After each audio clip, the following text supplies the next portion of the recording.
Alright, the audio problem should have been solved by now. Let me check a couple more things. Filters. Filters are good. What else? What else we got? Nothing I have to worry about then. Okay, so. I think if we hit this button here, I should be able to say hello. Yeah, camera. Yeah, there we go. That's better. Anyway, it should be this clip, I think. Yeah. Give me a sec. It's supposed to be playing, but it's not. Okay, I got it. That's the one.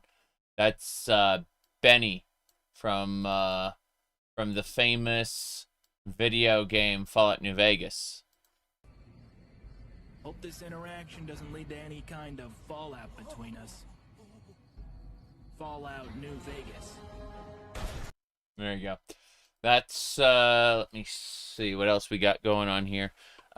You said nice hair, thank you. Jeez.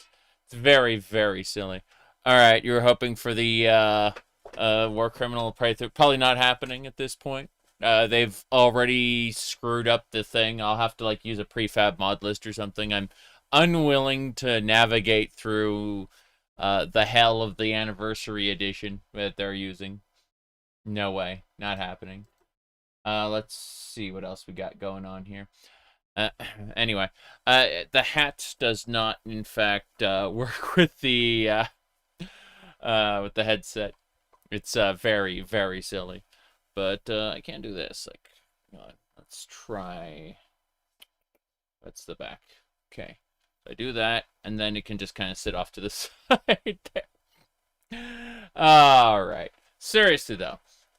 Let me check a thing really quick before, yes. Hitting buttons.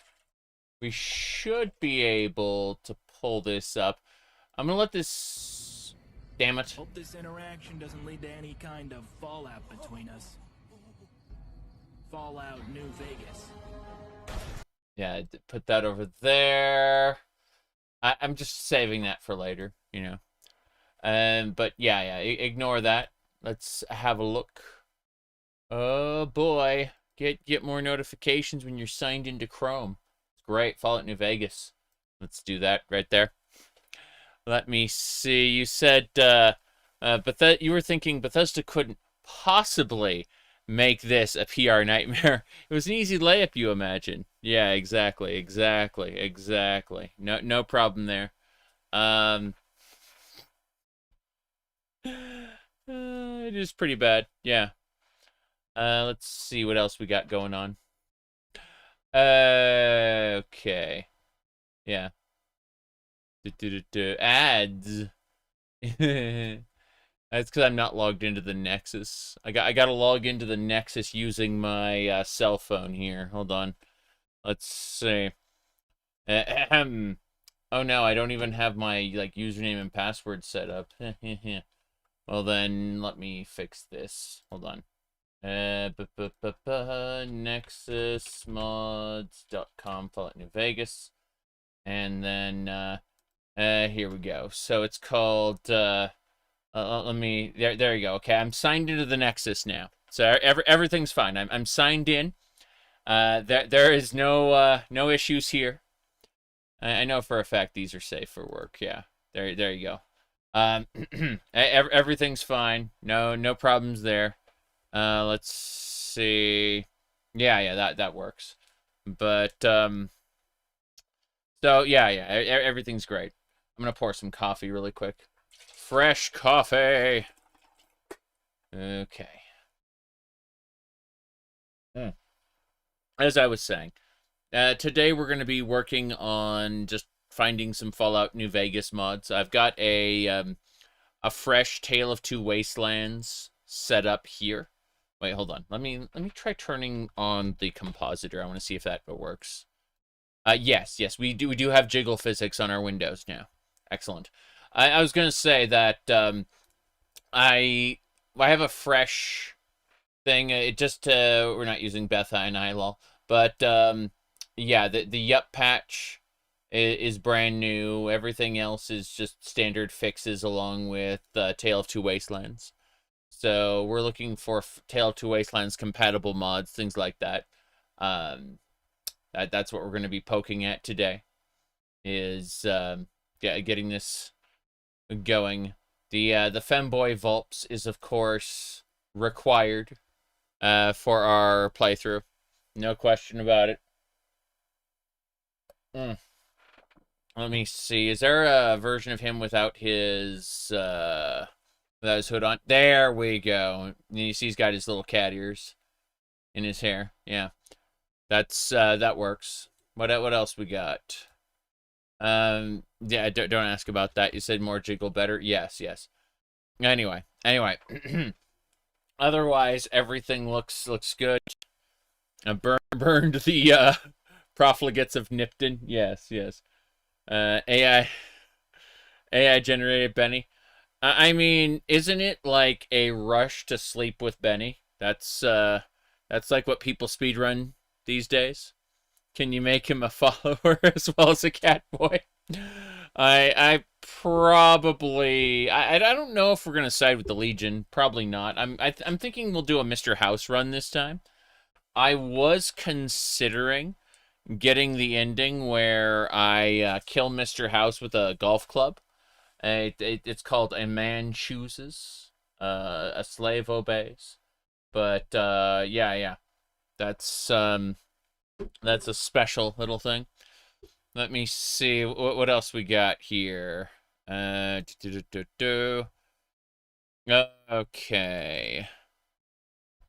Yes, fuck taxes. Exactly. The house always wins. I'm thinking because the last time I did NCR and before that I did I think I can actually recall this. It was NCR, Yes Man, and then NCR. So I did like 2 NCR. So I definitely don't want to do NCR this time, but I also like it's been a while since I did Legion, but Legion isn't really that fun. Like I'd have to install a bunch of Legion oriented mods and they'd conflict with a bunch of the other stuff I want to do. Just generally not something I want to poke at the moment. Let's see. Anyway. What else we got going on here? Let me see. I'm poking at a few things. Yeah, so I'm gonna download the Femboy Vulps mod really quick. You've always enjoyed Benny's character. Yeah, it's always a rush to sleep with Benny. And let's see. I'm gonna go ahead and create like a dedicated directory for this. Cause give me a sec. Okay, it should be create new, please. It's being a pain. Yeah, let's go into Steam library. Give me a sec. Steam library, and then I'll create a new folder called TTW-DL. I'm gonna download all my TTW stuff there. And Femboy Vulps is the first one to go into TTWDL. Okay, so let me see what I got. So that's Femboy Vulps. Beth and I, we're not using Beth and I was just grabbing it to generate a particular list of things to use. We're not actually using Beth I. It's not compatible with TTW. It does things to the custom INI that just aren't compatible at all. Final Battle of Hoover Dam and the up patch. Yeah. So you watched my video. You liked it. Thank you. I was gonna say, I'm like, I've made a lot of videos. Can't remember which one you're talking. Oh yeah, that one. Time does not move in the same direction for me that it does for everybody else, I'm afraid. So it takes a moment to register which video you're talking about. I'm gonna play the Outer Worlds 2 eventually when it's cheaper and whether we have a definitive like, are they gonna do a DLC or not, right? And if they're gonna do a DLC, I'm gonna get it like as a complete package type deal, you know. But let me see here. I'm checking a couple things really quick before we go. Okay.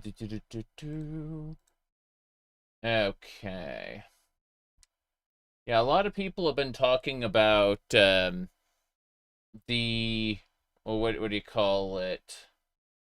They've been talking about level scaling in their own way, and like I agree with most people who say it's just a tool. The problem is it's a tool that is improperly used. That's the real issue.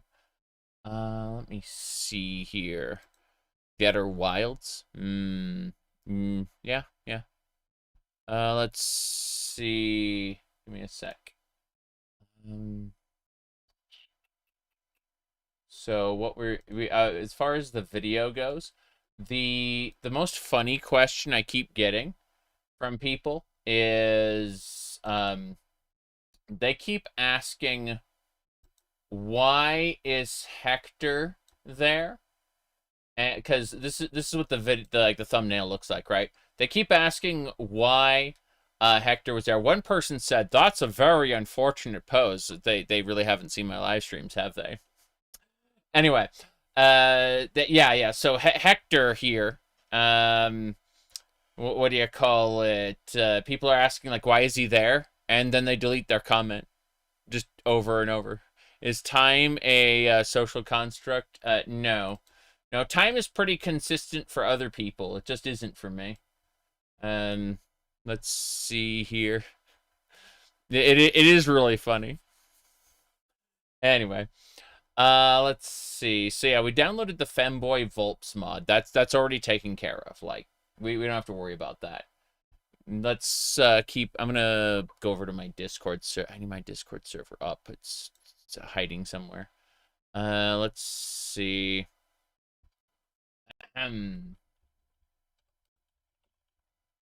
Discord app. Why you do this? Okay. Let me see what else we got going on. You said it's awake time and asleep. When the dreamer no longer... sorry, when the dream no longer needs its dreamer. Yeah, something like that. Okay. Let me see here. I'm poking at like 2 more things. That can just sit off to the corner while I do that. So let me check a thing. Of course, I get a message the moment I do this. Okay.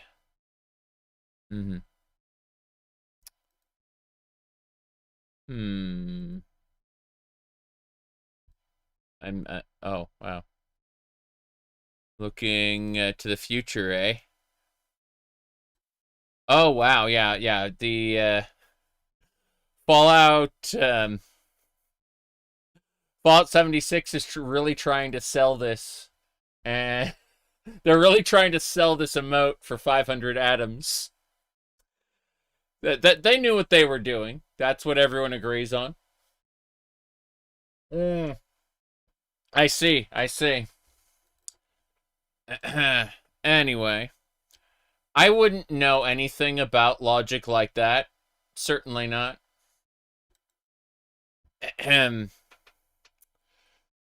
Anyway, let's see what else we got going on here. 500 atoms for a little salute. Yeah. They're supposed to be like looking over a vista, but it doesn't really work for what they're doing, unfortunately. Let's see what else we got going on here. All kinds of nonsense. Let me see. Okay. Now that I can actually get into what I was looking for, I'm going to scroll down to Fallout Tale of Two Wastelands mods. And the next thing I want to grab is something called Lone Star. I want to go check out Lone Star, the character from Spaceballs, I assume. Okay, so this is Lone Star. It is it's basically a fixed version of the Sawyer Batty mod, I assume. let's have a peek at that. So, ahem. Yep. A fixed, compatible, and slightly improved version of the J Sawyer, to give you mostly the intended experience of the original mod. Fair enough. Tell me more. Oh, magic text-to-speech. The purpose of the Lone Star is to find a happy medium between the other J Sawyer forks.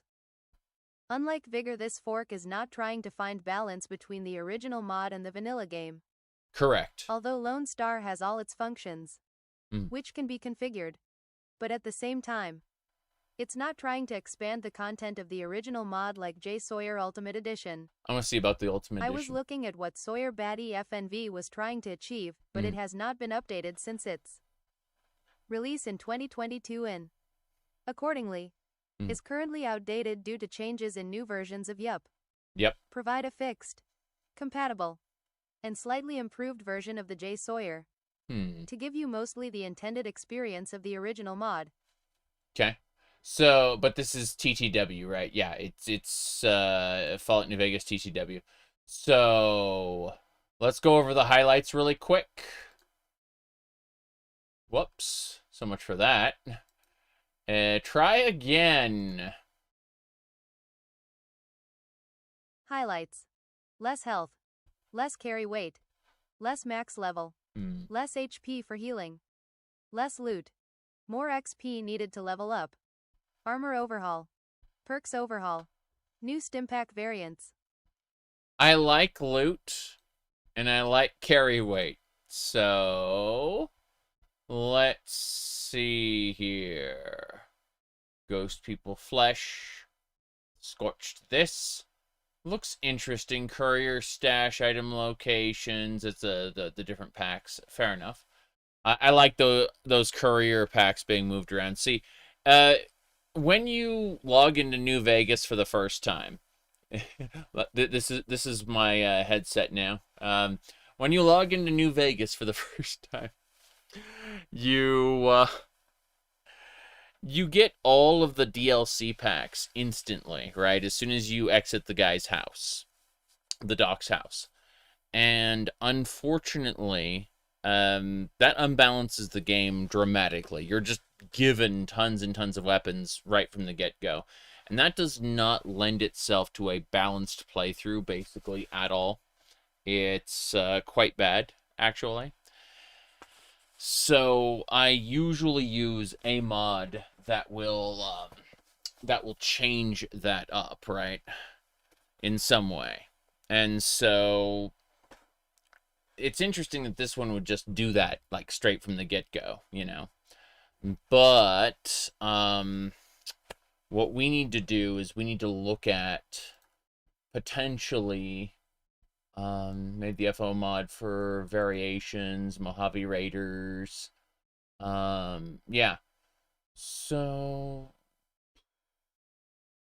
okay, so it is like, yeah, different patches. NVSE Plus, don't care about that. Okay. Usually sell it ASAP. Yeah. Level 1, here's a grenade launcher and a shotgun, have fun. Exactly. And that's fine if that's what you're aiming to do. You don't care if it's in the middle of a long-form playthrough or whatever. You just want to, do stupid things in New Vegas from the get-go. They'll let you do that. They'll definitely let you do that. But I don't appreciate it as much as other people. Anyway, Vicious Waste, don't care about that. So basically, let me look at the J Sawyer Ultimate Edition. I'm curious about that. Expanded, errors fixed, corrected, original version, yeah. No, Lone Star looks good, but I'd like to see if it can be modified in any way. I'm gonna go ahead and grab it really quick. Lone Star. Just double checking really quick. Yeah, I got the Yup patch as well. So, I just want to have a look inside, really quick, inside Lone Star. And I want to see what this is. Okay, so add-ons. What's this? Lone Star Vermin configuration. Want to look inside the INI really quick. Haha!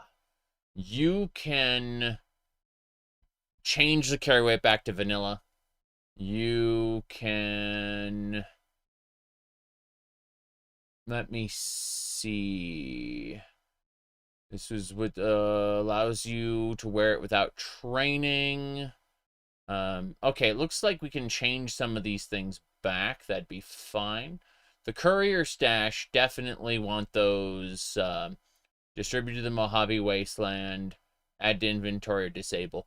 Yeah, I think just putting this in the Mojave would be a good thing to do. Don't have to worry about the bright followers. Armor effects. Raider, set to 1, disables expired stim packs. Expired stim packs are fine. Like, having worse stim packs is actually a good thing. Howdy, Will, good to see ya. Let's see, level. Changes the level cap back to vanilla. Yeah, so basically, I'll be able... changes DLC XP, increases DLC XP by 66%. Let's see, reduces the XP by 33%, and increases the amount needed to level up. That's great. That like, I'm looking at the fact that I can change these as much as I want is good. Just straight up. So, I think, yeah, I think we'll definitely be using Lone Star, just with some modifications. Because we can just change the INI a bit. What's this? Ryu INI. I'm checking this other INI that someone has, so like hardcore vanilla thresholds. Yeah, that's all fine. Those are all set. Let's see. I've been playing the Outer Worlds 2. I'm looking forward to playing it eventually when it's cheaper on sale. I don't see myself actually playing it before then. It's one of those situations where I just look at it and I go, I have so many things I want to play and I want to poke at and I want to do that when a new game comes out, I just kind of figure I'm going to wait on it because, number one, they will eventually patch it. And if they don't patch it, the community will patch it. And if the community, and then at the same time, you know, DLCs might come out. And if the DLCs come out, I want to buy them in a bundle instead of like purchasing them individually. It's kind of like that's just been my approach almost universally there. Has been, what do you call it? I've just been waiting on games. There are a few that I'll pick up like right away. Like I'm really excited for what do you call it? Mina the Hollower.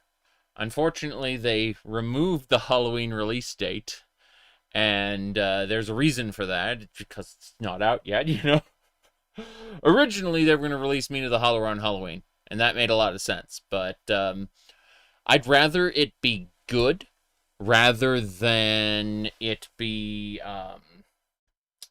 released in poor in some way, you know. You have it on Games Pass, that's why you're playing it. Makes sense. Yeah. I've never subscribed to Games Pass ever. I don't like the idea of renting games. People are like, actually, you're renting a license to be able to play the game. You don't actually own your games. And it's like, yeah, I gave that Ubisoft executive the middle finger, and I plan to continue to do so for the foreseeable future. I'll consider... I understand I don't have what's called legal ownership, but I have what's referred to as practical ownership, right? Where I can do whatever I want with it, and they can damn well try and stop me. Anyway, let me see here. What else we got going on? So, yeah, let's pick it up. We picked up Lone Star already, right? Check. Yeah, we picked up Lone Star already. Cool. I need to actually add this. If you have it on GOG, you have ownership. Well, I mean, kind of. You have a DRM free file, which is practical ownership as well. I mean, I can just take anything from Steam and download it anyway and use it without Steam. Yes. If Steam took away customers' games, it'd be the biggest class action lawsuit in history. Yes, of course, of course. Let me see here. Come to think of it, do we have the Freeman project thing? I forgot what it was called. You miss old tangible discs. Yeah. Like Rhapsody the Musical Adventure. This is a good one. It's by the creators of Disgaea. It's about a girl who wants to go to the ball. So she, with her fairy companion, she gets dressed up for the ball, and she sneaks into the palace through the sewers, right? And so she comes up in the men's restroom, and one of the not senator, but like one of the noblemen is using the men's room at the time and thinks that she's been sent in to, So she beats the shit out of him when he tries to, do things. And suddenly she's on the run for high treason, having tried to kill one of the kingdom's nobles. And the prince is very confused at all this because, it was the ball. And then an evil queen comes in and tries to put a sleeping spell on the prince, but she kind of fucks up and turns him into stone by mistake. Wrong reagent in her spell pouch. Point is that you have to go on a quest to restore the prince and also rescue him from the evil queen because, shenanigans. Anyway, let's see. Nippon Ichi has always had crazy plots. Yes, they do.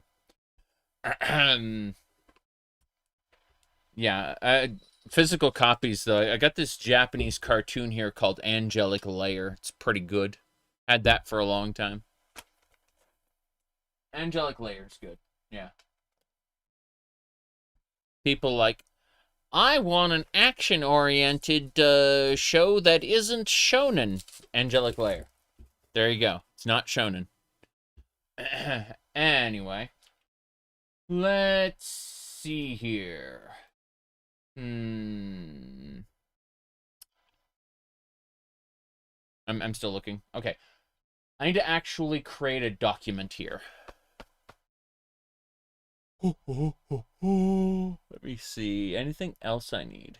No, we're good. So I'm just grabbing these two. First of all, Lone Star. We're grabbing Lone Star.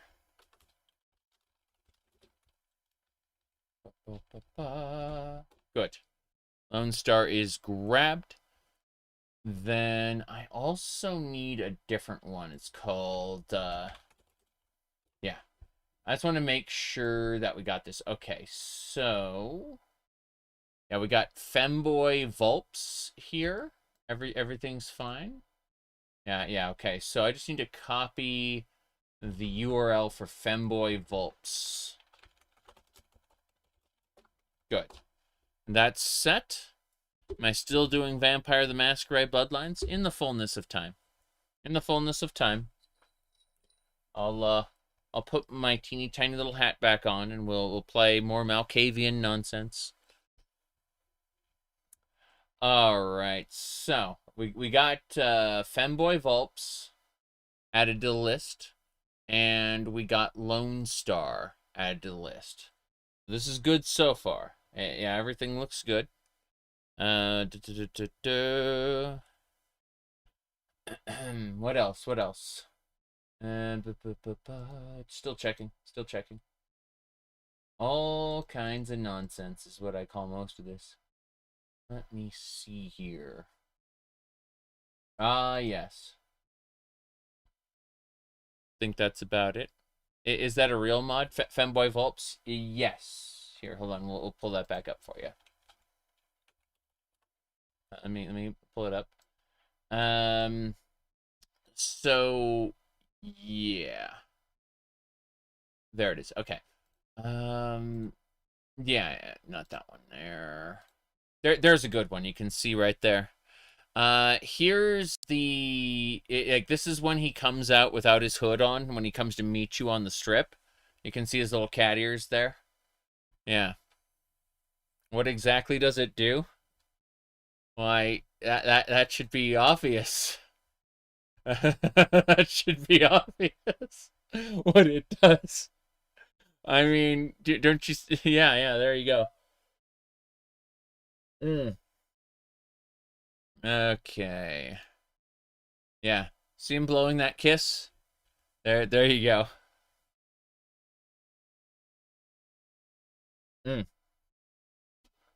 Anyway.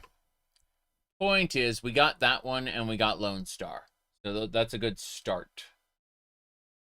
Anything else we need to do? Oh yeah, speaking of what do you call it?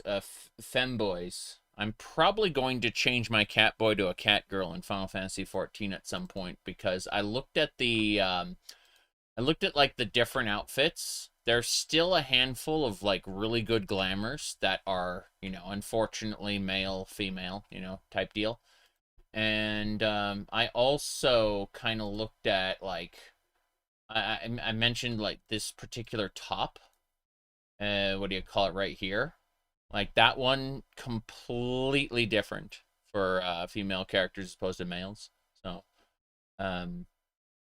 you know, the desire to, with the new glamour changes that are coming up where you can use any outfit for any class.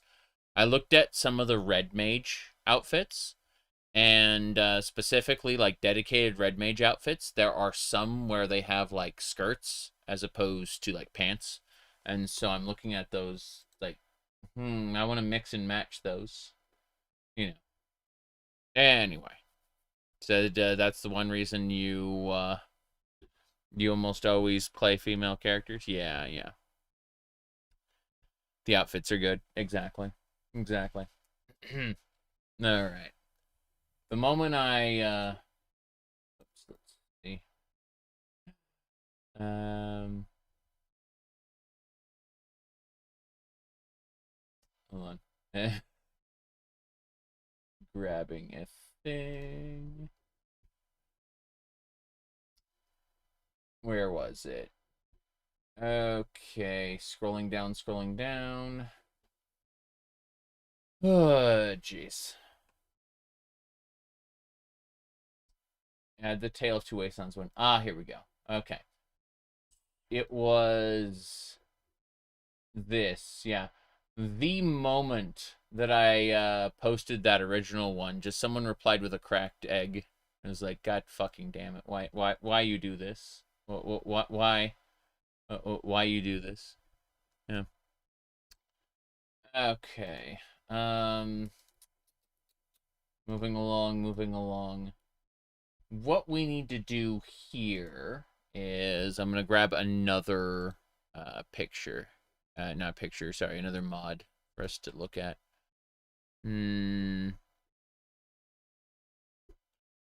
Todd. Todd being Todd. Yes, you don't get it. Good. Okay. Moving along, I'm going over to TTW mods, and then I'm going to look at the lore-friendly writing replacer. Copy link. Going to put this over Lone Star. There we go. So this is the lore-friendly role-playing rewrite. Whoops. That is correct. Just need to like put it back behind the hat. There we go. Said you don't get it. Good. Look at Zelda there. Good. Okay. Good. It's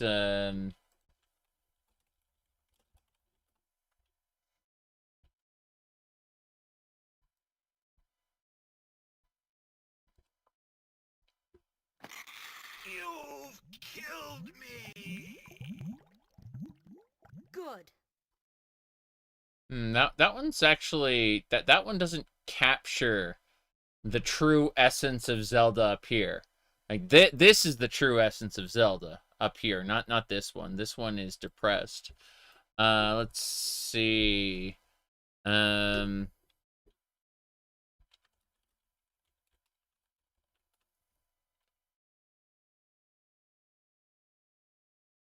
The stuff. None. There we go. When you know. Shut up. Got it. Come on, let's go fight Ganon's evil legions. I'll show you how. See? There you go. Is that a redraw? Yeah. First, I up and On. my smart sword. It won't hurt anyone friendly. In fact, it makes them talk. Course I'm on your side, but I still have to sell the stuff. Just pick what you want. I'll handle the rubies. When you want to buy something from the merchant shop, touch it with the sword. The sword also picks up tools and rubies. Luckily, I have my magic pouch. I can carry as much as you want. To open the pouch, make me crouch down. There you go. Perfect. Okay, so as I was saying, what is this nonsense here? Join the Enclave, really? A compilation of mods made by MR Sword Toast that expand the role-playing opportunities in the main quest line along with some extras. Go through your escape from Vault 101 without killing anyone. 8+ ways to get through Tranquility Lane. Enter Vault 87 through the main entrance. Less essential NPCs. Better world building. Join the Enclave. And more. I don't think I want to join the Enclave. I feel like that's something for a future playthrough, not this one. This one I want to join House in New Vegas, but I don't know what I want to do for the actual, what you call it, I don't know what I want to do for the Capital Wastelands stuff. Good question. Well, anyway,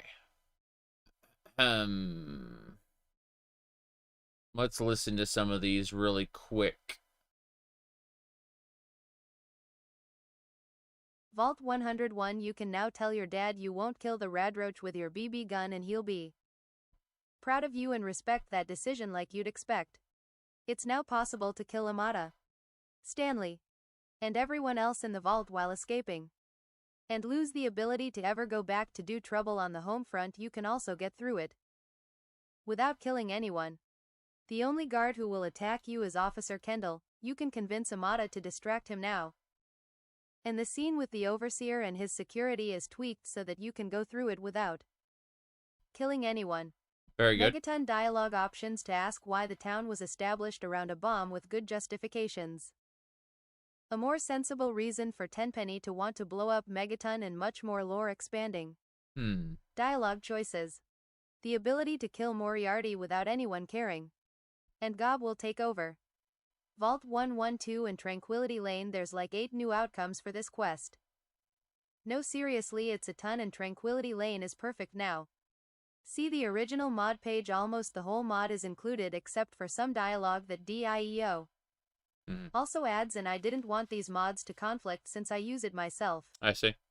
Get through Tranquility Lane without even doing Tranquility Lane by breaking into Bronze Pod and murdering him, complete with a lot of skill checks and interesting writing. Kill the robot that gives you the 112 jumpsuit. Yay. Murder. Vault 87 and Little Lamplight. Enter through Vault 87 through the actual entrance instead of the post-apocalyptic kindergarten. You can still get Fox this way. The gates in Little Lamplight have turrets now to explain how the super mutants or Anakin hasn't been able to get in to kill the younglings yet. You can open the back gate in Little Lamplight yourself instead of forgetting to talk to Princess and having to run through the caves multiple times. Notes that attempt to explain why this town is even a thing to begin with. Fair enough. Ability to fail the replicated man by killing Zimmer and Armitage. Armitage is now a nightmare to fight because he's a courser from the Institute. Thank God. More sensible Moira than giving her a facelift? Oh, that's a very good question. What should we do? Should we do Tenpenny Tower or should we do Megaton? Which player home should we go for, I wonder? These are all very good questions. Let's see. Delinearizes the quest line. Enclave ending. Main quest ending's light.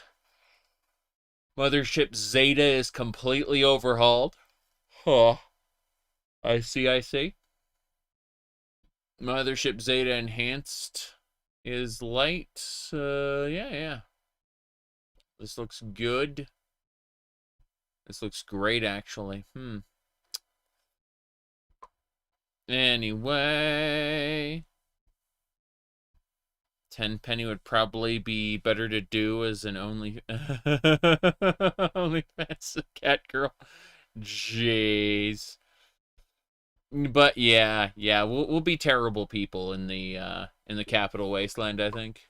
Yeah, that's not a cannibal though. No cannibalism this time around. So all right, let me see here. Yeah, this looks good. So it's called FO3 role-playing rewrite. That's what we're gonna add it to our list right now. Hold on. FO3 RP rewrite. I got the G. There we go. There's the link. Cool. You blew up Megaton in your current playthrough? True. Will you still use a persuasion check to break Moira's hopes and dreams? I never did because I like all the perks you get. I've always enjoyed all those perks. Howdy, Doter. Thank you. This had a kind of funny story behind it. I wasn't going to pick it up. I picked it up off the shelf. I looked at it. I put it back, and then the wife grabbed it and said, "Why not?" And so that was it. Yeah. Anyway. Moira's fun. Why is everyone hating on her? Oh, she's absolutely bonkers. She's a crazy person, and I think it's really funny. It is hilarious to just kind of have her give up on the guide, but at the same time, I like the perks. Like, the game rewards you for going above and beyond, yes. Now, what was I saying? Yeah. Howdy, Roderick. Good to see ya. Let's see. So yeah, we're grabbing the lore-friendly rewrite. No problem there. You forget who Moira is? She's the happy, chirpy, oh my god, you're gonna do today, the Wasteland Survival Guide. I need you to go cripple yourself and shoot yourself in the foot and go raid the Super Duper Mart. You know, stuff like that. That lady. Yeah. Okay, let's see what else we got. True Open DC. Someone linked that one. Let's have a look. I'm curious. Oh, that disables the Fallout 3 main question entirely. Oof. I can see why people would use that though. Hold on, let's copy pasta that one in. Hold on. Let me see. Step on a landmine. Ooh. Alternate start with delayed main quest. You're kidding me. Is this a... Yeah? Wow. Alternate start lets you choose your character's background, delays the main quest. No Vault 101? Have I used moisturizing shampoo? Yes, for my hair. Absolutely. Okay, let's see. I think I want to do the Vault 101. It's iconic and stupid. Besides, it'll probably conflict with the lore-friendly rewrite, considering how many changes that makes. So, but True Open DC looks really exciting. If you were to start in Fallout New Vegas, right? And then come to the Capital Wasteland later. because, yeah, it's called True Open DC. And so it disables the main quest of Fallout Fallout 3 and just kind of lets you tackle it at your own pace. And that way you can start in the Mojave Wasteland, and when you're done with Mojave, you can go to the capital Wasteland and go do stuff. Just complete side quests, go dungeon crawling, you know, all kinds of funsies, yeah. All right. I'm not going to do that. I'm doing the lore-friendly rewrite. Still looking. Visual overhaul and add-ons. Let's have a look at that one. Salamander. Having a peek. What is this? Nonsense. It's supposed to be like a visual overhaul. Let's see. Support guide.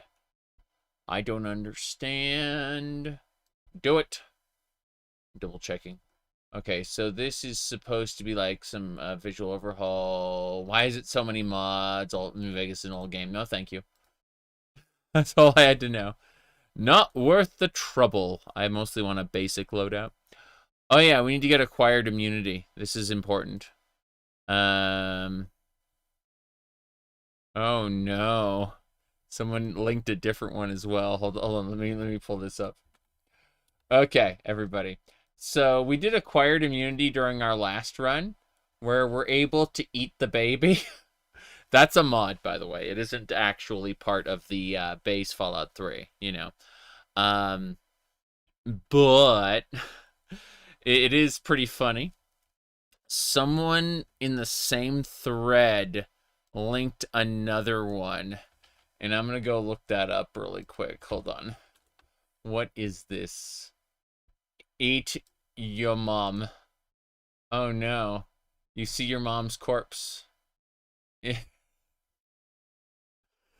Yeah, you can eat the baby and you can eat your mom. That's special. Okay. Let's see. Point Lookout. Yeah. Oh, it's because she was dead. Because Point Lookout creates these like illusions of your dad and your mom and everyone, you know, like everyone's dead in front of you. That makes sense though. Like during your delusions, you know, when you're high on like punga juice or whatever, you yeah. That makes sense. Jeez. Anyway, yeah. This one's when you're high, like you're having a vision, and so you can do really screwed up things. The other one is Baby Marie is napping in her crib, and you just have that extra option there. I was disappointed one run. I had forgotten that it was a mod, and had to go find a version of it I could choose. But no, we will not be eating the baby this time. We're going to be an evil bastard, probably kidnap the baby. Maybe not, who knows? I mean, being a part of that guy's revolution isn't necessarily morally good. It's neither, like, one does slavery, the other one also does different slavery. So it's like, oh, these are both terrible people. Which one do you want to side with? All right, looks like we should grab enhanced movement. Yes. Philosophical debate. Kick the baby or eat the baby. Okay. So, enhanced movement. Let's see. What's the story with this?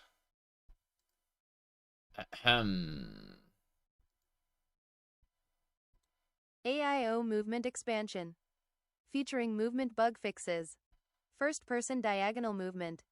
Enhanced sprint. Enhanced sneak. Enhanced leaning. Animated prone framework. New animations. And more. I see. There was a module I was going to use. It used to be a part of It used to be a part of like a New Vegas overhaul, but it was spun off into its own thing. Yeah, first person diagonal movement I don't care about. Enhanced sneak. I don't really care about any of this, to be honest. Oh, well. We should grab the mod configuration menu while we're at it. That's pretty important, actually. Yeah, MCM. It's going to go MCM. Adding that to my list right now. Mod configuration menus are nice. Add that to the list. Okay. What else we got? Eat the baby. Yeah, let's see. Okay. I'm still skimming. Beginning again as a Wabbajack mod list. Wasteland Survival Guide. Don't care about that one. Oh. Yeah, 2 main lists. What are we going to do about that? Okay. Well, that isn't nearly as many as I thought. I'm going to have to go look. Looking for wacky mods or a little more grounded. An occasional wacky mod is okay, but I'd rather the whole playthrough not be that way. Also needs to be TTW focused. Give me a second. I'm going to go over to my Webby site here. And then we need to...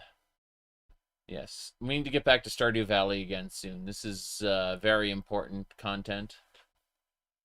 I hear that a new version of Stardew Valley is coming. I'm kind of concerned about that. Like, I should get Baldur's Village before we're done.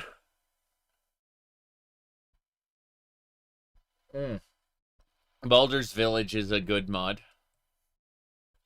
It's, hold on.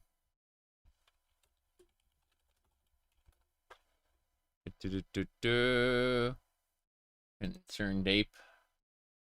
Here it is. Yeah, Baldur's Village is a Stardew Valley overhaul there. What's new coming to Stardew? I don't know. I have no idea.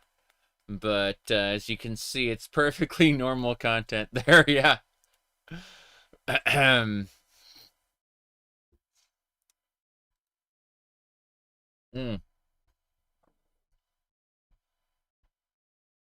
Let's see.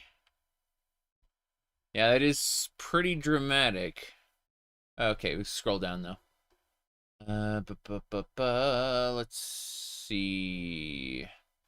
Morrowind. There we go. That's the TTW. We were doing 3.3 in 2023. Let me see. I was looking at A World of Pain. Another interior mod, Envy Interiors, Benny Humbles You, Ain't That a Kick in the Head. We have Stewie's Tweaks already. We don't need Eat the Baby. Don't need Hardcore Zeta. Delay the DLCs, yes. Yes, I want that. Ammo crafting, yes. Root and loot, yes. Cyberware, yes. Jam, yes. Jam cyberware patch, yes. Primary immersive needs, audio cues, yes. Essential caravans, hardcore perk every level is fine. TTW Trail of Crumbs, Trail of Crumbs Bunker Redux, Some Guy series, Bounty Killer, Living Desert, TTW patch, functional post game ending. Mobile truck base. Benny steals your truck. Benny locks you out of the capital wasteland. Let's see. Wasteland Redesigned is the only graphical mod I was using, which is NPC overhaul. And then this last one, change the hyperlink. Okay, cool. So, TTW, A World of Pain. Let's double check this. I need to look at the posts for this. The truth is, the truck was stolen from the start. I think what you were looking for specifically was high-quality Benny content. Whoops. There we go. There it is. Hope this interaction doesn't lead to any kind of fallout between us. Fallout New Vegas. Yeah. Okay. That should do it. Right. Okay. Let's see what else we got here. TTW installers. Someone said there was a new post. I do not see that one there. My goodness. Ooh. Power armor training with the outcasts? Yes. What else? Quick option for dealing with the ghouls in the 10-penny tower? I don't think so. Yep.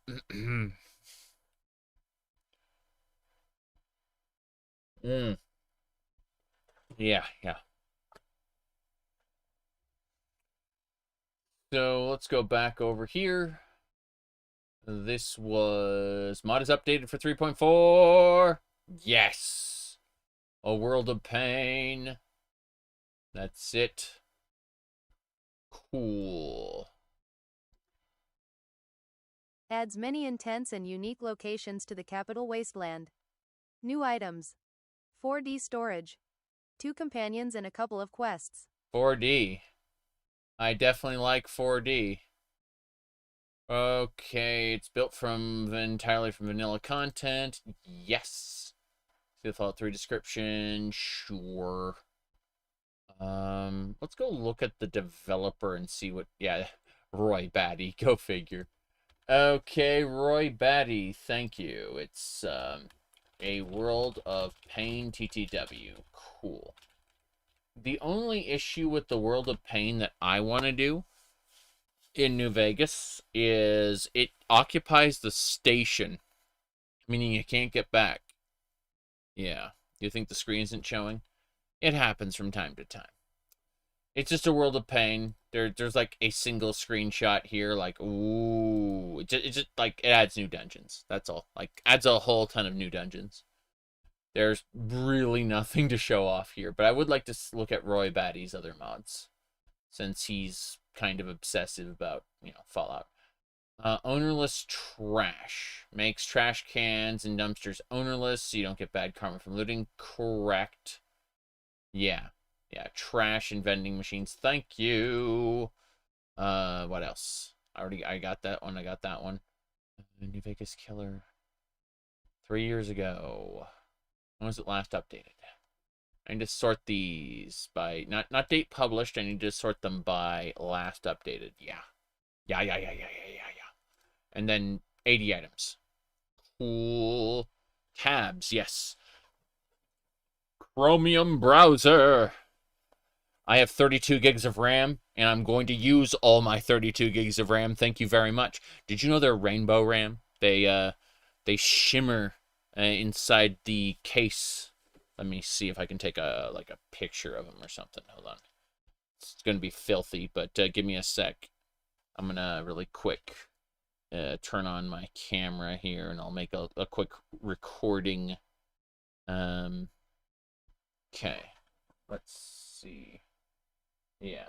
Oh, that is absolutely filthy. Hold on.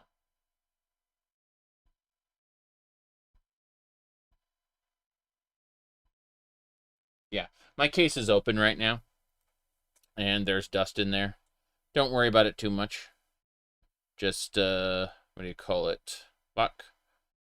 Yeah. So you can see, like, my RAM is glowing with the light of 1,000 suns. That's the inside of my case. Yeah. Dust bunnies are part of the ecosystem. Yes, they are. That is a-okay. I did get a new case for my phone, by the way. Perfectly normal case, as you can see. Nothing out of the ordinary there. Anyway, let's see here. Moving along.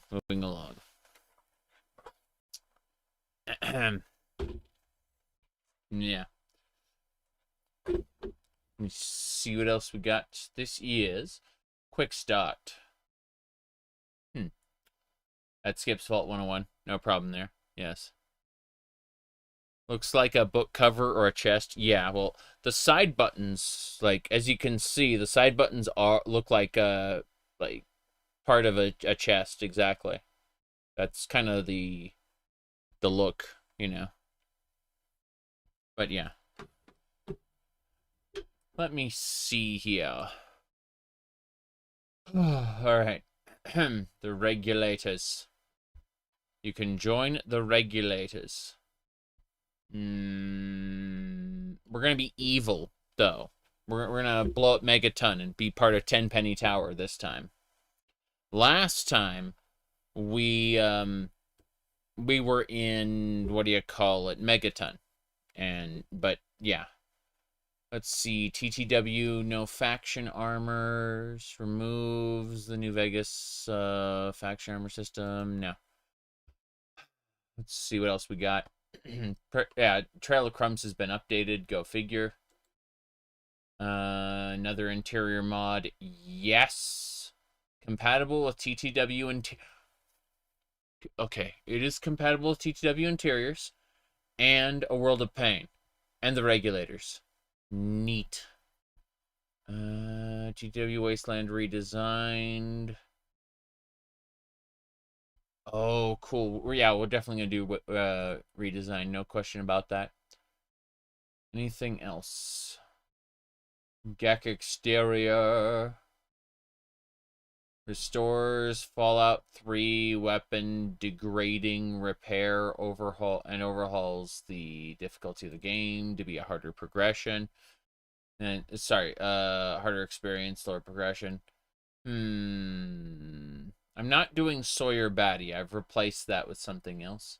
Root and Loot replaces all static containers with lootable equivalents. Yes. Delightful. Give me a sec.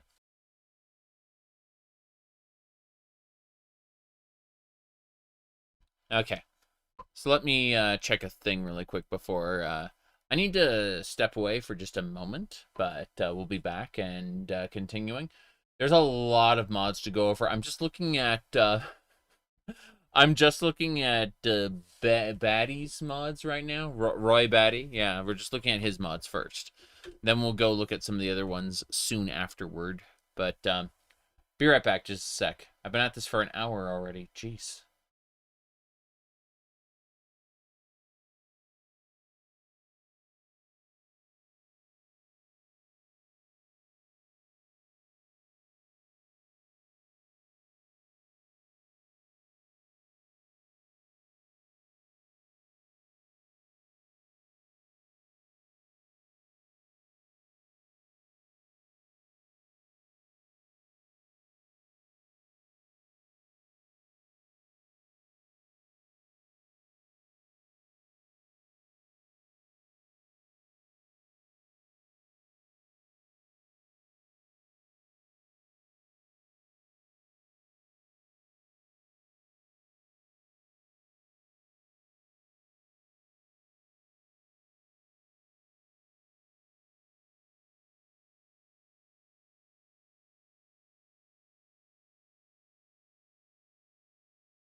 went to the hospital to like do a doctor's appointment thing, just because that's, you know, where the doctor was at the time.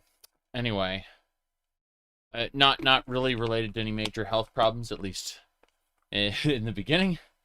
And then I'm having a vitamin C tab right now, but unfortunately, I feel myself coming down with something. You know, go to the hospital, then get sick, in that order. So yeah, this is delightful, just in time for the holiday season, right? You go to the place where the sick people are, and you get sick. That's how it feels. So I took a couple vitamin C capsules and stuff. You'll just, by the way, you really can't overdose on C very easily. For the most part, you just piss it out. So you know, no big deal there.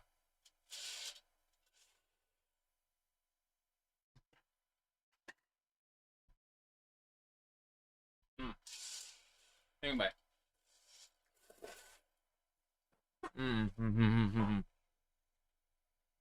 To the hospitals who like the false advertisement, well, they can save your life. My father-in-law would be very, very, very dead without a hospital. I just wish that I wasn't coming down with something now, you know? Okay, so. Ballistic locational energy explosive damage. Interesting. Have a look at that. It was updated 12 months ago. TTW configurable loot, rarity, and food healing. Yes.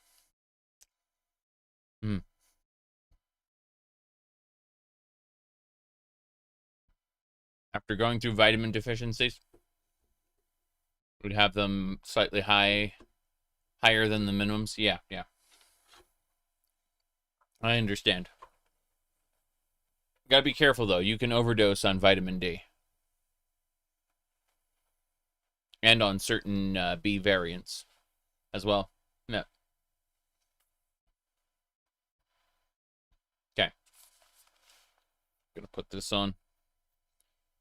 That over my ear. There we go. That's better. Anyway.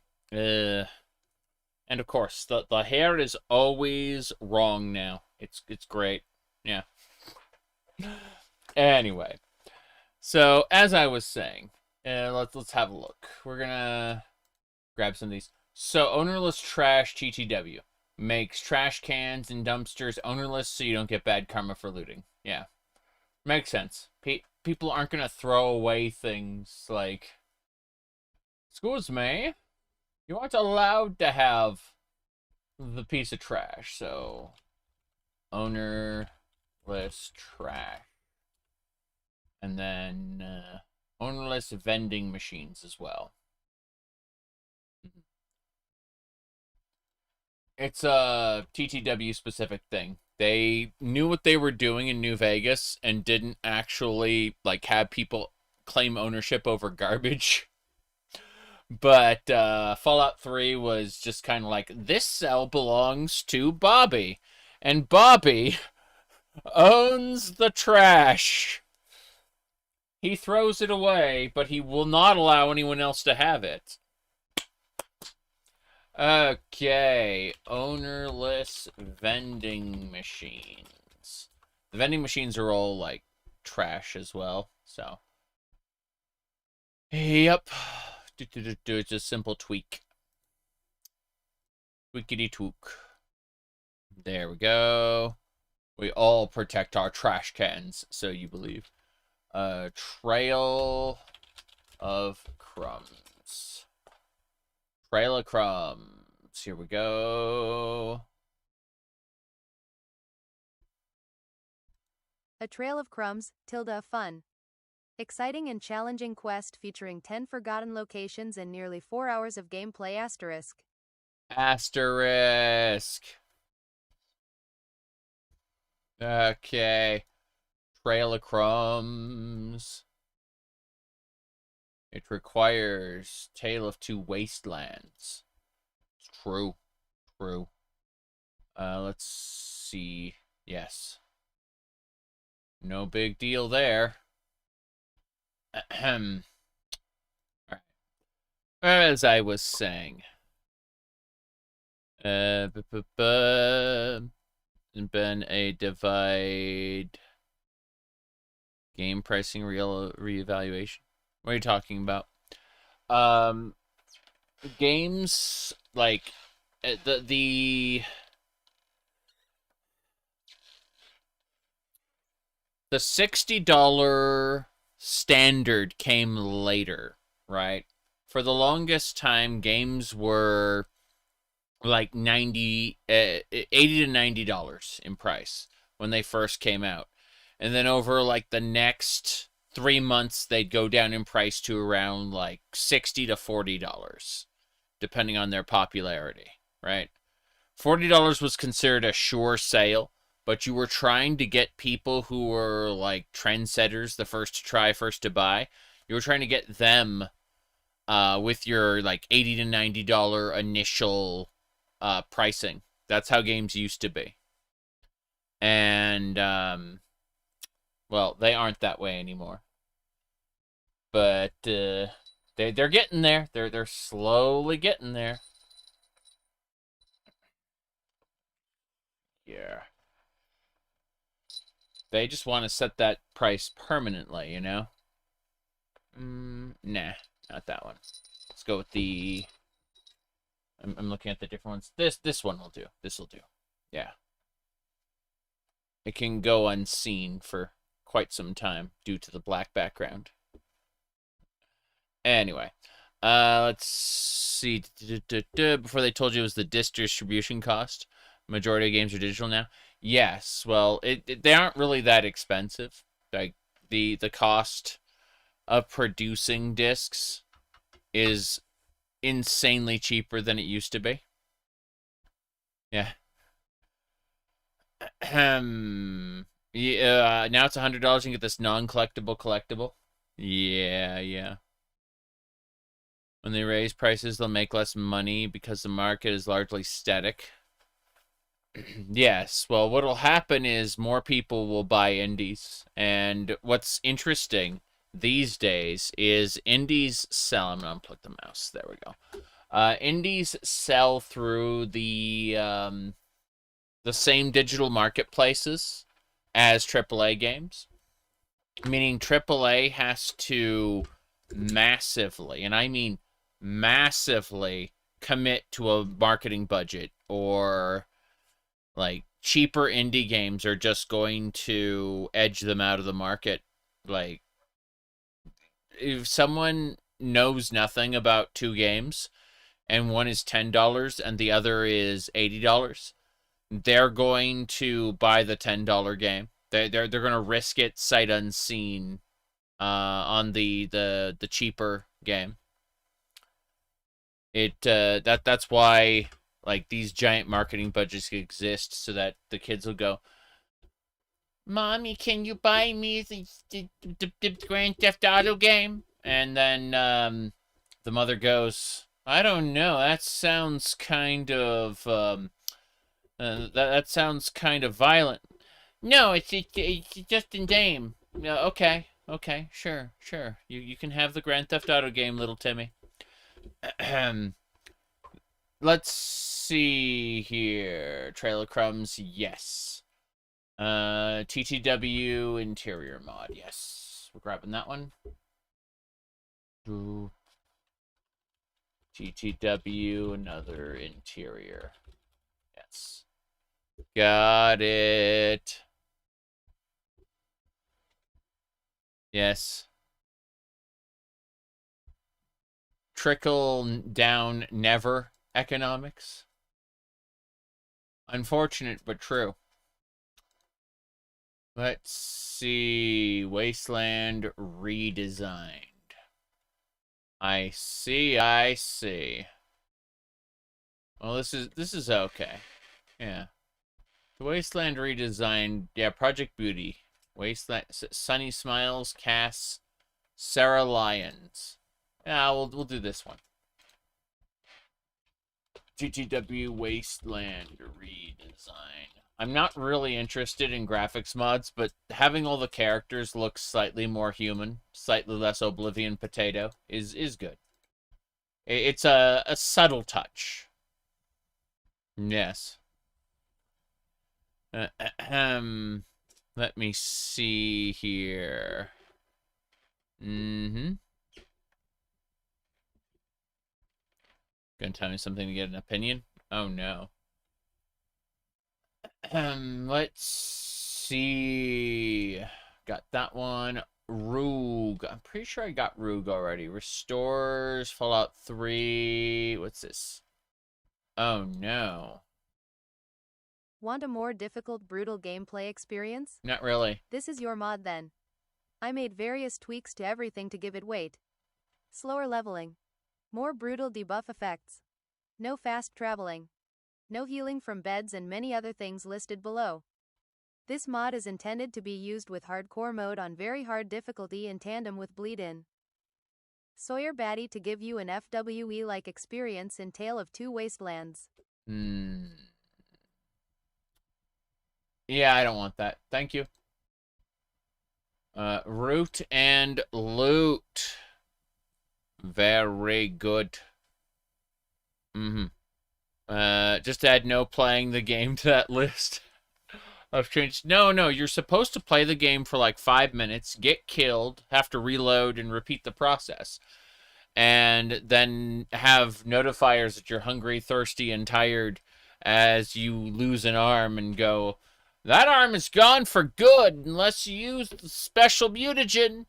Like, and I'm joking. That's not the case. But, root and loot.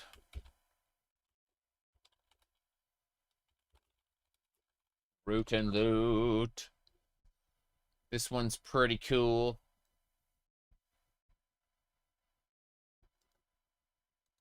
Root and Loot is simple mod that replaces static versions of containers with lootable equivalents.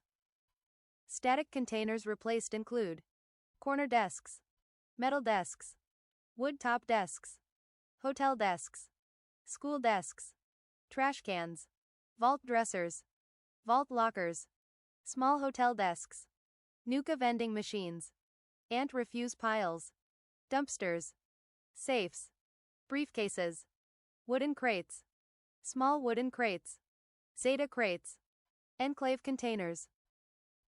Bonus containers, lootable vault dressers. Very good. Thank you, Batty. Royman Batty, I will take your mod. Thank you. Bleed. What is the bleed? Tell me about it. Bleed is designed to change the way that unarmed, melee, ballistics, energy, explosives, poison, fire, electricity, plasma and shrapnel inflict damage and other effects in a challenging and more deadly way. Bleed provides enhancement to all forms of damage, and also provides more realistic knockdown mechanics. That sounds horrible. Let's see. You said someone said people who are fat have to remove the fat from their mind. No. It really depends. People can be fat for a variety of reasons. Usually it comes down to exercising more.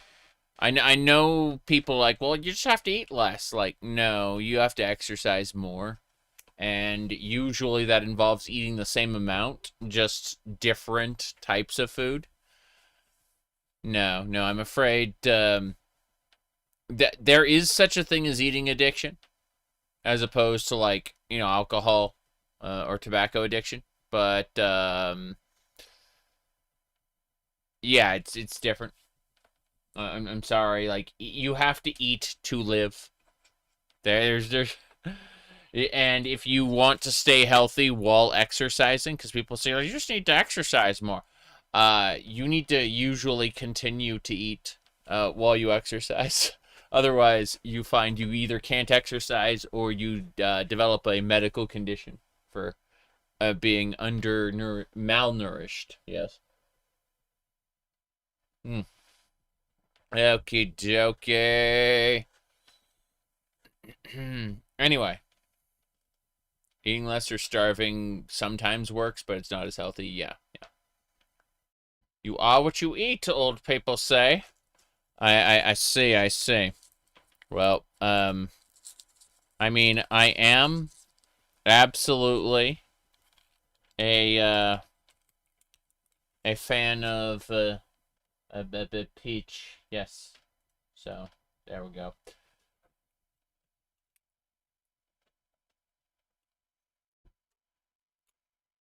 Anyway. Let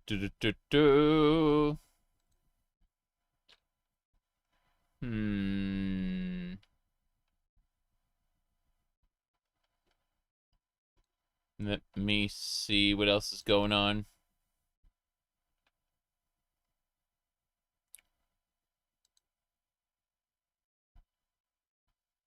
Alright, sweet, so I'm sweet, but I'm also weird. I'm very weird, yes. Okay. How does Bleed accomplish this? Bleed accomplishes this by changing damage multipliers on specific parts of anatomy or mechanical pieces. It also increases various damage over time effects, and adds a new bleeding mechanic for weapons which create shrapnel. Additionally, it has added fatigue effects to blunt weapons and bleeding effects to edged weapons. This is accomplished through scripted events to remain as light as possible on the engine. I see. Okay. Bleed changes the way explosions affect entities.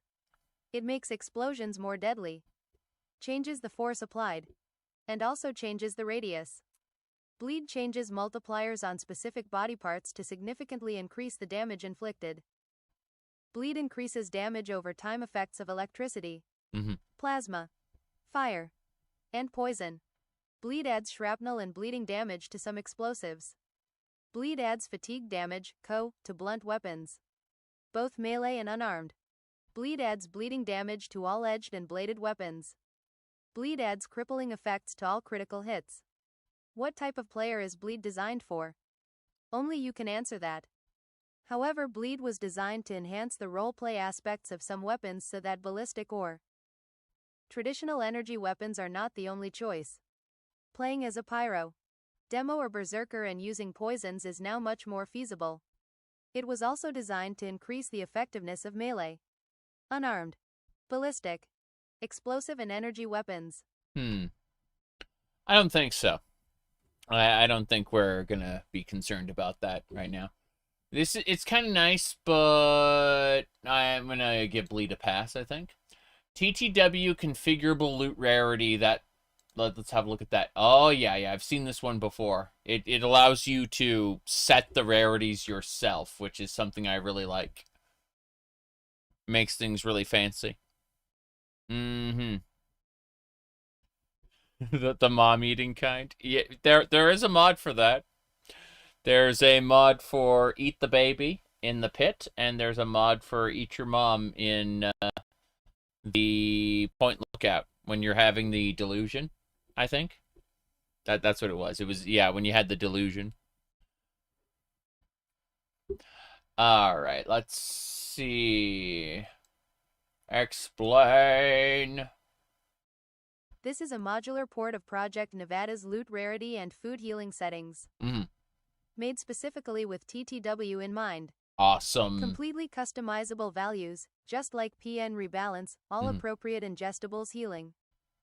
Effects can be toggled off. Hydration enabled on Nuka-Cola variants. Good. Dehydration re-enabled on liquors. Yep. Patches for JSawyer and AWOPFO3 available. Patches for it. I see.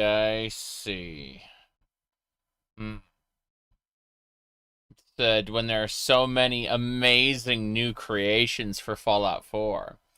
Everyone loves playing Fallout 4, and what's the current value on the new package? Hold on. Fallout 4 Steam. We're gonna go look at that for just a sec. Hold on. Close. Yeah. Close those. Right. Give me just a sec. We're looking for it right now. Fallout 4 on Steam. Okay, apparently it thinks I was born in 2025. That is not true. I was born in January 1st, 1900. It's true. Let's see. Shut up. Now I want to see what we got here. Okay, so this is the Game of the Year edition. This is the Anniversary edition. I want to view the Anniversary edition. Okay, it looks like the Anniversary edition contains the Creations bundle. How do people feel about the Creations bundle?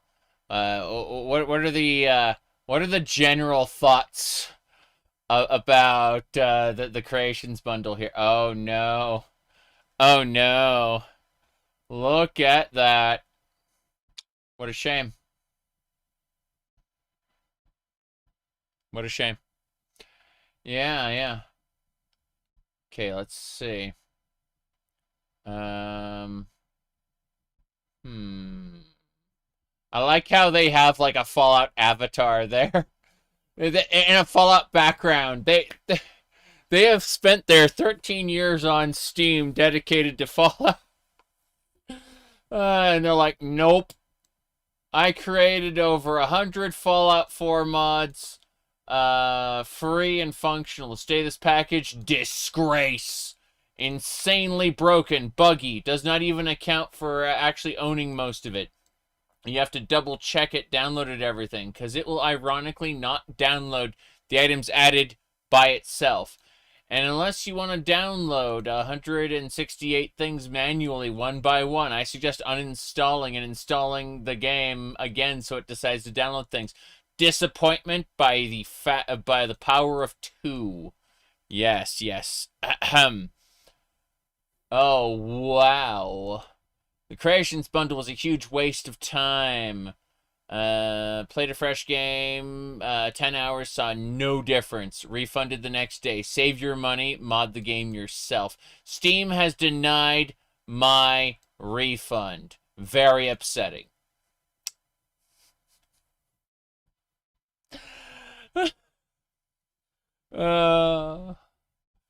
Yeah, you see, I'm saving. I am not angry because I didn't buy this.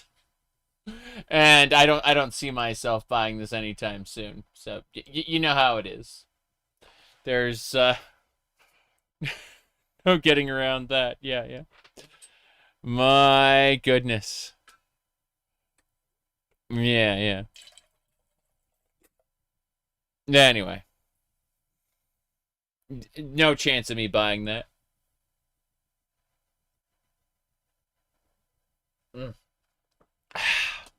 Okay, so let's open this back up. So yeah, the configurable loot rarity looks pretty good. We'll see what we got. That's oh, this is a patch for World of Pain. I don't know. Looks, because we know there's a patch for Sawyer Batty, you know. We'll see what happens. As a console user, creation modding has been broken on the PS4 for a while. There's not much you can do about it, unfortunately. I think we're not going to grab the loot rarity mod because of various reasons. But I would like to look at... we got the interiors mod already. That's fine. Yes, the interiors project. Tell me more. Have you ever?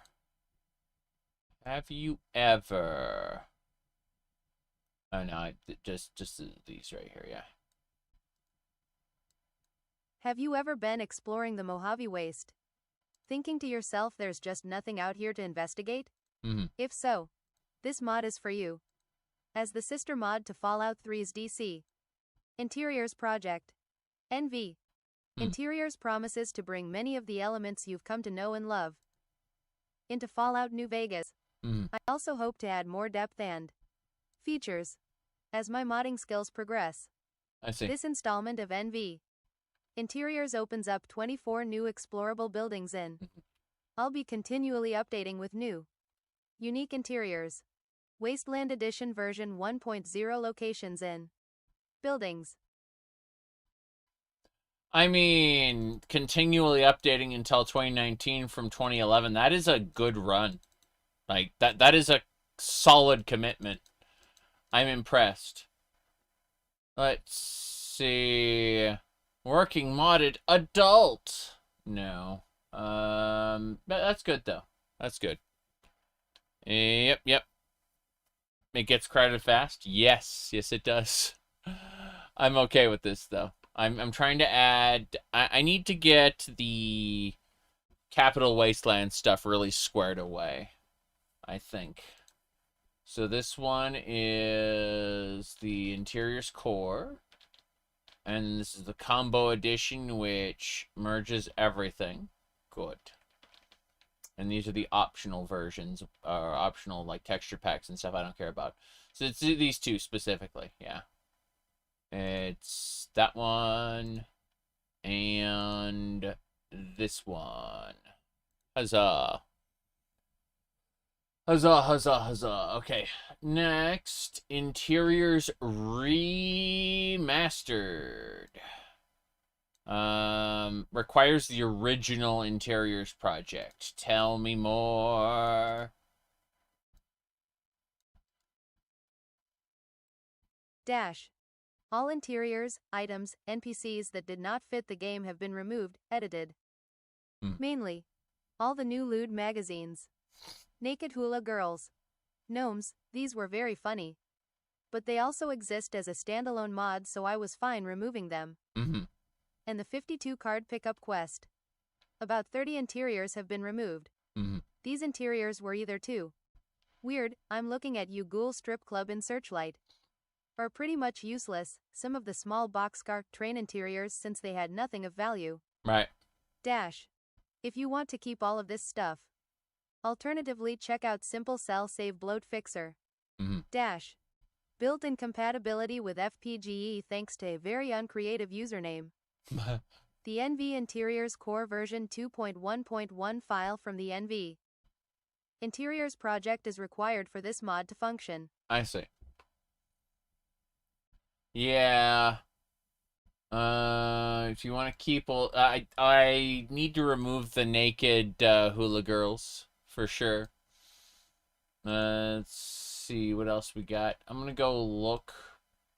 Not Roy Batty. Yeah. So this is the Interior Remaster. NV Interior Remaster. Yeah, I removed some of the interiors, but those were... Any plans on playing Kingdom Crumb Delivery, Hungry Hungry Henry's Adventure 2? Not the last DLC released. Eventually, when I'm ready to play it, I'll pick it up, for sure. I'm gonna replay the original Hungry Hungry Henry first. But it's gonna happen next year, most likely. Alright, let's see. I want to look at what this developer made, and then more importantly, where's the original? The original was the NV Interior project. No, the original was a 2011 upload that was updated till 2019, and that's what has been remastered for the to remove the naked hula girls. Chuck Steele. 51 mods. Sort by last updated. 80 items. Okay, TTW Interiors project, yes. NV Interiors Project, yes. Player home themes. Toys that destroy. Rooms. The Drunken Gnomes Modders Resource. Yes, it's the gnomes if you want to add them.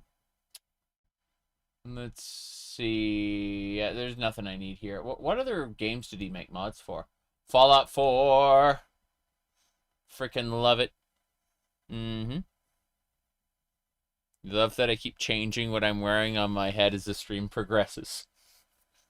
I've got so many little things to wear. Yeah. I love this little hat I got for like Halloween. Probably gonna wear that again soon. Alright, let's see. Nice. I like the more immersive Creation Club starts because the Creation Club was garbage for Fallout 4. So like, hey, more immersive everything start, please. Chuck Steele did a good job for that. Right, Q-Lore. Let's see what he's been doing. Check me out on Discord. Oh, I plan to. Let's see. First things first. I would sort by last updated. That's my favorite. Okay, what do we got? Yup date for yup fixes. Sure. 2 weeks ago. Huh. I have a newer version. Let's see. Graria bug fixes. Restored. Yeah. Large collection of restored content and consistency fixes. Interesting. Simple bleeding. Lived in Freeside. Let's see. Breathed life into Freeside. Lived in Strip. Sure. A complete reimagining of the Strip. That sounds good. Sounds interesting. Oh, lived in all-in-one. Fuck that. I'm just gonna grab the all-in-one version. Contextual HUD. Smart ownership. Automatically clears the ownership of any nearby items and you kill the last nearby member of the owning faction. No ESP. Good. Simple worthless item. Overhaul. Allows the removal of ownership on worthless items. No ESP. Yes. Targeted texture enhancements. Don't need to worry about that. Lived in. Yeah, I already got the lived in stuff. I'm gonna use all the lived in things there. Script vanilla micro optimizations. Yes. Thank you. Simple open. I'm not doing open strip. No roaring animation for a ghoul. Now they charge player instantly. Much deadlier. Yes. Yes, I want the ghouls to not roar anymore. Thank you. What else? What else? Classic combat. There's a patch collection. That was updated 5 months ago. We'll have a look at that. Simple home player crafting stations. What's this? We already got the interiors remastered. Transcendence. The role-playing overhaul. Oh, it's Requiem for Skyrim, but...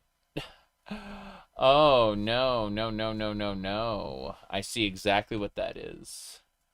Placement fixes, misaligned objects in the base game and DLCs. Sure.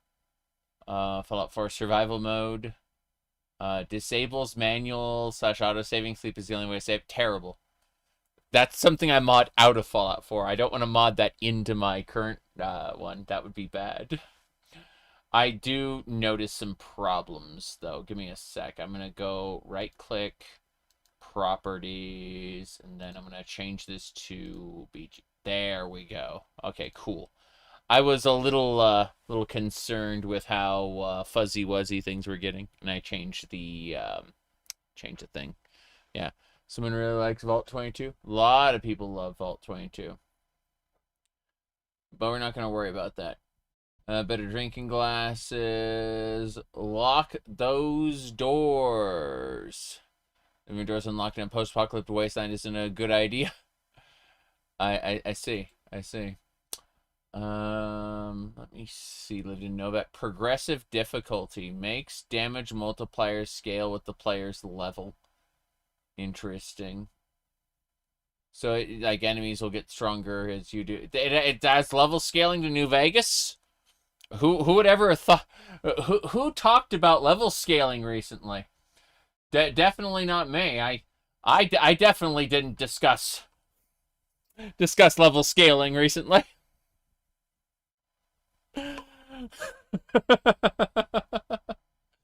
Oh, okay. Let's see here. What else we got going on?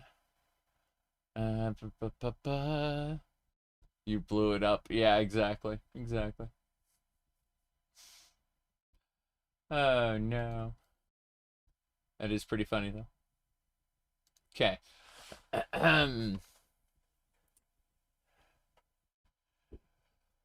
All right. Off limits. Extends the trespassing mechanic to logical areas. Like behind their computers and stuff. Bathroom doors fix. Oh, yes, we need this. Okay. Okay, this is incredible. So what it does is it takes the locked doors, right? Where there's no glass and you can just like reach in and unlock it from the other side, and it like turns them into solid doors instead. It's a simple fix, but yeah. A locked door like that versus this. Yeah. Yeah. I'm just remembering like you should just be able to reach in and unlock it, but no. Yeah. Too much logic. Yeah, yeah. Oh. Yep. If I'm going to use a mod list, I'd probably do something a little bigger than Viva New Vegas. Just saying. Like, if I was going to use a prefab mod list, like, I prefer a light touch, but also a little different. Like, I change things around. So, I don't like Vanilla Plus. If I was going to use a prefab mod list, I'd go for broke and do something like, what is that one called? Jeez. Hold on. Someone, yeah, Wabajack, has a prefab TTW mod. I know. It has multiple, TTW mod lists, like 3 of them. But no. There was one called, Jeez, I had it here. But, yeah, Uranium Fever looks like if I were going to use a prefab mod list, I'd go with something like Uranium Fever myself, personally. That's what I would do anyway. If I'm going to do a light touch, I'm going to do it myself. Yeah. Doesn't have enough bikini mods. We should look for bikini mods, yes. TTW, let's just have a look. Yeah. Type N body replacer. I see. This makes perfect sense. Yep. We should probably look for some TTW. There, yeah. Who knows?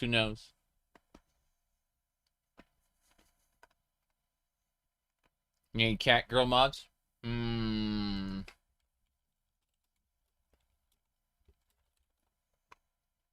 Let me see here. Just a few steps away from a cat girl maid mod. I see. I mean, you're going to end up with all kinds of really weird shit at that point, you know. What was the meme there? Yeah, that one right there you were talking about. Yeah. You can blame it on the FEV. Sure. Okay.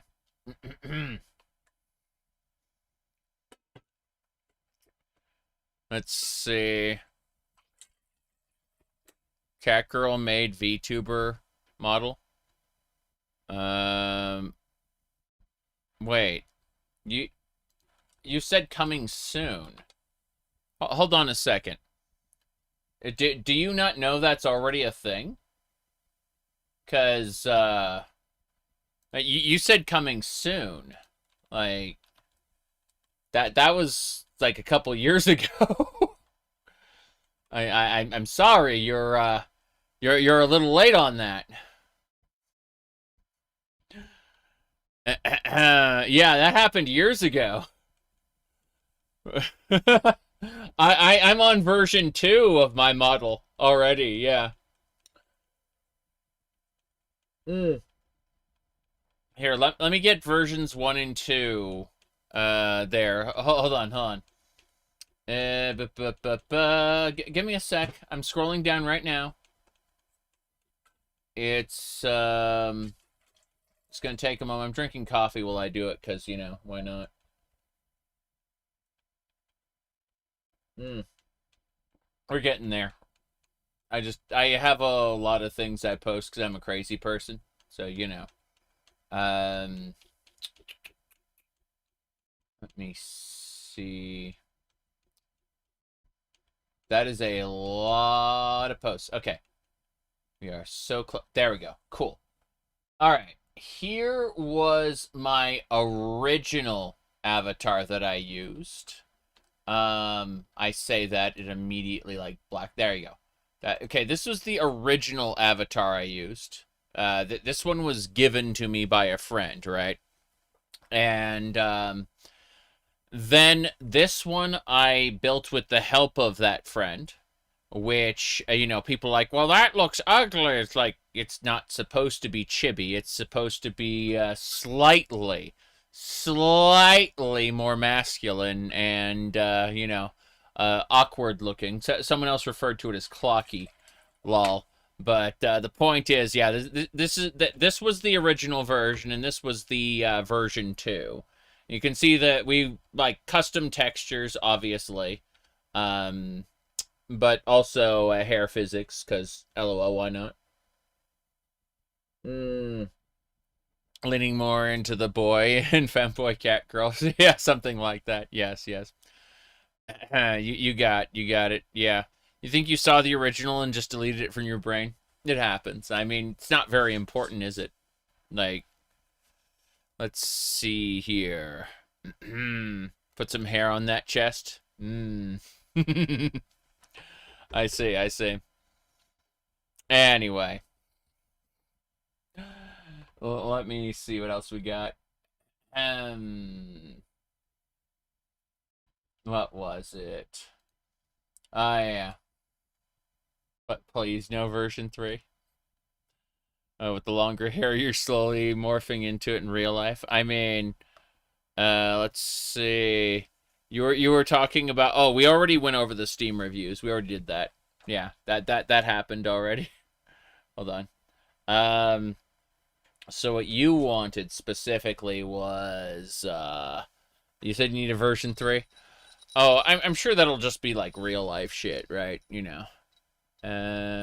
Wrong way. Hold on. There we go. Yeah, there we go. Okay, cool. As I was saying. And then we can throw the little, like, this one in front. Yeah, there we go. Okay. Okay. That should do it. I mean, I also have, like, a teeny hat, which is worn on the side of your head. Got bunny ears. Other stuff. You know. Let me see what's over here. We can put these on. Oops, wrong one. There we go. Okay, so, as I was saying, how many head slots you got? Something like that. Yeah, stack them like TF2 hats. I need the M. Bison hat. I mean, I've got, like, various hats. Like, I got a lot of hats, okay? But, yeah, just stack them like TF2 hats. No, I want the team captain hat. It's, yeah, what do you call it? Close that up. Let's take that back.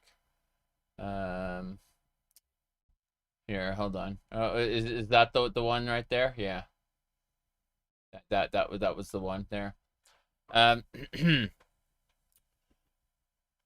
Fallout New Vegas, yeah. Very normal. completely normal. Anyway. Coffee. I need more coffee. Yeah, yeah. Let me see. It was... hold on.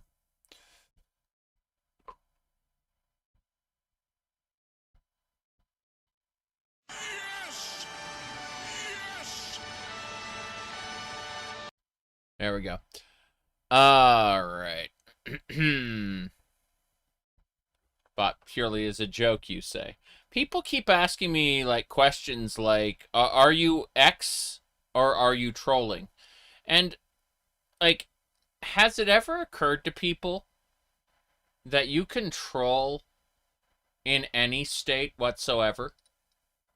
Like, since when have any of these things been mutually exclusive?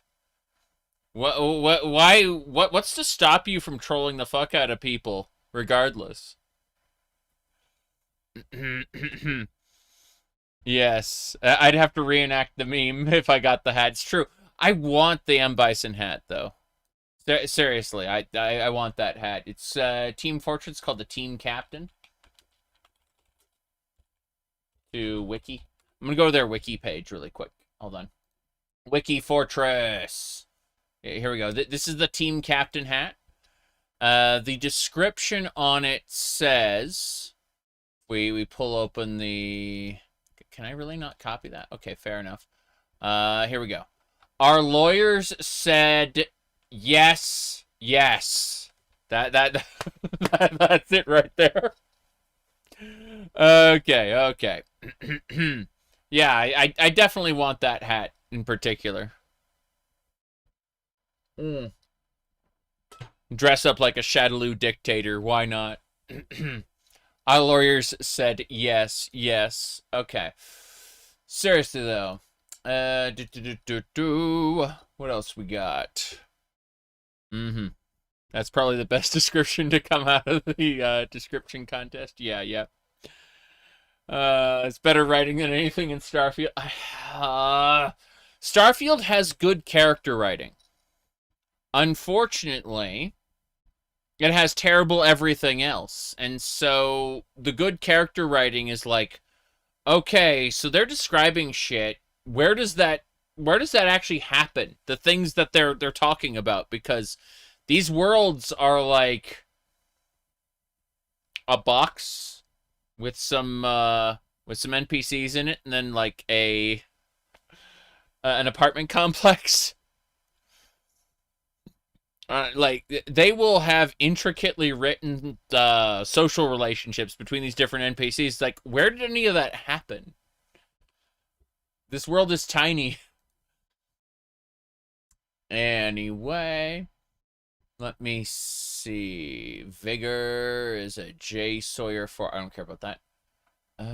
Workbench variation. Don't care about that. Change those clothes. I say. Yeah, I don't need to worry about that. Simple scripted, trash ownership removal, dynamic progression is like enemies will get stronger. It's called leveling. Yes.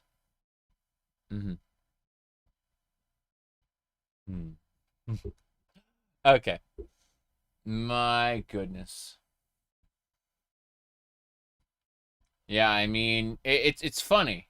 It really is funny, though, because people will, let me see, where was that shit? Hold on. Pulling open, my post there. Okay, go to replies, because I posted it there specifically. I said, you know, someone was talking about, oh, you, just for the memes, right? It's like, yeah, sure. Just for the memes. That's how that works. That's why you jeez. Hit back, and then yeah. That's why we got not one, not two, not three, but 4 different maid outfits. That's obviously just for the memes and no other reason. All right. Let me see here. Okay. What's my wallpaper right now? Let's see here.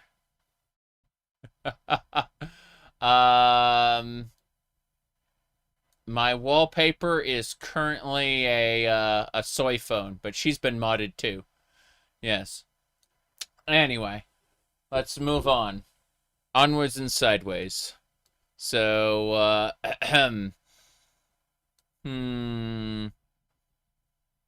yeah, what the identity? I don't know what that is. I am irrevocably myself, and that confuses and or pisses people off. Yes. All right, let's see here. Goodies. What's this? I want to know what's a... Yeah, here we go. Goodies for Fallout 3. Tell me more. Inspired in concept by the Fallout 3 mod of the same name. This mod aims to integrate a lot of things I felt should have been in the game to begin with.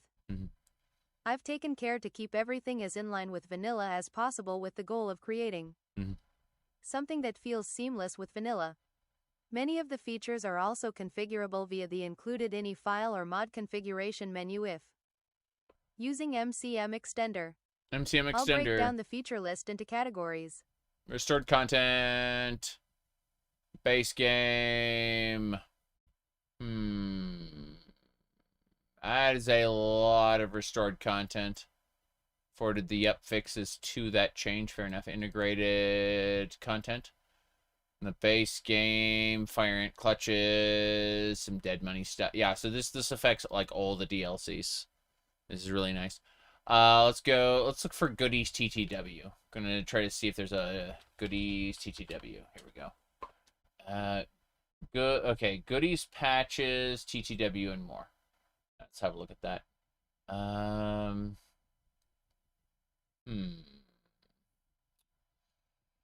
No. I don't have to worry about that.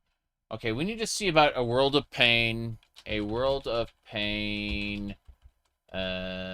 New Vegas TTW. Okay. A World of Pain. TTW World of Pain additional patches. Let's have a look. This is... What's this? Action collections, non-TTW version, not compatible with Batty's TTW World of Pain patches. What is... no longer supported. Okay, fair enough.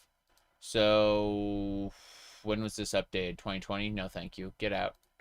It's, DLC delay redux. Let's pick that one up. I'm gonna go ahead and add this to the list.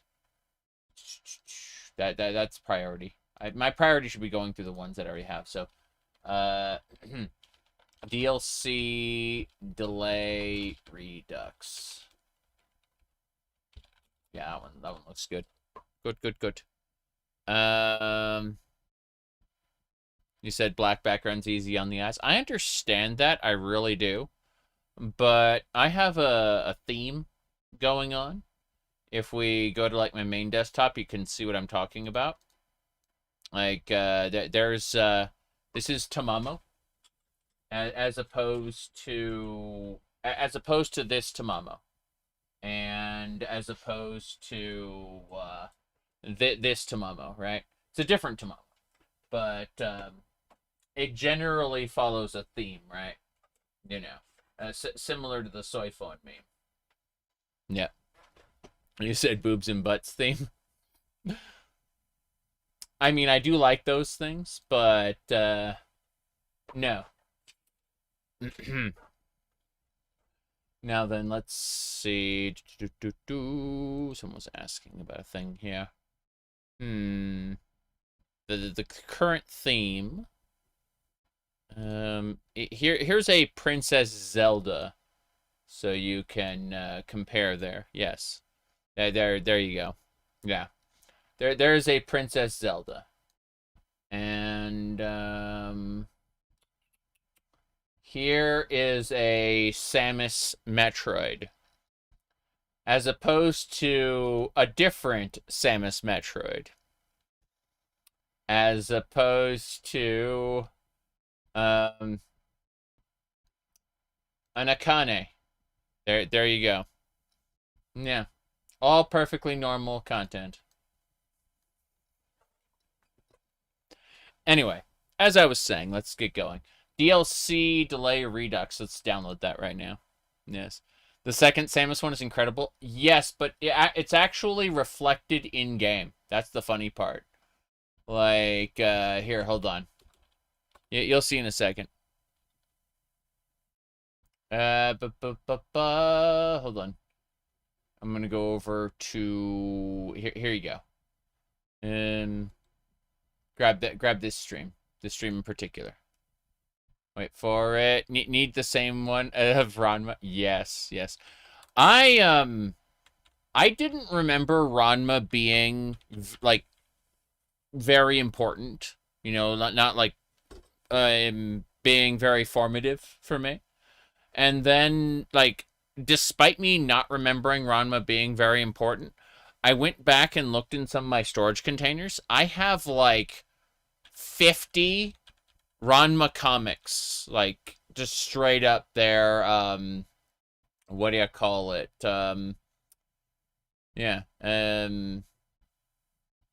It's crazy. Like, I had tons and tons of them. Okay, give me a second here. So, as I was saying, have a look, because, you know, Samus is well known for wearing a French-made outfit over her power armor.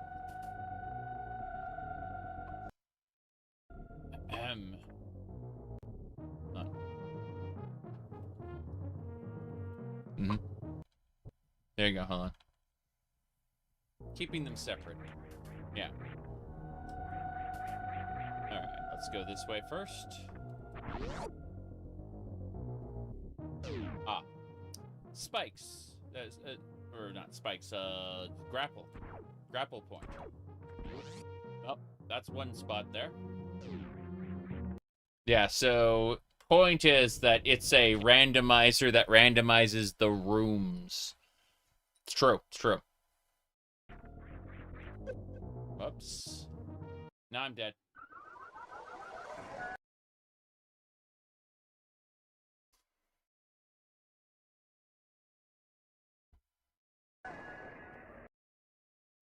Okay, so let's get going.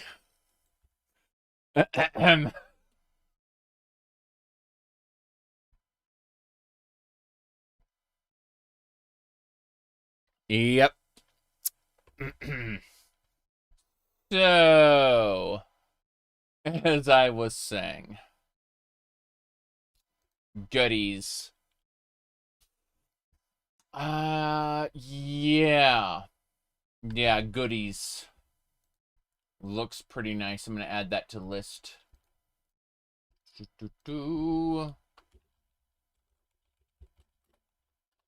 Okay, goodies has been added. And we'll manually download it. That is... Goodies and its INI are both required. No. No, I don't want to make INI changes, so goodbye. No goodies for us. MCM Extender. Okay. That one is quality of life features, script runner functions. Yeah, sure. Get that, add that to the MCM. MCM Extender. It is so added. It extends the MCM. That's fine. Lived in, we're not going to do lived in Freeside. Now I'm going to do lived in Strip. We're going to do lived in all-in-one. Yeah. Lived in. An official maid skin. I mean, I have, like, tons of different outfits there. Yeah. Trust me, you've missed lived in all-in-one. Before, after. Before, after. Before, after. Before, after. So it just makes Like, New Vegas's empty areas feel lived in. Before, after. Yeah. Okay, before, after. Before, after. Cool. Yeah. So it just takes New Vegas areas and makes them feel lived in. That's it. Lived in, all in one. That's a free workbench. Let's see. Anniversary edition. I'm not buying that shit. Looks terrible. Alright. Let's see. Maybe if they give it to me very, very, very cheaply. And then I can backport all the mods to before the next gen update. The next gen update screwed Fallout 4 badly, and we need to, like, anytime you play Fallout 4 with an expansive mod list, you need to downgrade Fallout 4 to before the quote-unquote next gen update, which was the update before this one. So this current update ruins it more than it was already ruined. And, like, so instead of going back one version, you go back two versions. It's very unfortunate. Oh, well. Let me see here. Smart ownership clears the ownership of nearby items if you've killed the last member of the owning faction. Yes. Smart. This is good because, yeah, we're going to do that.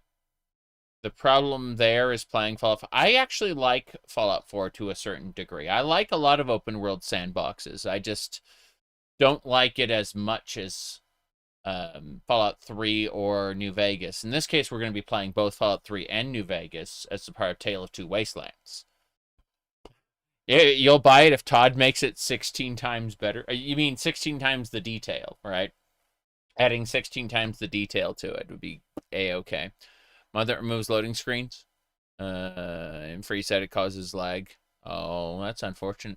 I'm fine with loading screens, honestly. I don't mind. Like, when people cry about loading screens in Starfield, that is not one of the things that pissed me off at all. Yes. I actually like Fallout 76's sandbox quite a bit. It's bad like Fallout 4 in all the ways that, you know, it's quote-unquote not Fallout, but it's still a fun game to play, provided you pay them a monthly fee.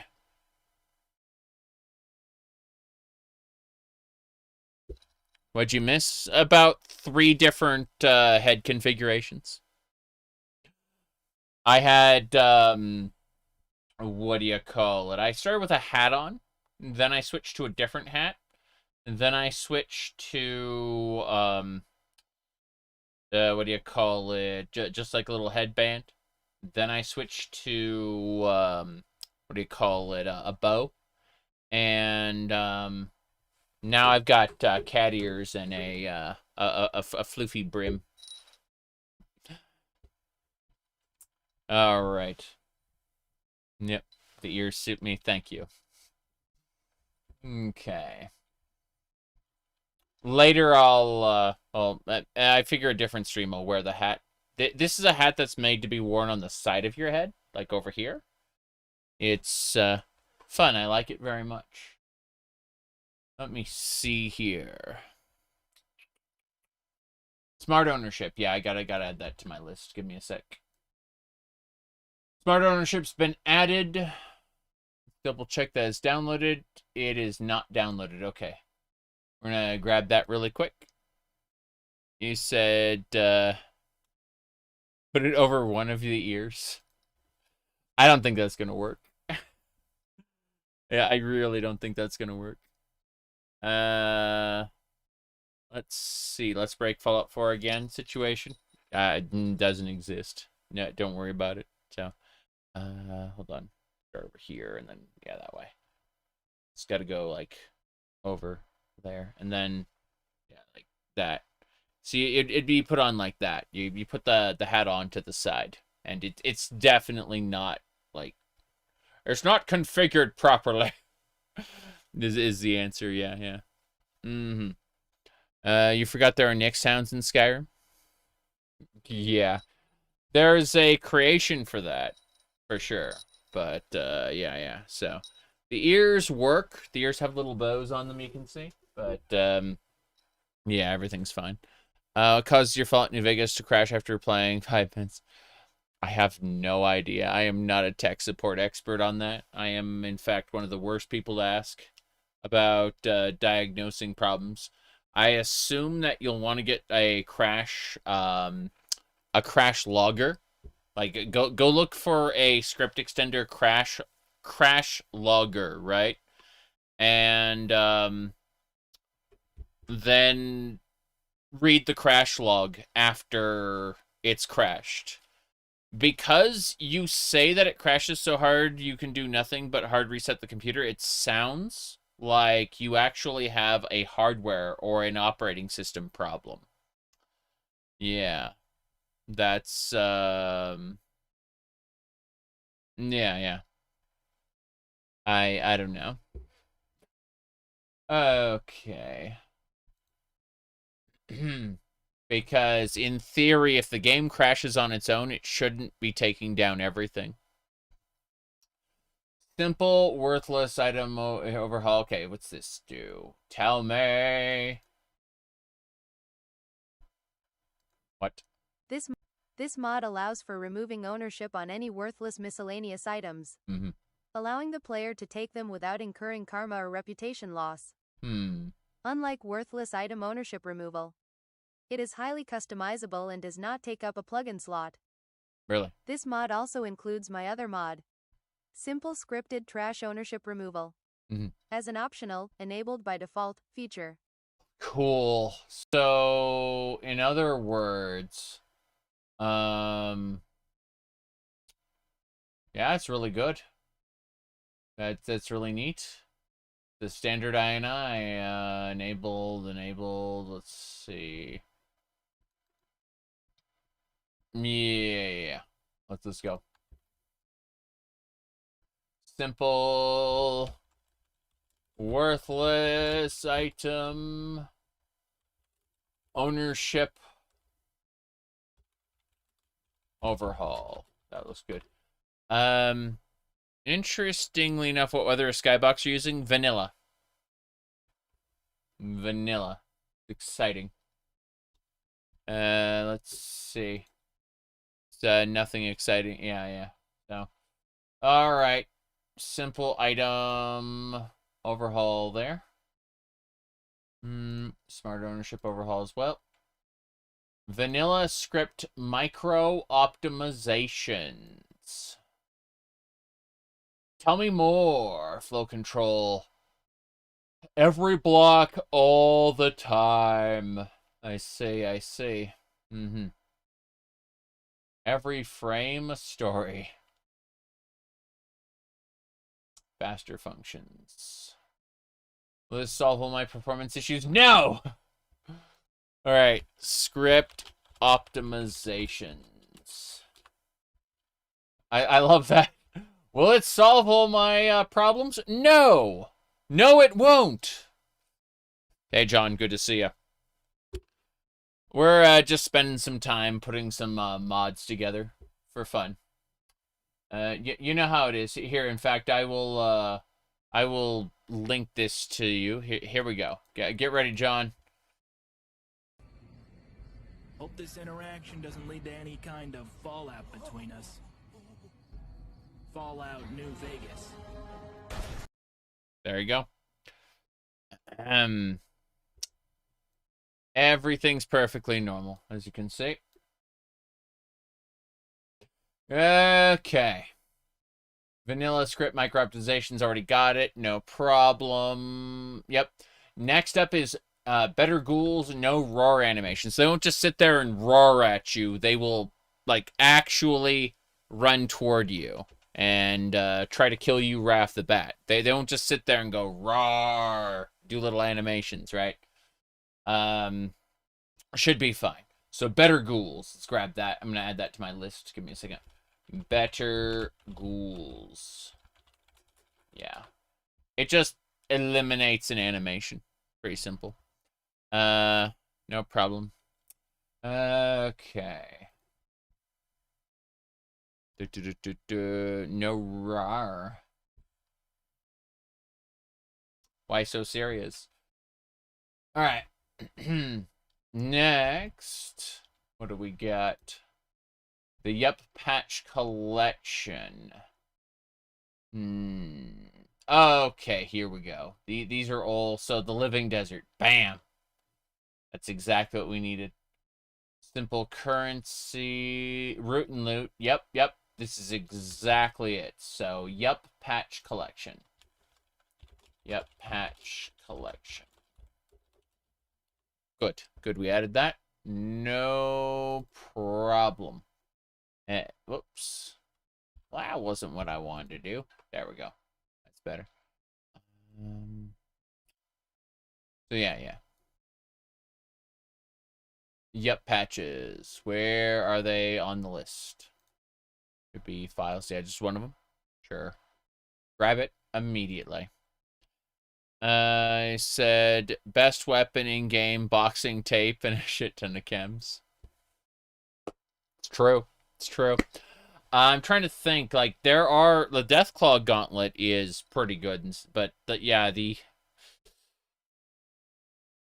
there's a skill you can learn from one of the people in he's a former ranger, and he's in what's that town with the dinosaur? Come on. It's I forgot what it's called. Novak, thank you. Yeah, you just do this palm and you can knock people down whenever you want. Yeah, it's that simple. It's busted, just completely busted. Let's see. Do you go through and resolve conflicts? We do a few minor tests, and we remove anything that is horribly offensive. But if something were to cause like a tear in the world where there's like a line, and it looks like that looks wrong, we leave that in, and that just becomes part of the playthrough, like world seams and things like that. Like minor shit that doesn't actually affect gameplay to a meaningful degree, we just leave in. So it depends on how you define a conflict. Yep, let's see here. Is the old ranger with a limp? Yeah. Vanilla placement fixes. I don't think so. We're not taking that. We have too many other things. Lock those doors. What's the story with this? Yeah. Here we go. Various doors and vendor containers around the wasteland are now locked, owned, and appropriate NPCs are given keys to unlock said doors, containers. Currently covers Goodsprings houses, Goodsprings General Store, cash register and other containers. Prim houses, Novak General Store, cash register and other containers locked. Boulder City Saloon, and the Blake's stand at the Crimson Caravan, containers locked. If you think there are any more locations that should logically be covered, let me know. Novak houses were intentionally left unlocked so the player isn't forced to break into a house to be able to complete one for my baby. Requires NVSE, Jip, Johnny, and show off NVSE. I have all of those. So, it's called Lock Those Doors. Yes. Good. Next up, we got bathroom door fix.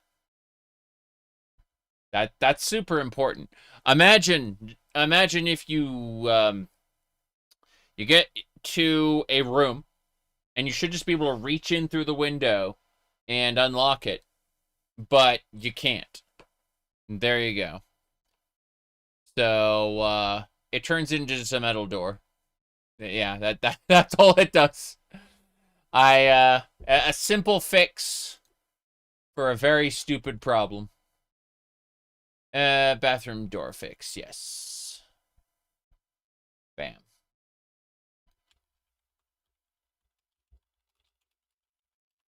Okay. Benny humbles you and steals your stuff. There's a better version of this. I know there's a better version of this. Let me see here. Spanish. Steals your stufficus. Chinese translation. Oh no. No sleep until good springs patch. Restores perks, levels, a reset. Benny's boons. Let me see. While I'm thinking that myself fast, it's not the kind of thought that should be vocalized. Sorry. Yeah. Benny steals your girl. No. It's Benny clown. Sorry. Okay, Benny clowns on you and steals your bitches. That's the one we wanted. Yeah. So Benny clowns on you and steals your bitches. That's what you were looking at. Yeah.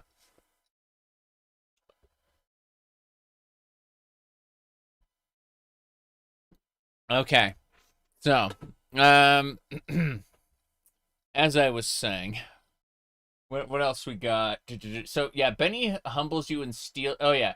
Benny humbles you, steals your stuff, and locks you out of the DC Wasteland. There you go. That's it. Yeah, your truck. Benny steals your truck. Ain't that a kick in the head? TTW, yeah. Here it is. Okay, ain't that a kick in the head? TTW fix. Let me see here. No. You'll see delay redux. No. Okay. Let's go with the... Yeah, locks you out of the Capital Wasteland. This is... Here we go. Hold on. This mod exists as a proof of concept. The idea is to introduce a new gameplay element to Benny humbles you and steals your stuff for the courier to not just be able to come back to Capital Wasteland. This is a Tale of Two Wastelands mod. Gear up and come back to New Vegas.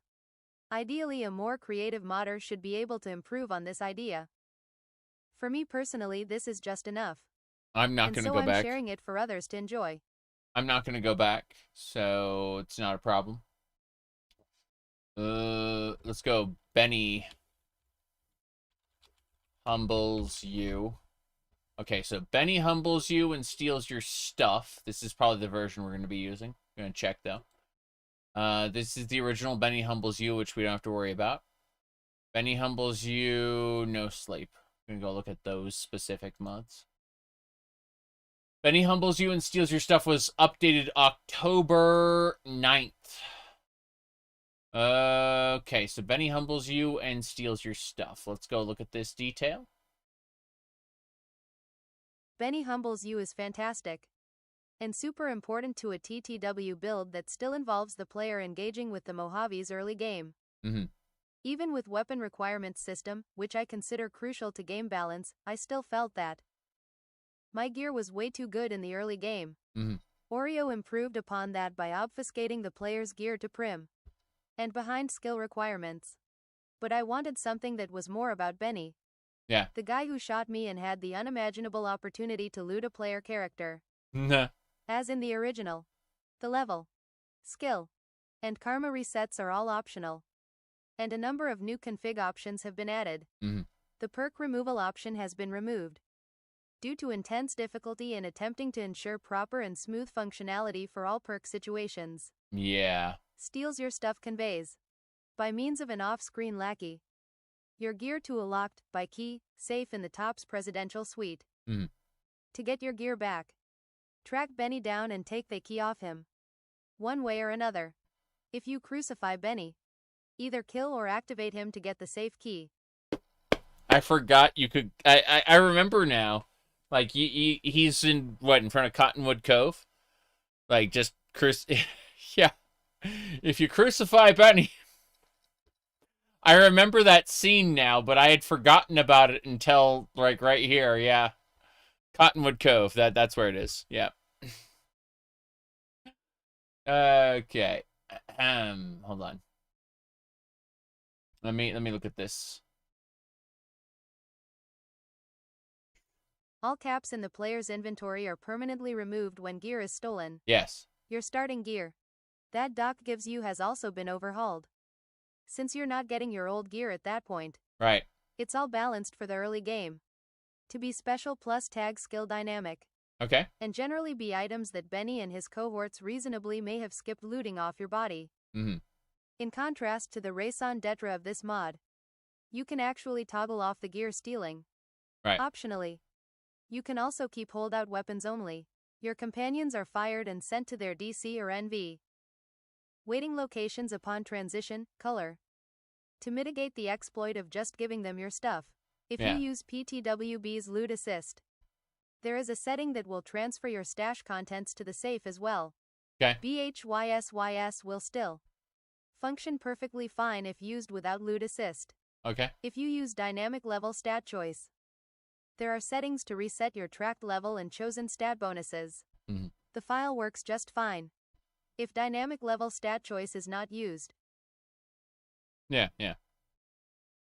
You said there needs to be a mod swapping Benny and No Bark. I just imagine No Bark in the cutscene, but yapping, like doing a lot of like his mumbly grumbly talk in the cutscene. With the two with the two gangsters behind him, you know, like as he's holding the gun.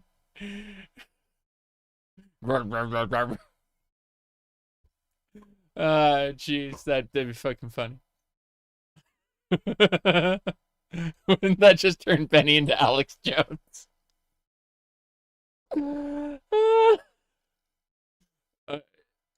I still remember him and with the goblins. The Alex Jones thing with the goblins. That was pretty damn funny. Okay. Yeah. Yeah, it's really funny. Okay. So, the game was rigged from the start. Takes on a new meaning, aliens. The elites in power, yeah.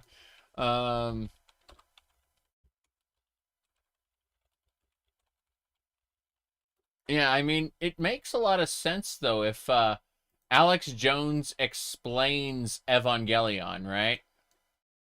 There you go. But there's this big war trying to, like, basically destroy humanity because humanity has free will, and there's a decision to which level we want to go to. We have free will, so evil's allowed to come and contend, not just good. And the elites themselves believe they're racing using human technology to try to take our best minds and build some type of breakaway civilization. Yeah. Okay. There we go. Hold on a second. I'm checking a thing really quick. All right. Let me pull up this meme here. I've got plenty of memes. I would say, like, if you look at me personally, as I am right now, okay? Like you can see me, like, as I am right now. All right, let's state the obvious. There's something wrong with me. There you go. Okay, so let's get going.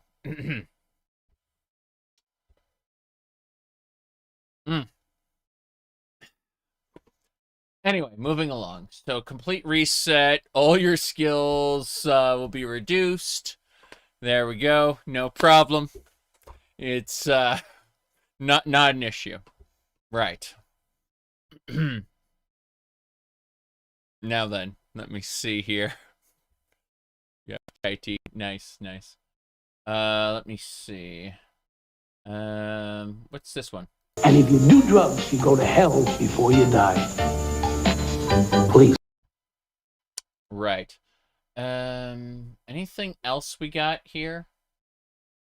Actualize. Synergy. Synergize. Growth. Profit. Profit. Microsoft with all the graphic. I mean, I've got this hat for later, but that's a different matter. Let's see. Anything else? Oh yeah, we got Todd Howard. So even though the world is huge, you can select anywhere you know about in the map and instantly fast travel there. This gets you right to the fun. Fast travel. Fast.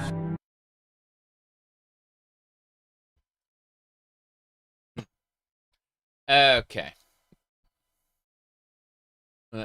Benny humbles you and steals your graphic. Yeah. Which is this one? Ah, yes. That one. Makes perfect sense to me. I was just looking at the different memes I had. This one is pretty good. Yeah.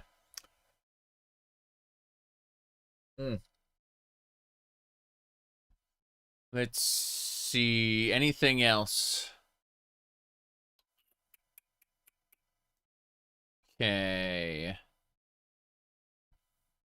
Here's the... Beware the pipeline. Yes. This is the Flame Atronach pipeline of the Elder Scrolls right there. Yeah, that's the one.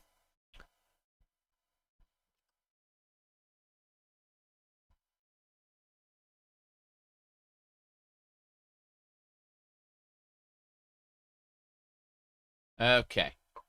Anyway, we're gonna need to get clothing mods. We're gonna need to get, like, yeah, a fair number of things.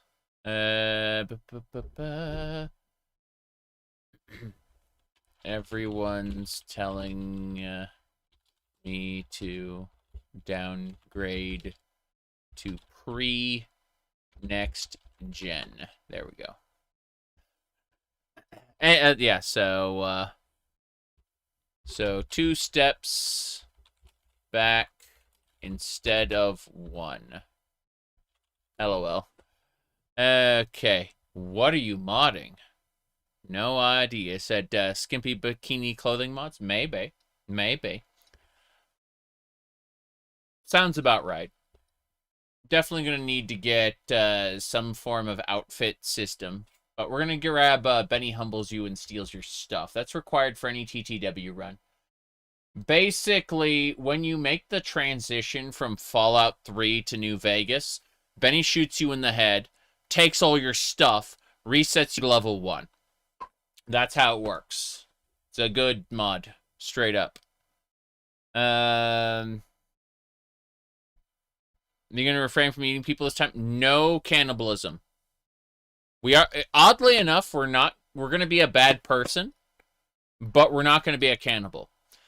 We may do some really screwed up shit in the capital Wasteland, but then we're going to, quote-unquote, atone for our sins in the capital in the Mojave, and instead of, but we're not going to join Caesar's Legion, and we're not going to join the NCR. Instead, we're going to do... what do you call it? We're gonna do the house. The house always wins. We're gonna do house this time. Yeah. Anyway.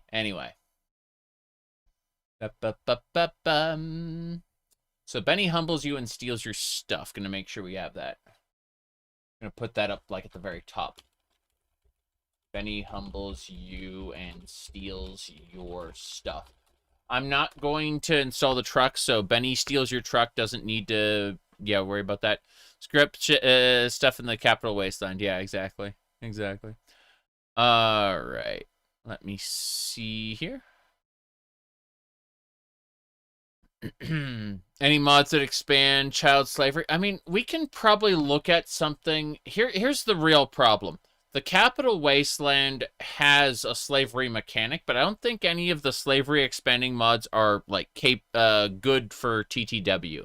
If you can find TTW slavery expanding mods, we will consider them for use, for sure. No question about it. Let's see here. Now then, that should do it. Let's double check, make sure we got everything. We did not get Bunny humbles you and steals your stuff, so we're gonna do that right now. Yeah. Bam. Done. Got it. Grabbed. Yep. Benny humbles you and steals your stuff is added. No sleep until Good Springs. What's this? Let me see. Okay.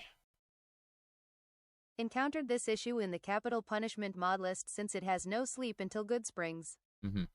You do get your stuff stolen, but perks aren't given, and some other things like resetting skills and levels. They're handled in different scripts. And the activator for the perks are outside the bounds of Doc. Mitchell's house, the way that NSTG changed the interior. This mod moves the activator nearer to the NTSG clinic area. I see. Oh, Capital Punishment Wabajack mod list. Got it. Don't need it. Yep. We don't need to be locked out of the Capital Wasteland either. All right, supplemental ammo crafting. Yep. Let's look. Supplemental ammo crafting adds recipes for almost all of the ammo types that were missing. Crafting, breakdown recipes in NV and TTW. It also rebalances and organizes existing ones. In detail. All calibers have their own starting repair requirement. With different ammo types having increased requirements. All junk ammo is craftable from 45 repair and up. To match the perk's required repair skill. All handloader ammo is craftable from 70 repair and up. To match the perk's required repair skill. Breaking down calibers requires a repair level slightly below the respective crafting requirement. But all variations of that caliber have the same requirement. All recipes have been reorganized to follow the case to primer to powder to lead to other standard. Calibers have been sorted into their own categories. Pistol, rifle and shotgun requirements. I was busy looking at a female outfit, like, for the Benny suit. Oh. I see. Anyway, give me a second. There we go. Yeah.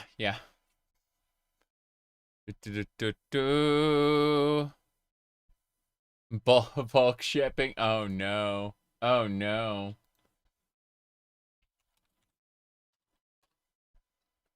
What is that? Let's have a look, see.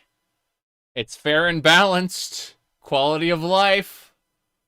What is this nonsense?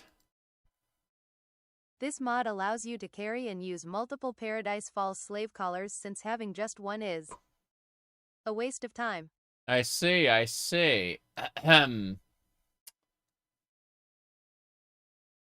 sorry, but speaking text from the Shut is a up! Pronto will start selling additional slave collars and mesmetron power cells.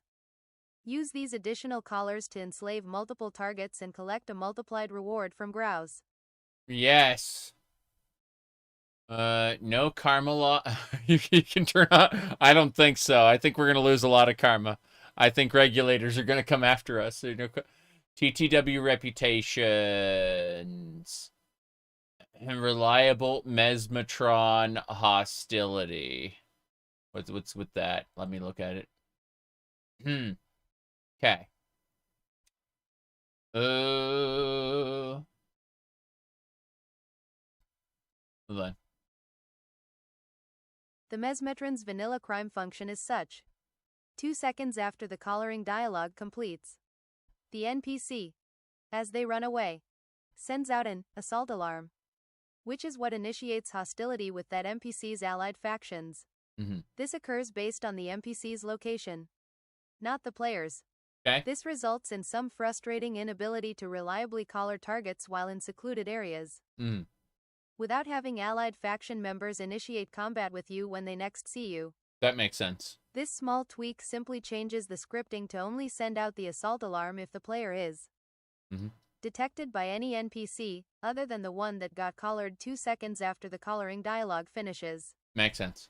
This does not alter the odds of the various mesmetron effects, head explosion, frenzy, collar stun. Yeah. Fair enough. I like it. It is included in sweep / vanilla sweep. Sweep. Sweep TTW. Sweet Enhancements Expansion Package. Okay, let's listen. Overview. This is a complete rebalance and reintegration of all of the weapons and ammo in TTW. Sweep is going to be a STARS-style AIO balance integration plugin for all of the weapon mods across the Nexus that I like. This is the vanilla weapons only version of what that file will be. That file will be dramatically different than this one. And require more than 100 weapon mods from across the Nexus. This version of that project is one for people who don't want to deal with all those requirements. I want to deal with those requirements. But want my balancing. Sweet shooter, what Especially... are you doing? 266 mods. Okay. So there's a lot of mods this author has, and it looks pretty cool. Pretty cool, actually. I like it a lot. All right, let's have a peek. Caravan King. Sweet Scarcity. No, I don't want scarcity. I like having tons of stuff.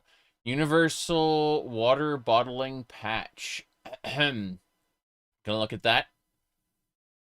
Citizen Caravan allows you to play Caravan with random NPCs. I can't see myself doing that. I can't see myself playing Caravan. Yeah, let's see here. We're gonna go look at those mods later. For now, we're going to get TTW reputations. This looks good. So, TTW reputations. Alright. This mod does what it says on the tin. It adds the reputation system from Fallout New Vegas into Fallout 3 via TTW. This has been integrated as well as it can be done, with actions that you take within a faction improving, worsening your reputation with them. Okay. NPCs will react to this through dialogue, barter, repair prices, and the rewards that they give you. Right. The following factions use reputation. Okay. Arifu Big Town Canterbury Brought Commons up. Little Lamplight Megaton Oasis Paradise Falls Regulators Rivet.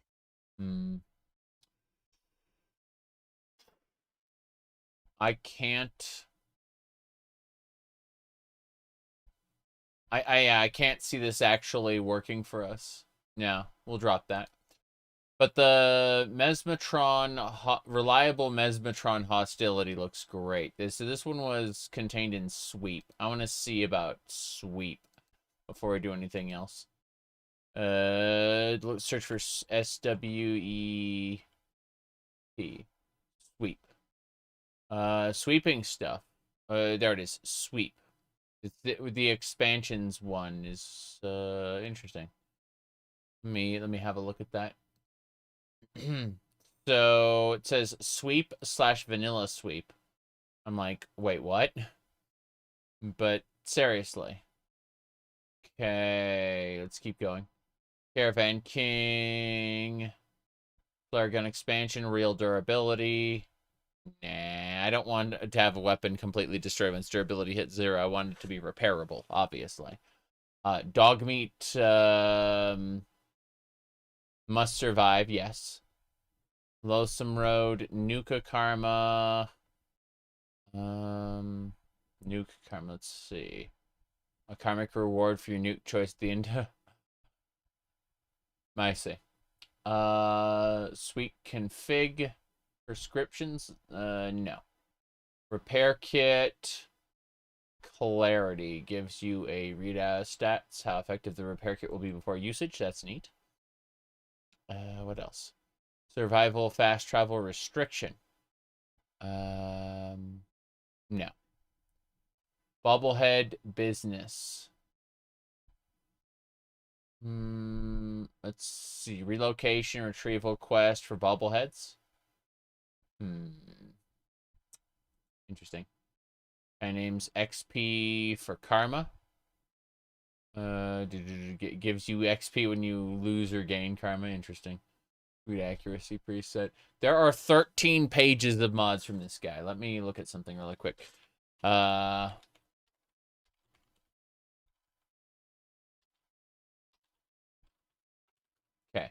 First of all, excellent. This is... Let me see here. Good. Good. We need the Vault Girl bobbleheads. This is important. Let's see what else we got. I'm looking at if there's anything else. So, yes. Beat Shooter 6 is female? Didn't know that. Neat. Okie dokie. Weathered case display. I'm looking at some things. What did we have here? Ah, yes. Complete Vault Girl interface. Let's do that. Going to absolutely mess with that. Be very silly. Okay, so let me grab that really quick. That should be... let's double check. Complete Vault Girl interface. TTW. I'm checking for like a TTW patch. TTW vanilla file. Oh god, looking at it like that. Yeah. There we go. Classic. Let me see here. Right. I'm just double checking this. TTW.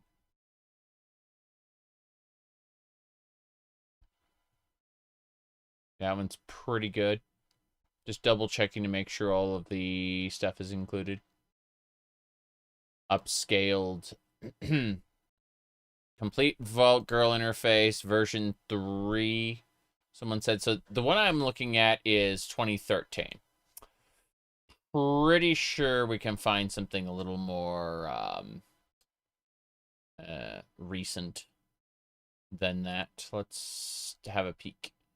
Okay, I found one for 2020 on ModDB. The Complete Vault Girl 3.0. Let me double check this. Check the one we were looking at before. Yeah, it looks like this one is version 1.0. And then the one on ModDB is version 3.0 and includes mod patches. I'm going to double check that right now, just in case. You said the typical Fallout New Vegas mod creator is a girl? I mean, I could have told you that already. Yes. Let me see here. What was it? What was the POV for that one? It was whoops. Hold on. Yeah, it was, let me scroll that one out there. Yeah. It was that POV right there. Yeah. You can see it right there. That's the New Vegas the POV meme there.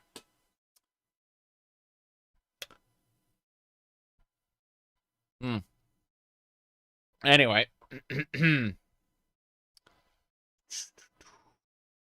Okay, so let's look at this version 3 complete Vault Girl interface and see how well it what it has in it.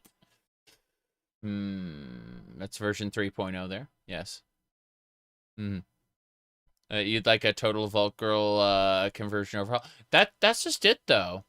Like, it looks like we're going to, if it contains what I think it contains, this should be fine. Like, if it has a TTW patch, that's mostly what I want to see, is if it has a TTW patch, we can absolutely do that.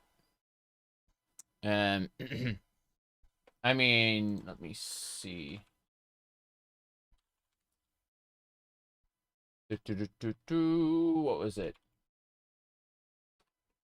I mean, if you were talking about the, what do you call it? The Estradol mod, I'm probably not going to be using that, but it exists. Yeah, that is not even a joke. Like, there's also a testosterone mod as well, because, you know, reasons. Yeah. Those exist. Anyway. Yeah, so I was looking at the Vault Girl bobbleheads with the whatchamacallit, classic interface upscale, yeah. Let me see. Looking for version 3. Okay, looks like this classic Vault Girl interface mod from 2024 is TTW tagged. So we're going to use this one specifically, not the 2021. So yeah. Yes. Anyway, let me have a look at some of this really quick. I need to go back over to the complete Vault Girl interface. I need to delete that one because we got a different one now. Yeah, bam. Okay, the one we're gonna use is said the best part about playing Fallout is setting up mods. I've had tons and tons of fun. Like, I understand there are people out there who they will do modding, right? They will go ahead and like they'll play for like 2 hours and quit. But as for me, I'm probably gonna unless the game crashes a whole ton or like breaks in some fundamental way, I'm probably gonna be streaming this for like 100+ hours and having a lot of fun with it. Just saying. Okay. So, digging through. Oh wow! It includes all of the skills and everything. That's really nice. Holy crap.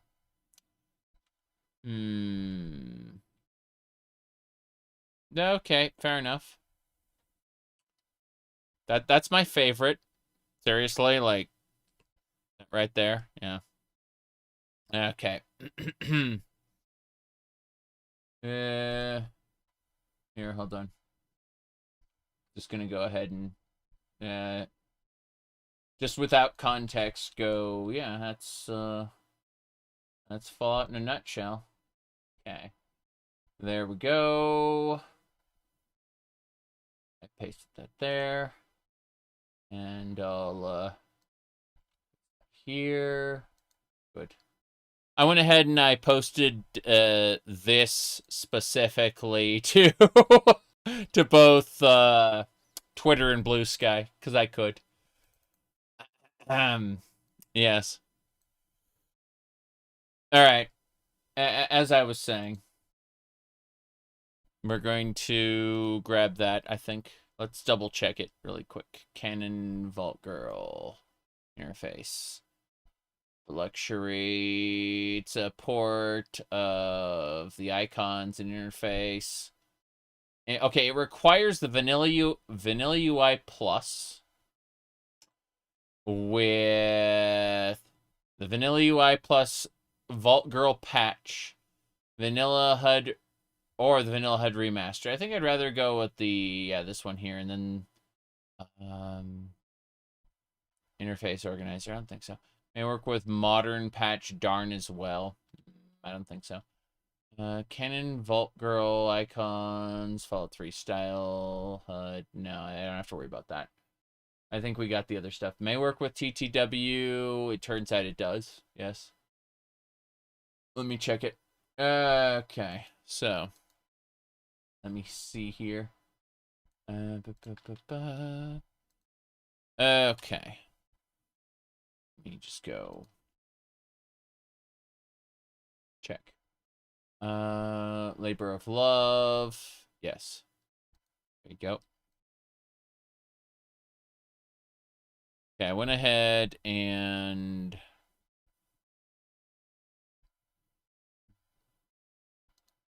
got it. Sorry about that. Just one. Okay, there you go. Those are the two URLs for that. No problem.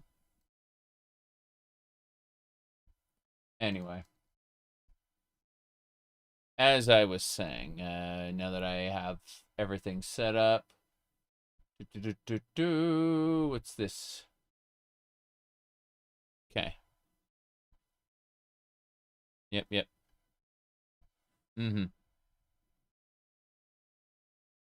What about this? Do you add more mods mid-playthrough? Never. I never add more mods mid-playthrough. So we're taking time to play. We're taking like a few days to just kind of get mods together.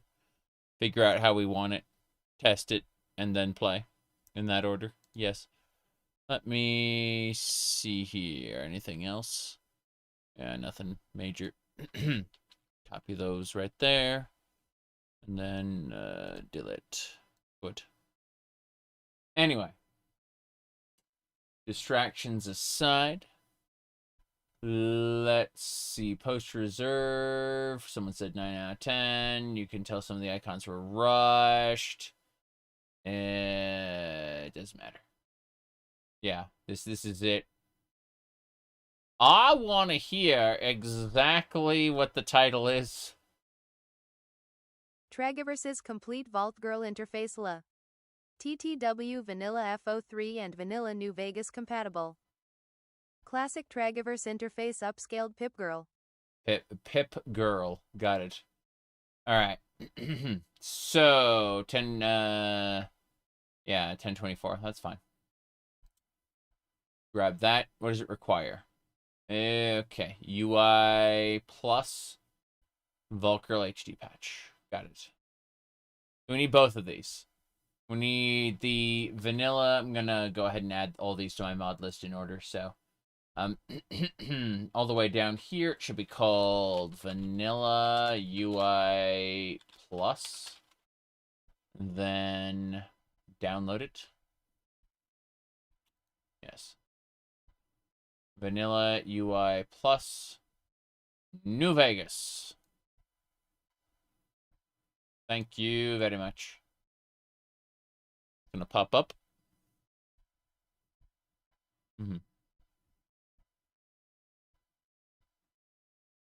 I'm sorry, I'm not a real gamer, as you know.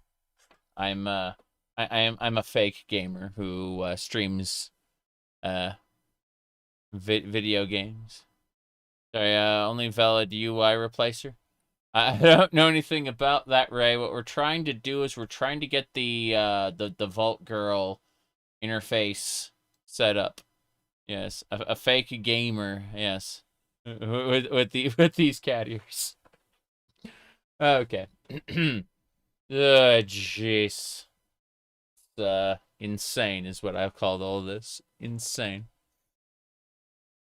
Let's see. Anything else I need to add to this amazing list? I don't think so. Okay.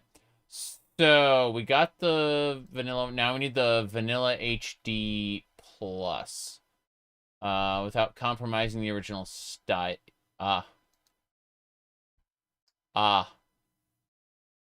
see.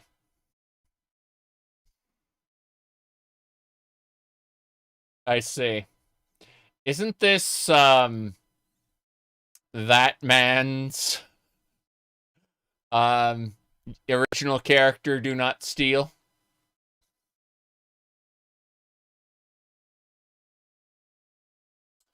Okay. Going to go ahead and download right now. That is the the Vault Girl patch. There we go. You wonder who drew that? Yeah. That man. Okay.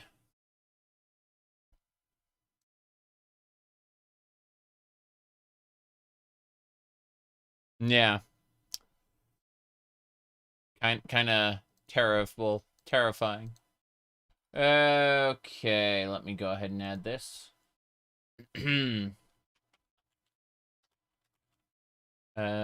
Plus HD Vault Girl patch. Got it.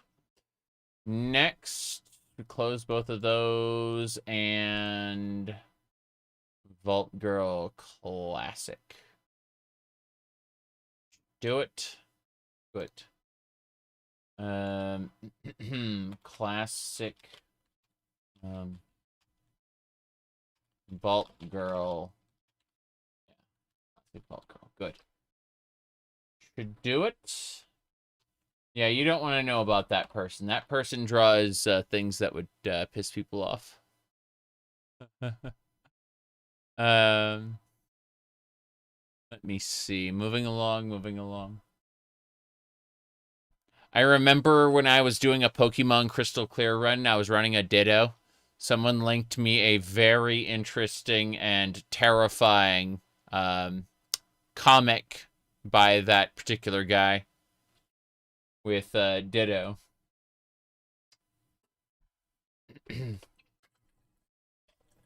Yeah.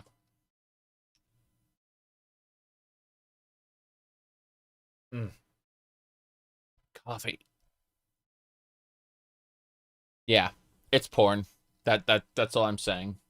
The kind that'll make people very uncomfortable.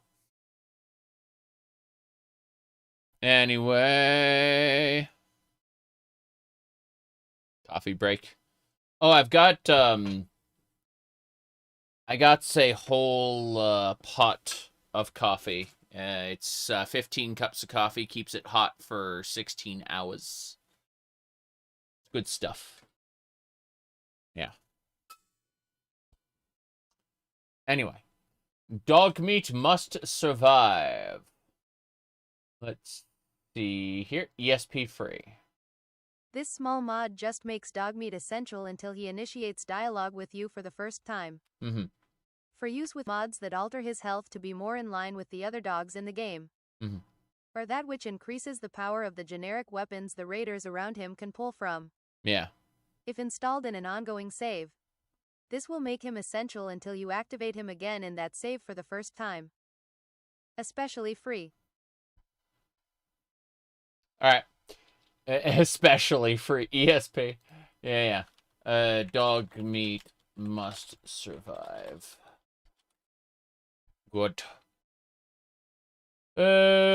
Okay. Download Dogmeat must survive. No problem. Repair kit. What's this? Oh, it just straight up tells you max durability repair 8%. 83%. Oh, okay. So it'll just tell you what its percentage will be. Good. Repair kit. I typed in a word with starting with C instead of kit by accident. Clarity. Yeah. In my head, I was combining the word kit with the word clarity. And so, yeah, that was definitely a word. Okay, let's go ahead and download that. Right. Bobblehead Business. Distributed coffee mod as coffee drinkers. Jeez. There's coffee makers, but there isn't a whole lot of coffee. You'd think they could grow coffee beans somewhere in the Wastelands. But no. Let's see here. Yes. So as I was saying, they added coffee and honest hearts. You're right. Isn't there a coffee food? There are various coffee foods in real life, at least. Bobblehead Business. Let's listen to this. Cool. Overview. Bobblehead Business is a combination relocation and retrieval quest for bobbleheads in TTW. TTW. Both the survival and big guns bobbleheads have been implemented and can be found in tandem. TTW 3.3. 3's altered bobblehead stand that can fit both the survival and big guns bobblehead has been used to allow display of the additional bobblehead features.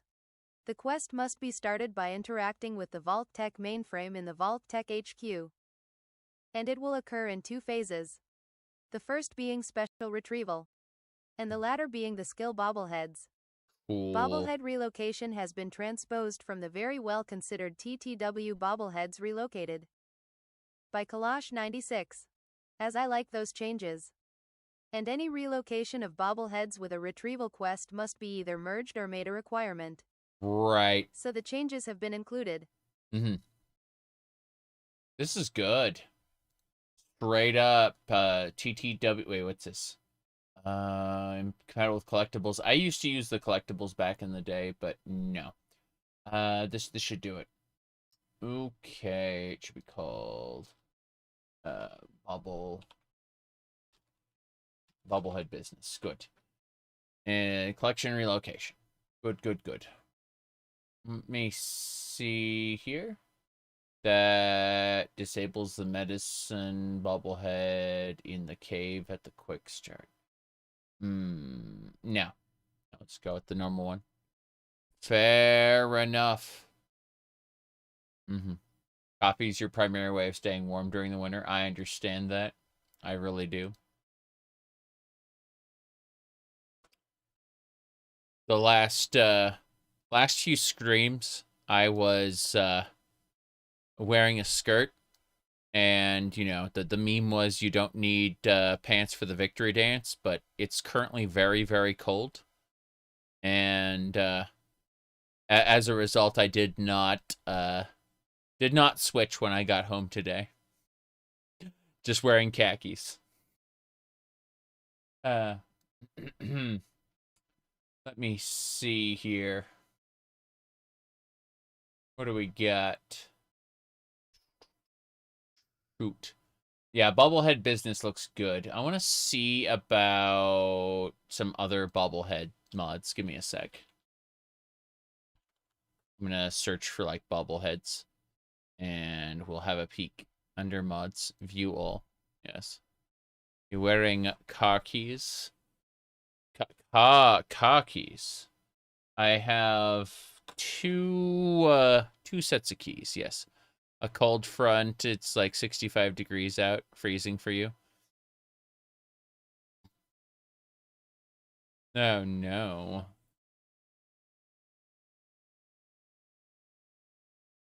It is currently 63 right now.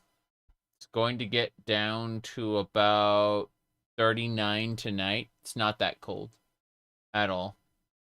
Yeah. Like, we get like 0 degrees or lower in winter, so. Of course, we're talking about fascist imperial units, not global peasant units. There's a difference. Okay, let me have a look at these Bobblehead mods. Bobblehead mods, sort by latest updated and 80 items. Okay, cool. Bobblehead Business made a lot of sense. Bobblehead perk overhaul adds, changes the effects, finding them, making them more exciting and rewarding. We'll have a peek at that. I don't think we'll use it. TTW Classic Bobbleheads, no thank you. Yeah, Big Gun, Bobblehead Patch. Collections merge. TTW Combined Bobbleheads. Collectibles. Let's see, starting medicine Bobblehead. The rocket launcher. I'm still looking. Bobblehead. Bobblehead Power Girls. We'll have a look at that later. This one is Bobblehead Changes, Charisma Bobblehead, St. Patrick's Day Bobbleheads. The Bubble Girl Bobbleheads we may end up using. Fallout 3, TTW. Bobbleheads in the Mojave. Adds Bobbleheads to New Vegas with no change. I don't think so. Visible Bobblehead perks. What's this? Makes the perks added by TTW visible in the Pip-Boy place. That's 5 years ago. Probably shouldn't use that. I was just looking at like cosmetics. Add all Bobbleheads, New Vegas Bobblehead. Yeah, okay. Fair enough. Let's have a peek. I want to see about the perk overhaul. What is this? So, explosives have 10% less spread. What? No more of this. And then instead, it's explosives do 10% more damage. Yeah, that makes a lot more sense there. A real man is comfortable in a suit and cat ears. Meow. You say.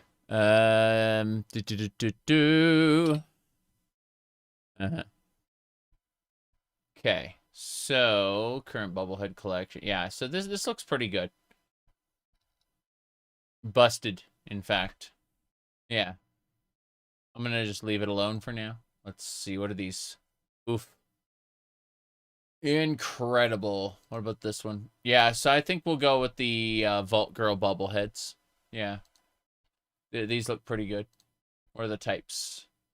Blondes, dark hair, red. Yep. Let's see. Those are the meshes, and these are the optional files for it. Let me double check. Double check. Okay. Take one of the textures. Archive validation off and on again. What? Yeah, I get it. It's the meshes and textures. Let's see. Complete Vault Girl interface. Display in Novac. I'm not going to live in Novac. I'm going to live in the tops, I'm pretty sure. Not the tops. The lucky, whatever it's called. Jeez. The presidential suite. Now. Bobblehead meshes. Yes.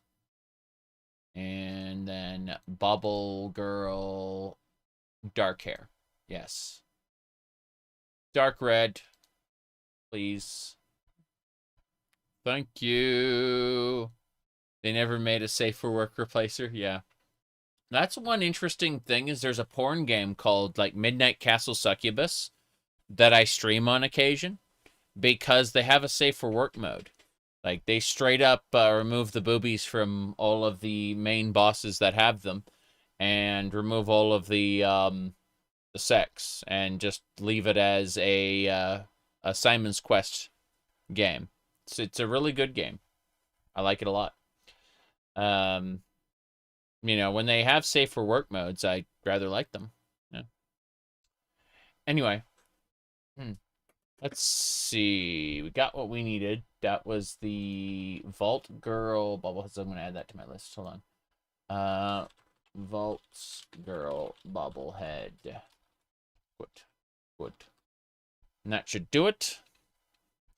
Now, let me see what else we got. I'm going to close this. Yeah, I have a bunch of weird things running in the background. Close all that. Close. Yes. And then double check. Yes. Perfect. Anyway. Yeah. Okay. So.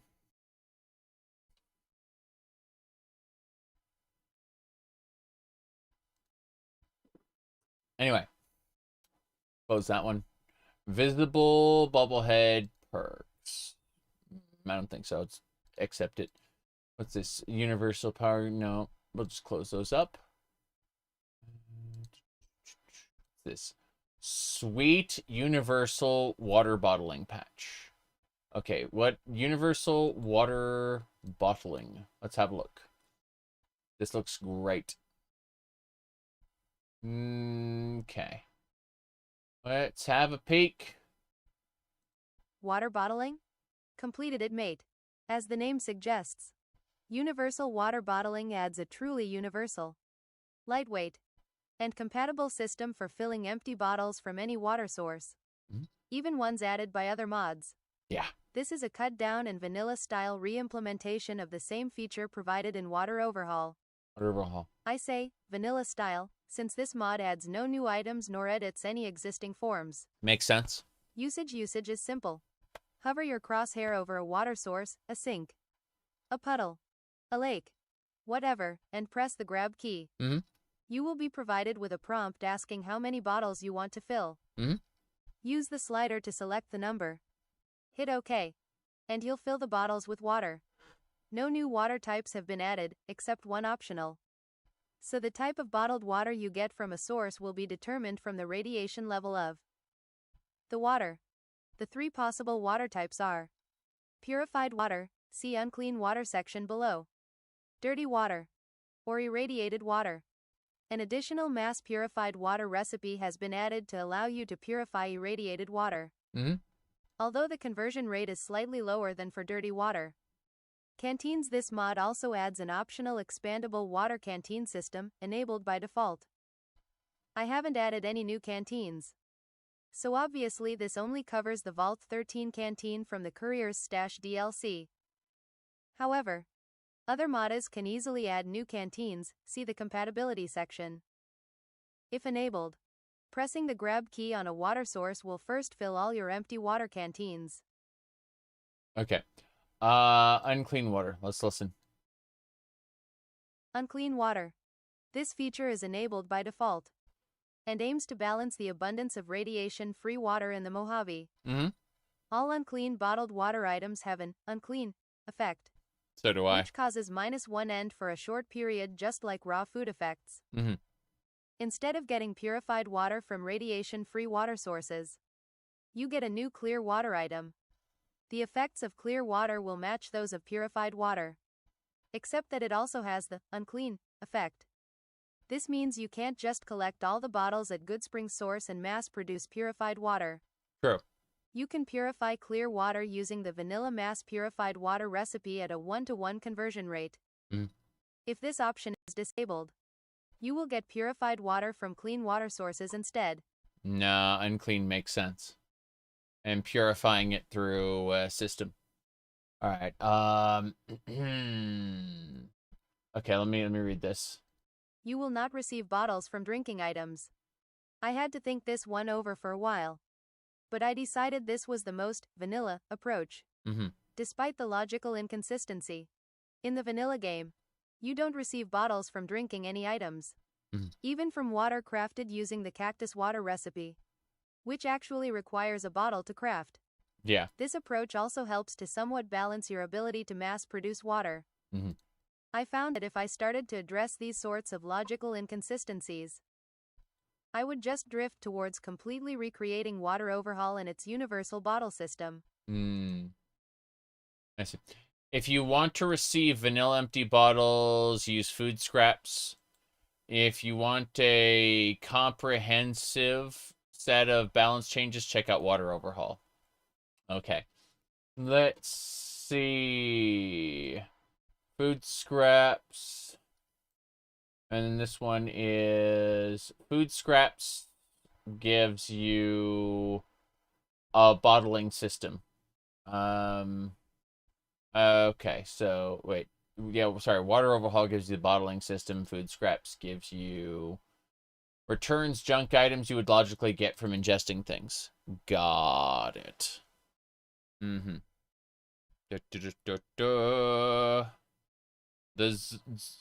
It wasn't the Zora King. Oh God, you're that was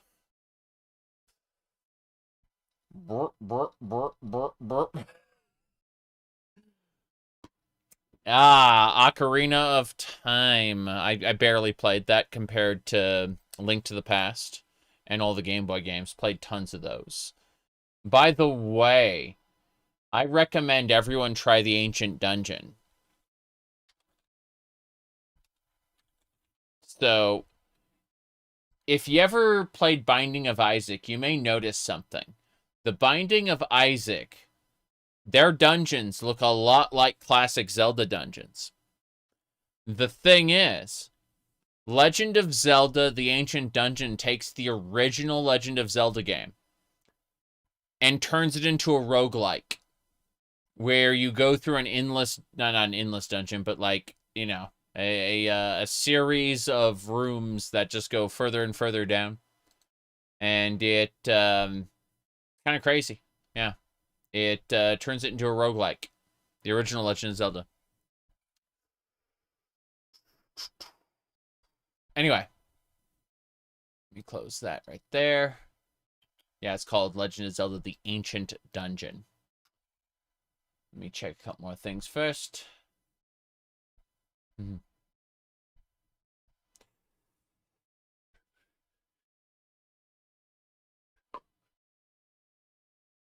Okay.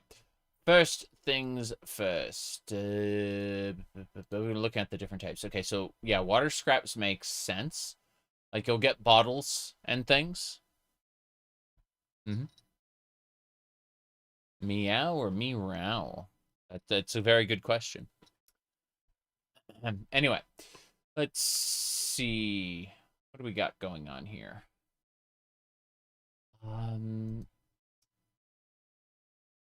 Yeah, we're gonna close these bobblehead related things. Those don't matter. So basically, the universal water bottling seems pretty cool.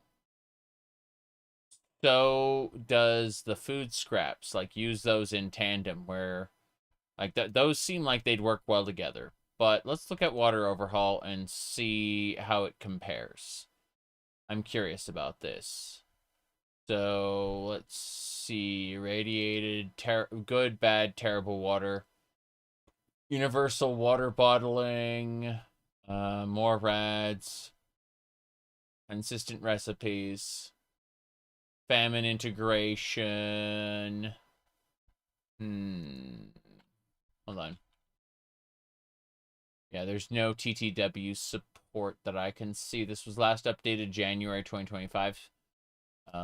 Let's do a quick search. Seems like the TTW patch no longer works.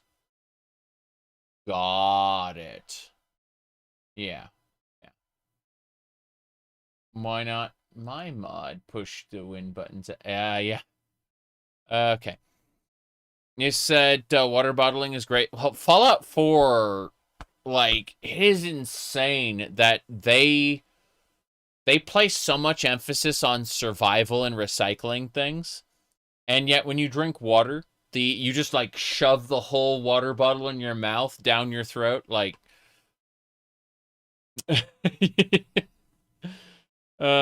Anyway, let's see. I think we'll go with these two. The universal water bottling with food scraps. That's what we'll go with. Not water overhaul, because water overhaul doesn't work with what we want to do. TTW. Let's see. Using the sink in TTW doesn't work. I had to press Z, not E. Yeah. Point is, it functions. TTW. Just do that again. Yeah. Doesn't give me any options. It's universal water bottling. What about food scraps? TTW. Nuka-Cola expansion oh yeah. This supports TTW stuff. Good. There's a mod that lets you keep the bottle after drinking. Felt pretty overpowered. You get like 50 bottles. Yes. Yeah, you get tons of bottles. Absolutely. I want to nuke the economy. Yeah, for Fallout 4, absolutely. It feels overpowered. I agree. You do end up with tons of bottles. No question. All right, well, we're at 3.5 hours, so I'm just going to take a short break, and then we'll add food scraps, universal water bottling, and then we'll move along to see the rest of Sweet Shooter's fun little mods. I'm curious about, like, all of them. So I will be right. Using guns feels overpowered.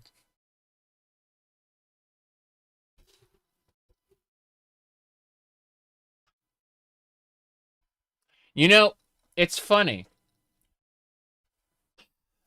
The more complex a universe's magic system, the more hilarious it is when someone pulls out a gun. Back in a sec.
All right, we're back-ish. I just had to go AFK for a second.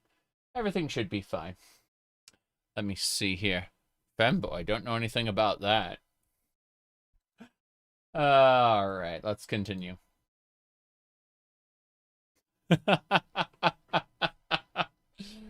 I mean, were you talking about? Were you talking about that one? Or were you talking about that one? Like, All right, let's state the obvious. There's something wrong with me. All right, let's get going. So we are going to move along. Food scraps mod, here we go first. I'm going to add that to my list right now. Food scraps. Cool. So what happens when you eat something or drink something, you get the item back. That's the important thing. Like, whenever, like, yeah. Universal water bottling. Yeah.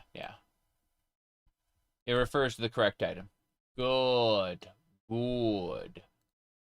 we're grabbing that food scraps. Like, basically empty soda bottles, scotch, coffee cups, whatever, you know, whatever you need. No problem there.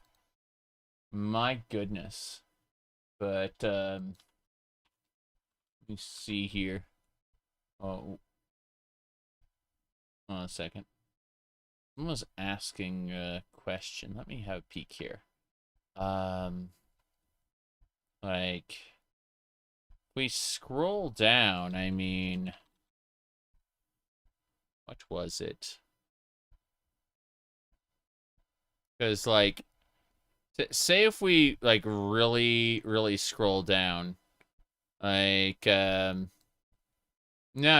Like, over here, I did my Stardew Valley run with a VTuber avatar. Let me see, what else?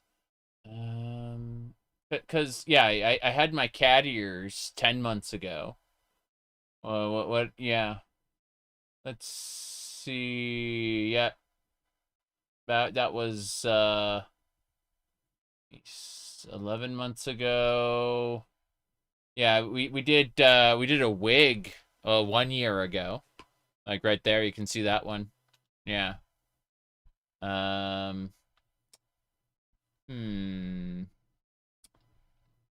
Yeah, it's over a year. No idea. People just don't pay attention. That's fine. It's more funny that way.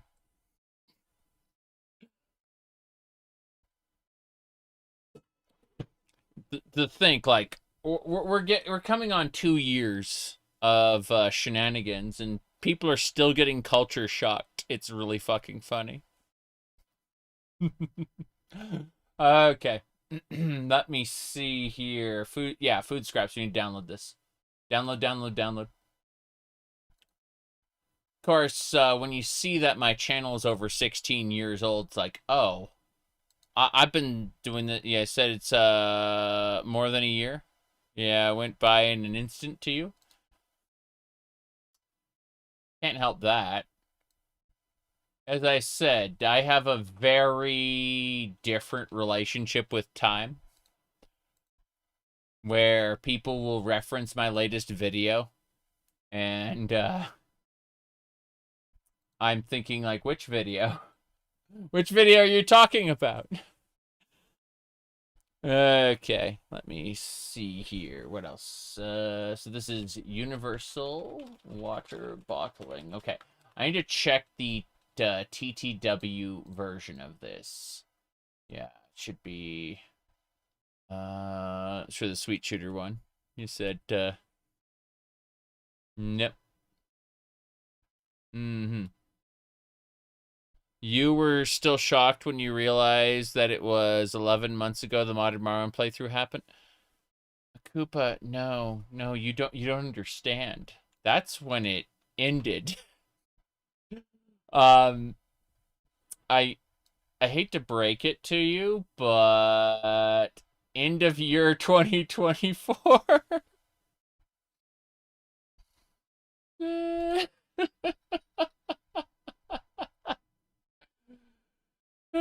Yeah. Like it was a while ago that we started that. Yeah. I need to continue my Stardew Valley. My wife made a wonderful dress for me to wear while I'm playing this character, and I still haven't worn it, like, on stream yet. Okay. Yeah, she's got a sewing machine. She's really good at what she does. Okay. Let me see here. Creepy Vault 22. I need to go back up to the top here. Stalker, classic presets. I don't want... Yeah, there it is. The universal water bottling patch. That's what I wanted to see. Okay, let's hear it. Go on. This patch makes some balance changes to universal water bottling to fit my balancing tastes. 1 cap is required per bottle. Tiny balance nudge and pseudo-realism. 3 empty bottles must be cleaned with 1 Abraxo at a pure water source to obtain a clean bottle, which can then be used to get purified water. The unclean water effect is expected to be turned off. It's not a bad method of handling purified water availability. But I've wanted to make Abraxo used in more places for a long time. And this was a good opportunity. Yeah. Remaining empty bottles after a cleaning operation are converted to empty soda bottles for simplicity's sake. Frankly, Okay. my first attempt at the scripting logic for this was a mess. And I didn't want to bother working it out. Vanilla Sweep is ostensibly expected to be used with this mod to maintain the use of the remaining bottles for Molotovs. A version is available for sweet consumables that patches the boiled water recipes to use Abraxo. The standard boiled water with the cooking items converts at 5 dirty plus 1 Abraxo equals 3 purified. The mass purified water is plus 6 dirty plus 1 Abraxo equals 4 purified.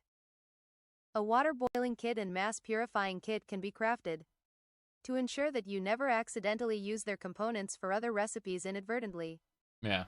The new clean bottles and kits have their weight automatically tuned to match their relative parts. I don't think so. I'm fine with it being unbalanced in the favor of the player. I see that overhanded balancing, the heavy-handed balancing as something that might fit some players, but I'm okay with it being a little stupid on the side of the player. I mean, I'm okay with this. Let's double check that we got our items: universal water bottling and food scraps. Yeah, those are there. Let's keep going. I still want to see, yes, sweet scarcity. So we would need to look up sweet stuff later. Let's see. Loathsome Road, Nuke Karma, Sweet Config, Creepy 22, Fast Travel Restriction, Karma XP, Townie Names. Gives the generic settlers in Good Springs names. Cool. Made on commission. Damn. I mean, that's a cool thing to get. Yeah, it's a tiny ESP free mod that just gives the Good Springs and Prim, like, random settlers generic name. Yeah. Cool. Yeah, I'm happy with that. Townie names. Bam. Do it.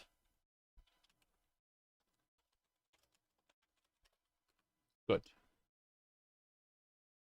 But I heard something. Must have been my imagination. Good evening. Okay, so we got townie names. No problem there. Let's go back. Close that up. Yep. Bulk. Here we go. We're looking at Sweet Shooters mods right now. There are 12 pages of Sweet Shooters mods. I'm not sure I'm going to use them all or anywhere near all of them, but we're still looking. Hardcore Radiation. This simply damages the player's health whenever they gain radiation. Either a linear or flat. We'll have a look at that, but I don't think we're going to use it. I just want to, like, add it to a new tab to peek at it. I think that's a good idea. Follower donation karma. What's this? Gain a small amount of karma for donating medical supplies to the followers. That would be nice. Yeah. I like how the karma system exists in Fallout New Vegas, but it is barely used at all. It, like, the idea of pick up steal 100 pencils, become Wasteland Hitler. That is the Fallout 3 way. New Vegas doesn't really do it that way. Like, it has karma. It just barely takes advantage of it. Better lock container loot? Yes.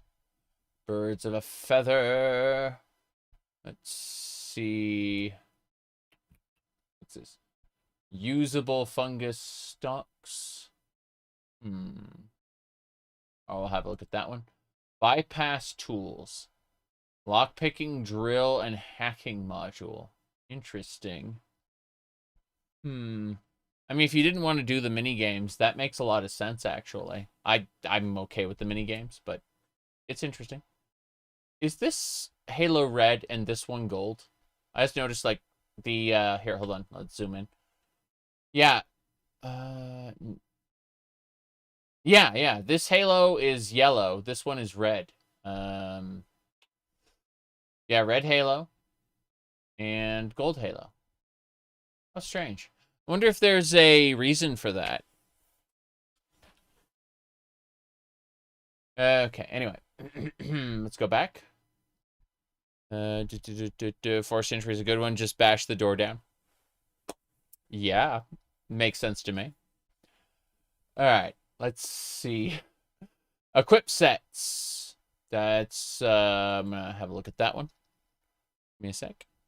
Karma had an effect on Cass, the best written companion, and the house ending. Not much of an effect, but slightly relevant. Yeah, exactly. So I use the word barely, and I think that still applies. Anyway, what's this? AP refill notification. Makes a VATS ready sound when your AP fills up to 95. That's pretty cool. Lucky karma. So these are all like karma influence for doing certain things. What's this? Jump mat.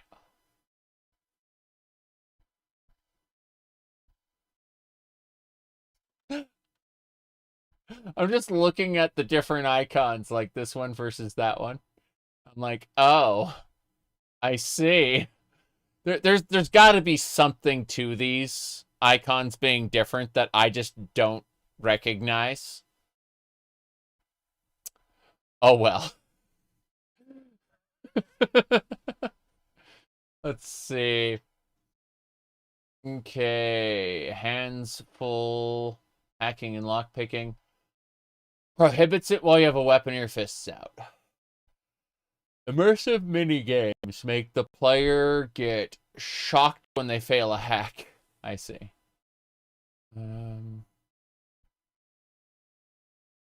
Yeah. Citizen barter. You can barter with random NPCs. Save points. All the typewriters in the Wasteland. It's a... you can save at typewriters. It's what do you call it? Resident Evil. Oh, that's super funny. Give me a sec. I gotta poke at something on my phone for a moment. Should be fine. Just need to fix a thing. Right. Okay, this looks good. Thank you for waiting. Anyway. There's a mod that turns cigarettes into save points. I see. Who said butterfly? It's actually flowers with quilting in the background. Yeah. It's got two butterflies, but it's mostly flowers. And then yeah. Okay. Reliable Mesmatron hostility. I need that one. What else? More or less rads. Increase the intensity of ambient radiation. Yeah, let's do that. Let's turn up. Let's make radiation more severe because radiation is too easy in the base game. I think so. Real campfires, base object swapper. Let's see. Swap the animated static campfires with usable ones. Yes. Yes. Okay. Makes all toolboxes activatable workshops. Yeah, that's pretty cool. I like that idea.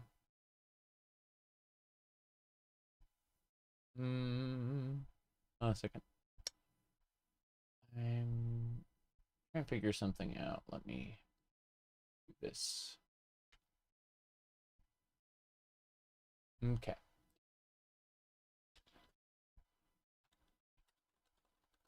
Checking a thing.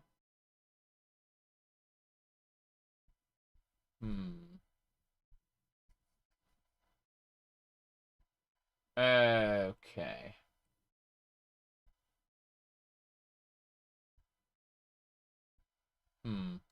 Sorry. Shenanigans is what I was saying. Okay.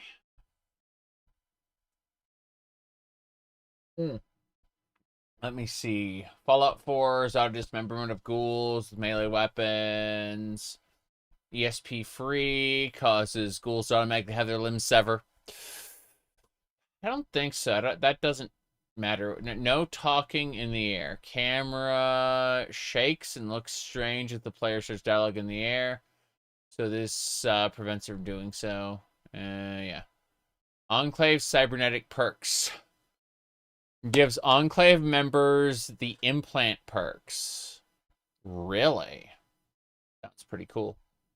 Detonator quick switch. Yeah. I don't think so. What's this? Hard entry. Weapon sound script implementation. This is when you break into a place. Forced entry. There it is. Systemic mod allows the player to bypass locks on containers and doors by simply attacking them. That sounds cool, but it also would break a lot of things. You know, make things way too easy. Power armor, explosion resistance. That's pretty cool. Big mountain active. What's this?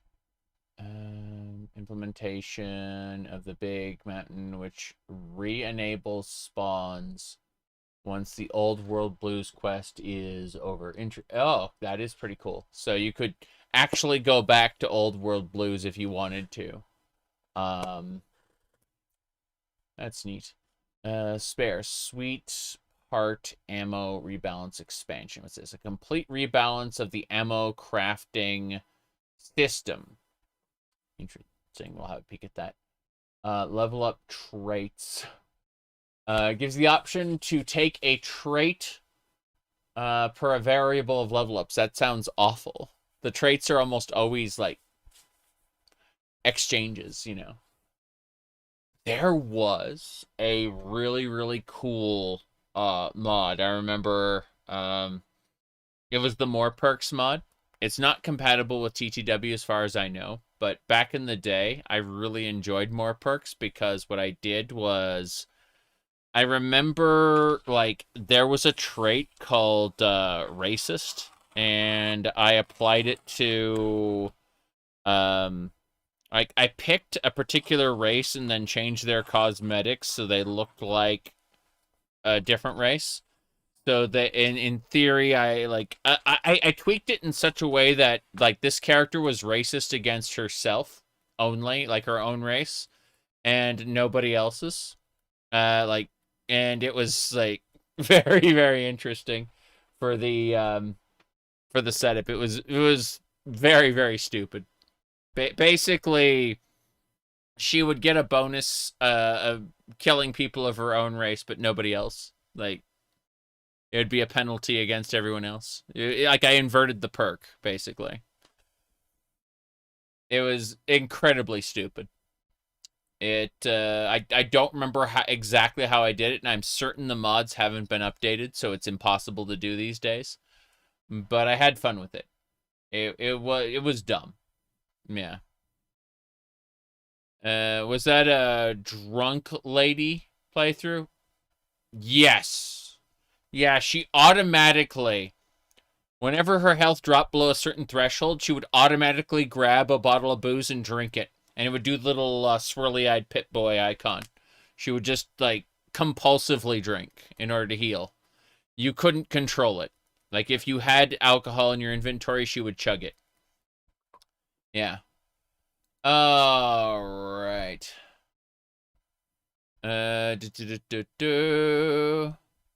More Perks Reimagined. Does More Perks Reimagined work with the new TTW? That's my concern. Sweet keyword. Set of keywords that many of my mods use. Fair enough. Hitman service rifle, retrievable railway spikes. My way away waffle. Service rifle burst toggle. Don't need to worry about that. Healing systems. What's this?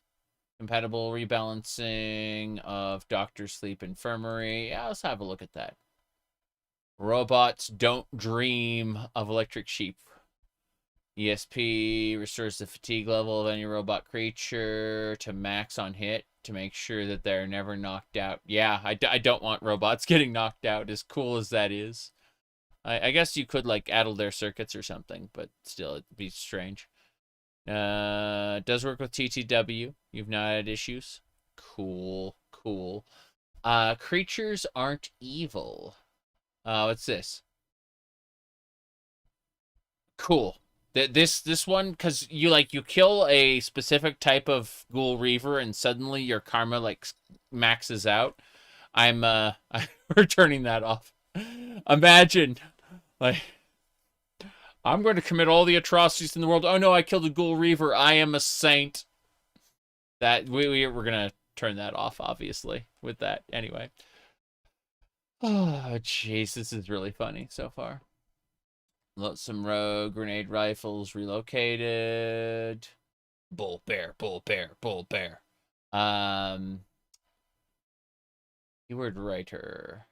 No, I need to worry about that one. Let's keep going.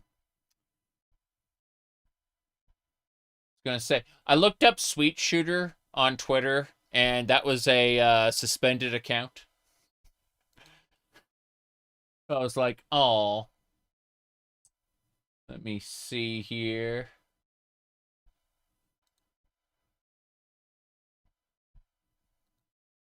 Okay. Let me see. There we go. I'll follow on Blue Sky. Okay. Onwards and sideways. Mm-hmm.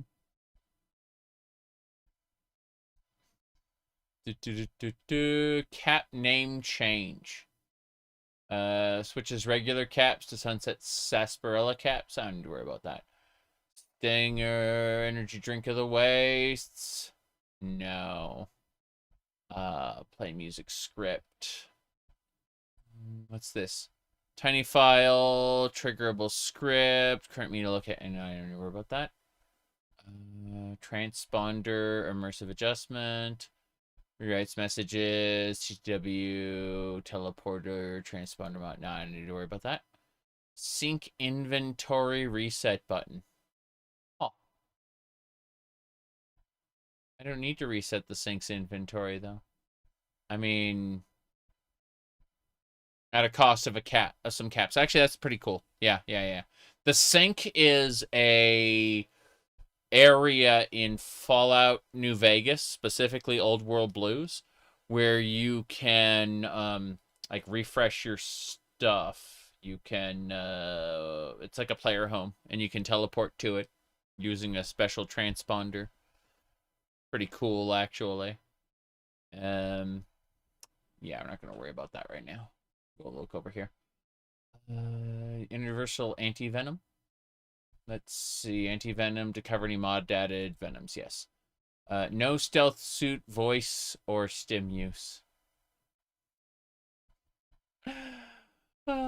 Just, like, isn't that half of the fun of the stealth suit, is that it talks to you?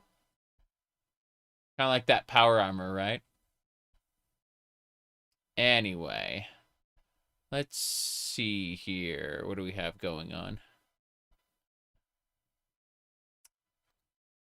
I'm checking a thing. Okay. Robo Scorpion variety. Oh, it did some retextures on that. That's cool. A lot of Old World Blues mechanics. That's nice. Sweet Pain. What's this? A World of Pain to be more appropriate for the early to mid-level play. Yes, please. Thank you. Infiltrator scope. Robots don't eat. Robots, see, refunds the ingestible anytime a robot uses the item for any circumstance, please. Thank you. Block furniture usage during combat. No, I should be able to sit down in a chair. Skill book auto usage. What's this? Automatically uses skill book when they are added to the player's inventory. If the grab key no, I'd rather just have them. I like that moment where I'm trying to figure them out, you know? Old World Blues is your favorite DLC? Mine too. It's a set of dungeon crawling challenges but it has like a central hub. It's almost like its own mini open world, and I freaking love that. Also, it's stupid. Very, very stupid. You missed Light Switch 01. Oh, jeez.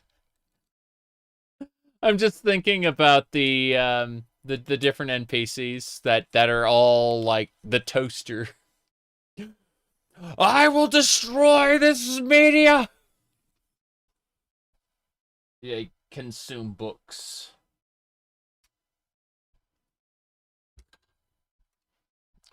Okay. Mod delivery, what's this? Allows the player to commission delivery of any weapon. No, thank you. Oh, point lookout. Interesting. No, I don't think so.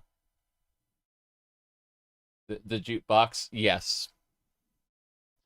Also, the growing the growing module talking about seeds. It was special. Yep. You never got to finish Dead Money? Dead Money is like tied to everything. How do I put this? There are references to the former Brotherhood of Steel elder who went crazy.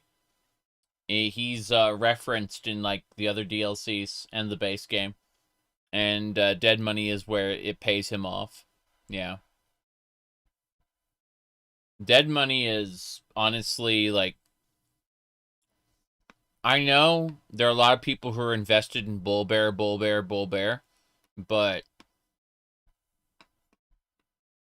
it's really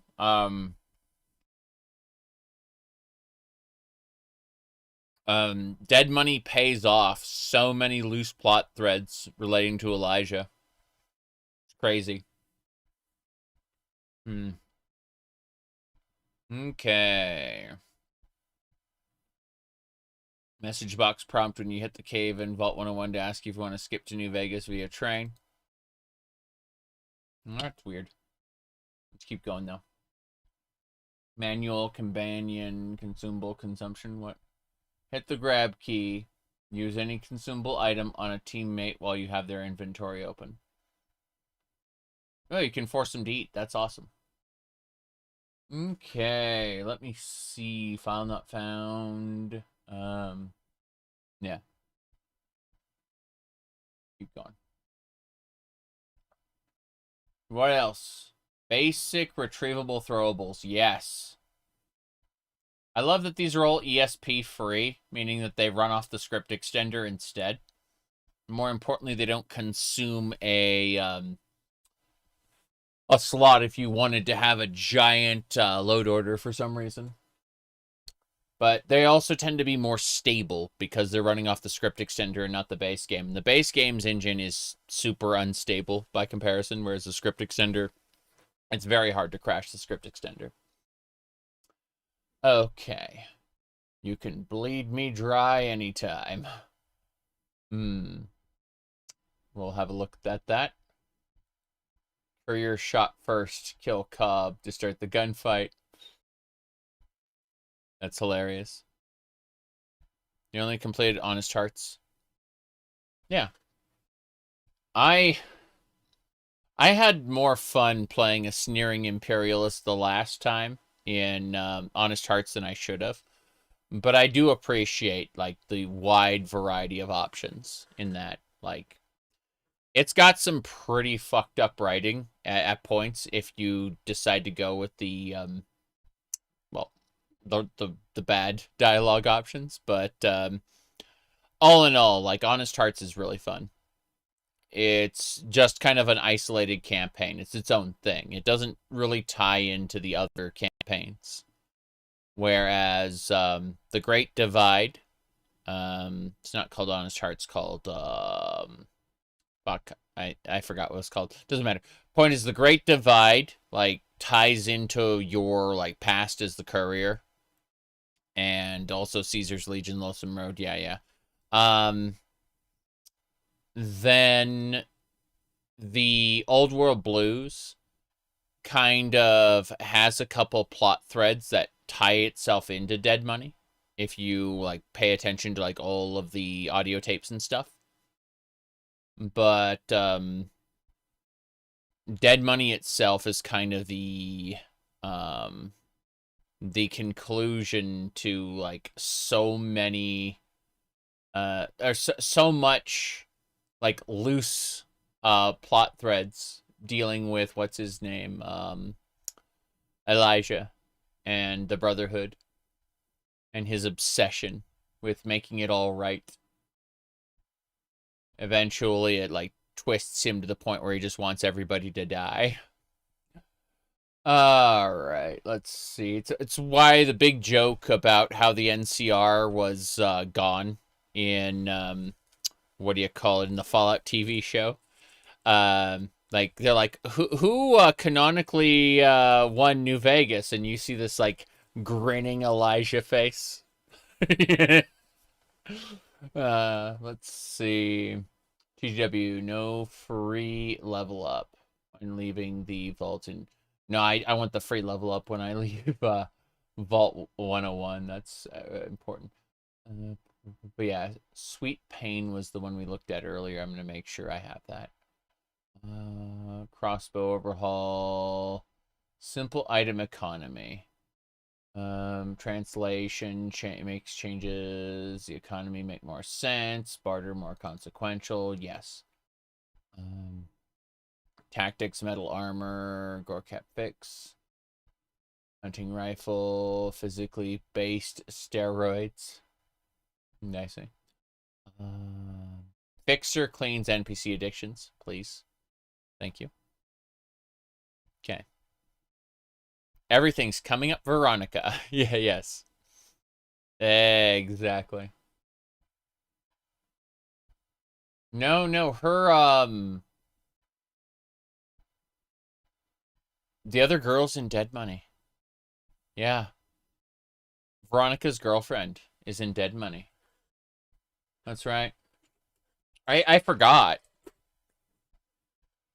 Yeah.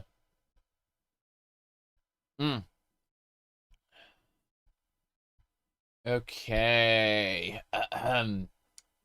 Keep going. Bloody water isn't clean. Yeah, it's fine. Yeah, bloody water isn't clean. Grab that.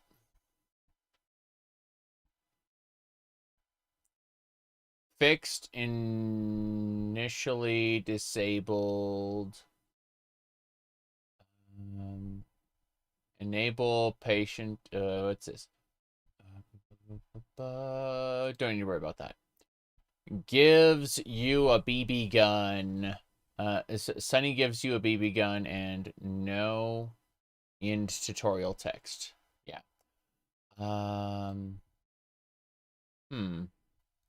I don't want the BB gun, but no end tutorial text would have been nice. Skill practice. A lightweight successor to practice makes perfect. Skill allowing you to use skills to increase them. No, you don't have to worry about that. Skill practice kind of would break the way Fallout 3/New Vegas works. Radio stealth penalty. Yeah, if your radio's on, you have a stealth penalty. That makes sense. AO repeater. Oh, there's a mod for TTW that removes copyrighted music from the radio. I need to find that. If anyone knows where it is, definitely could use that on my Discord server. Oh, let's see. Bazaar rework. Sweet dynamic detection system enhances NPC's ability to detect the player at medium and long ranges. Making sniping less overpowered. Yes. Yes. Absolutely. I don't want that to be... Let's go ahead and stop going through these really quick and instead Hardcore radiation. Let's grab that one first. What else?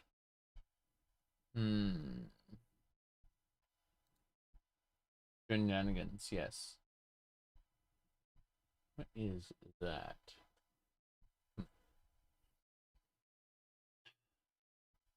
Okay. So we'll go over 222. Actually, I'm got hardcore radiation. And then download it. The idea is we can make radiation stronger, more effective against the player, because I will have a bunch of tools to mitigate radiation. And radiation, like, you have to hit 1,000 radiation to die, right? And yeah, there you go. So this one damages the player when they gain radiation, either linearly or relative to the player's max health and radiation levels. So we'll look at this. More or less rads, no problem there. Actually, it's not hardcore radiation, it's a different one that I want. Fuck, deleting it. I thought about it just for a second. Hardcore, yeah, there's a different one that adds, like, makes radiation stronger. I want that one instead, so not this one. Better locked container loot. Let's look at this one. I'm curious about it. This small file will make harder locked containers have more loot. This small file will make harder locked containers have more loot. Oh no. Generally intended for use with famine or unfound loot and potentially forced entry. As the combination of entry with either of the others resulted in safes and other locked containers. Often having basically nothing in them. Basically, when the player's crosshair goes over a locked container for the first time, it grabs all the container's base form's contents and runs a random number and potentially adds another copy of that item or leveled list to the container. On very easy containers, the chance is 25% per item. 50 for easy. 75 for normal. 100% on hard or very hard. It increases dramatically the amount of items inside of containers. But it keeps the same leveled list usage. What that means is to keep from duplicating unique items, keywords, unique keywords list. Yeah, grab those. What it's going to do is it's just basically going to say, oh, this is a medicine cabinet. Okay, well, grab the medicine cabinet specific list of items and re-roll. And then, okay, add the re-rolled items to that cabinet. So it can have more things in it based on the difficulty of the container. 25% for easy, 50% for, sorry, yeah. 25% for very easy, 50 for regular easy, 75% for normal, and then 100% for hard and very hard. So yeah, bam, easy peasy. That is great. More loot. I'm gonna have to destroy the economy later. I'm gonna have to, like, set things up really difficult. I think we'll figure it out.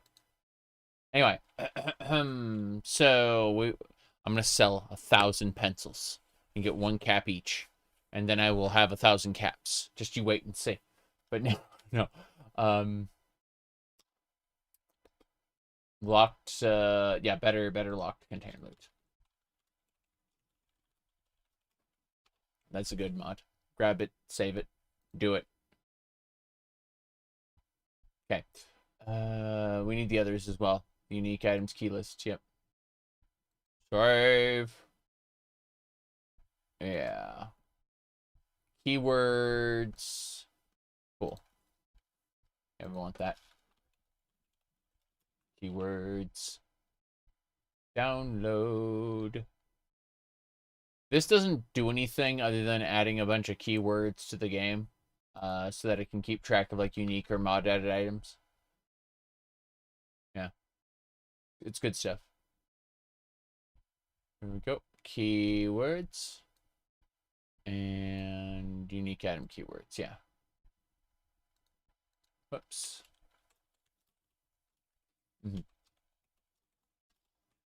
It just stops the better locked container loot from duplicating like unique items, and it only will duplicate like common generic items, RNG spawned items.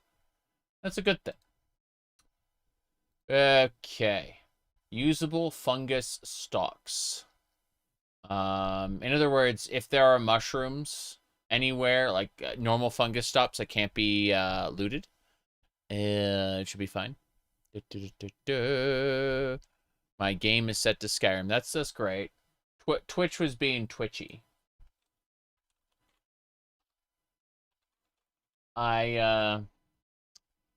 For years, I will change my loadout for change my loadout on Twitch, and it'll be like, sorry, you didn't actually do that. And I will be angry. Give me a second here. Close. Okay. Let me go over to Twitch. Do that. There we go. All right. I changed the title on Twitch, but we are kind of at the 4-hour mark, and I really do need to like step aside for a minute or two and check things out on the surface world, see how things are going. So let's do like 1 or 2 more of these, and then we'll go.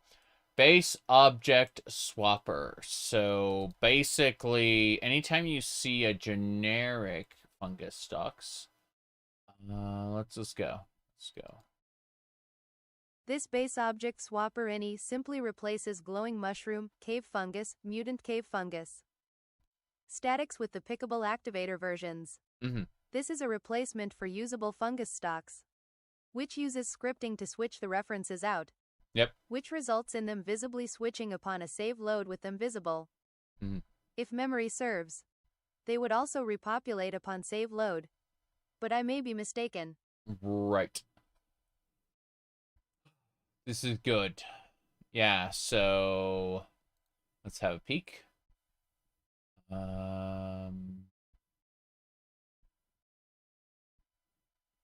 Yeah. This should do it. Usable fungus. Okay, so anytime you see fungus in a cave, you go, why can't I hit use key on that? Why can't I loot that item? And the answer is you can now. This will dynamically do it. What does it require? It requires the base object swapper, which we're going to grab right now. Just a second. Yeah, it's a plugin.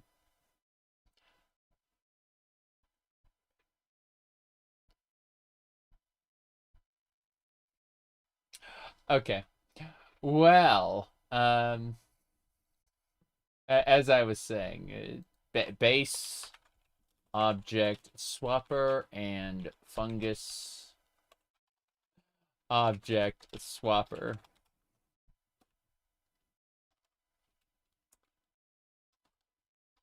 Okay. So, there it is. Cool. That one is there, and this is the base object swapper. This one just it's a framework. You can automatically swap certain objects for others. We look over at the requirements, the things that require it. There's all kinds of different things you can do, like animated coffee brewers. You thought you were going to do Fallout 4 playthrough first? Fallout 4 disgusts me at present. Bethesda can go die in a fire when it comes to their... well, I know it's not Bethesda's fault, it's Microsoft. Point is, Microsoft can go die. I'm not promoting Fallout 4 right now. Yeah. Stefan, hello. As for Abby continually filling the chat with meows, not that I'm complaining or anything, just Okay. Let me see here. Base object swapper. Gonna add that there. Yeah. The Fallout 4 Anniversary Edition is bad. Fallout 3 Anniversary? Fallout 3 Anniversary, on the other hand, that'd be kind of interesting. But, yeah. You can get a New Vegas remake if you believe hard enough. Meowing is the highest form of communication. Hey, it's what I used to type in, what do you call it, ICQ back in the day. Back when the internet was younger. All right, base object swapper, fungus swapper. Bethesda are notoriously greedy. Even before the acquisition, it's intensified. Okay, so the thing about New Vegas, jeez. The thing about Bethesda is that they're no longer in charge. It's Microsoft. Yeah, ZeniMax was greedy. But now that Microsoft is trying to make number go up, and number is currently going down, they're trying to fight number going down by, you know, like going for cash grabs, basically. That's what they're doing. They are, I want to play Fallout 4 again soon. I'm probably going to play Fallout 76 again soon. But the release of the Fallout 4, what do you call it? Anniversary Edition has had the opposite effect. It has made me not want to play Fallout 4. I don't want to touch that right now. Maybe in the future, but even then I'll probably downgrade it. You know, I'll end up downgrading it from the quote-unquote anniversary version before the next gen patch. Like, we're talking 2 versions ago at this point. That's the best version of Fallout 4 right now, mechanically speaking. Unfortunate, but true. Uh-huh. Yeah, Microsoft money-grubbing shenanigans. You got it. Usable fungus stocks, we can close that. Equip sets. Let's see what this is. Point is that when I thought about playing Fallout again, I thought about playing Fallout 4, and then I wanted to do TTW instead. When my mind goes to Fallout, what do you call it? It's not going to it's not going to Fallout 4. It's going to TTW specifically. Not a fan of the HD DLC, pack DLC. I see. All right, let's have a look. I'm curious about this. Overview. Inspired by Auto Equip. This small mod simply establishes weapon out and weapon holstered apparel sets in. Automatically switches between them when holstering or drawing a weapon. Yes! While I used Auto Equip for a long time, I eventually noticed some issues that I wanted to address. Due to the use of the buggy and problematic vanilla add item to form list command. Errored entries were sometimes introduced into the form lists it used, which would cause the loss of the tracked sets, and also potentially compromise stability. Yeah. Much like Weapon Wheel and many other hotkey mods. The scripting would equip the lowest health version of an item available. So if you were holding onto a low condition spare to repair apparel with later, you'd end up wearing that upon the switch instead of your good armor. Yep. I've used JIP's ref extra data function here to facilitate returning to the exact apparel item copy upon switch, without any possibility for introducing errors. I've also cut out the slot selection and alt set functions, as I never used them. They will not be implemented here at any point. Usage. While your weapon is holstered, simply equip whatever you want to wear in that circumstance. Do the same when your weapon is out. When you draw your weapon, your holstered apparel set will be unequipped, and your unholstered apparel set will be equipped. When you holster your weapon, your unholstered apparel set will be unequipped. Yes. And your holstered apparel set will be equipped. All playable items will be switched out upon each swap.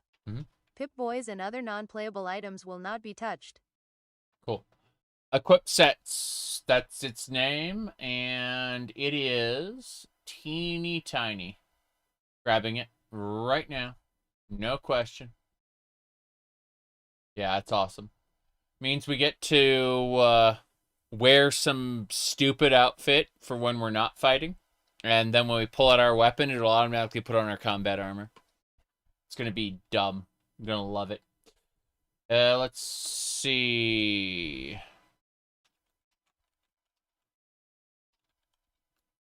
Good. Let me see here. Excellent.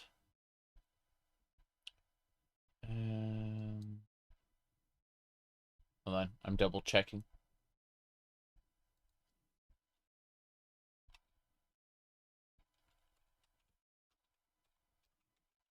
Tasteful armors. I had before I had some really special outfits. Like what do you call it? Skimpy power armor and stuff. It's like how is that a thing?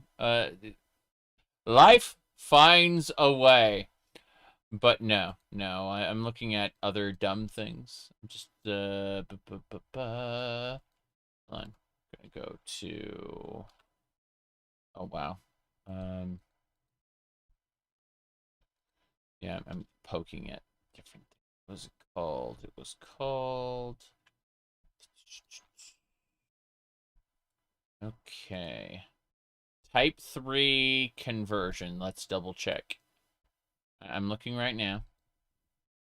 Ah, I see. This might be a problem. This might be a problem after all. Not quite what I was looking for. Thank you very much, video game.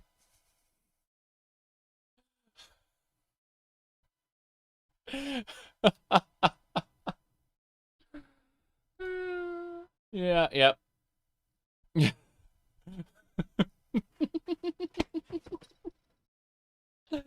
Okay. I mean, the Type 3 body seems to be what we're going to end up using, probably. Okay, back to the start. What is this one? AP refill notification. That's fine, I guess.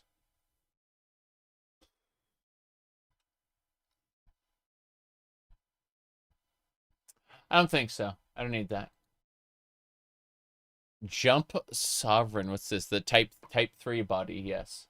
Okay, get ready.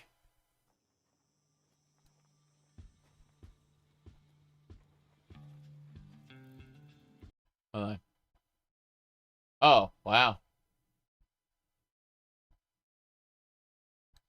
Yeah. Hold on. Let's see. Standard movement is disabled, and you can only move when you jump. Holding the jump key for longer will increase the power of your jump. Every 1,000 jumps, you will select a boost to a stat like spread, attack speed, crit, chance, or reload speed while in the air, until you surpass 10,000 jumps. It's Jump King. Fall damage is completely untouched, which adds an extra layer of fun and gameplay to the new movement system. You can only move by jumping. That's it. Yep. That it's called Jump Sovereign. You can only move while jumping.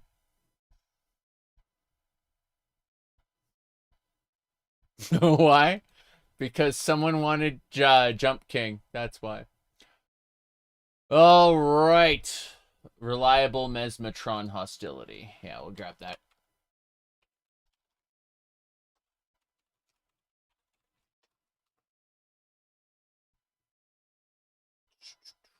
Good. I saw that one earlier, and I wanted it more or less rads. That's what I want. I want more rads. Here we go. This file provides a user configurable increase or decrease in the size and or intensity of all ambient radiation in the game. To change the increase or decrease, simply change these lines to whatever you'd like. Float F radius mult equals 2.5, float F rad mult equals 1.75. The light version has these values set at 2.5 and 1.25. Okay. Respectively. Setting F radius mult to 0 will effectively remove ambient radiation from the game.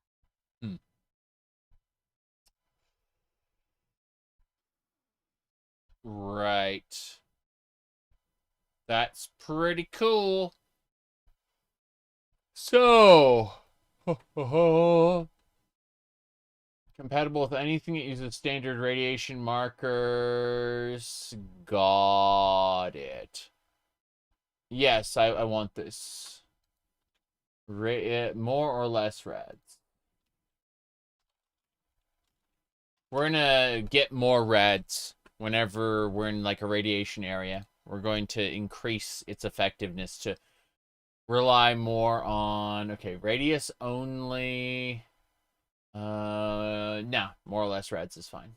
I can change the setting myself in the INI if I want to. Or not. Who knows? Let's see. Real campfire. Yes. So what happens whenever there's a campfire in the world and you go to click on it, it'll work. It'll actually be a campfire that you can use, as opposed to campfires just being some random ass thing. Yeah. Here we go. This is a simple use of base object swapper to swap the animated static campfires with the usable campfires. That's right. I made this because Streetlights TTW uses the campfire statics. Yes. Makes sense to me. But yeah, TTW that's good. So, real campfire, let's download that, please. Thanks. More or less rads. Did we grab that? Yeah, we did. Cool. All right. Download real campfires. Let's go look at the mod they were mentioning. Mod maker. What is this? Oops. What's it called? No, it's this Streetlights TTW. Yeah, there it is. I know more about that. TTW, Fallout Streetlights for TTW.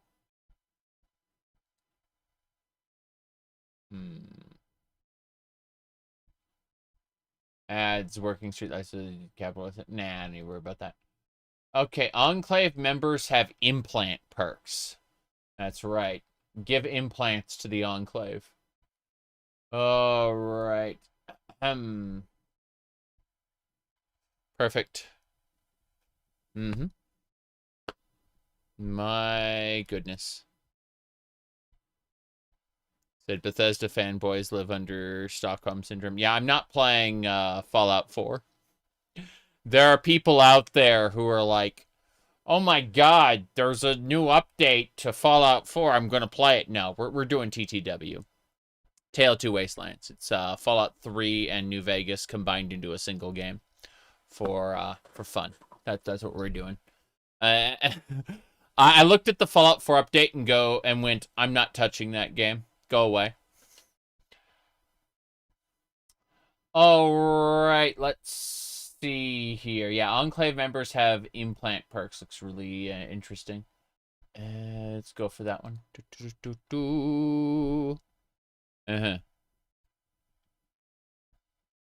Said OpenMW New Vegas when. That exists. I saw an RTS, a real-time strategy game version of Fallout 4 in the OpenMW engine. It was really, really interesting because, like, they were at Helios 1 and they had Brotherhood. They had like a squad of Brotherhood of Steel units that they, selected and then ordered to kill the NCR members, and it was really funny because it is just a real-time strategy game, but with Fallout, what do you call it? Fallout New Vegas units. Okay. The Enclave members have implant perks. Grab that. Enclave implants.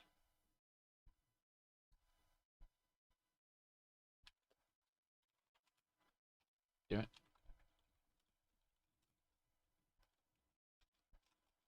Implant perks. Good. Good. Next. Power armor explosion resistance. No. Already decided I don't want that. Keep Big Mountain active. Yes. Basically, after you finish Old World Blues, you can go back and do, you can do stuff there if you want. It doesn't just, re-enable, keep it active. Let's check. Hold on. I want to see what that does exactly. This is a script. Re-enable spawns, voice lines. Got it. Let's listen to this. Ever heard that joke phrase, "Oh no, that was a load-bearing boss"? It refers to the strange phenomenon where after you kill the big bad, at the end of a dungeon, said dungeon suddenly starts collapsing around you. Mm-hmm. More broadly, you can think of it as commentary on any large change in an area that occurs when a boss is defeated or a quest completed, even though there is no logical reason why it should produce that change. Well, Old World Blues has a big one of those moments. Once you finish the main quest, Big MT is miraculously unpopulated. No more Y-17 trauma override harnesses. No more lobotomites. No more various robots and critters. All of it just stops. And Big MT goes silent save for a few reliable spawns. Mostly in interiors. Not only that, the think tank, who may or may not still be alive, for some reason stopped broadcasting announcements. None of it makes sense. And for those of us who like the consistent challenge of the enemies Big MT offers, it's kind of a letdown. This mod adds a script which runs after the completion of the Old World Blues main quest line. The script simply re-enables the random encounter system, as well as the quest which triggers the random announcements in Big MT.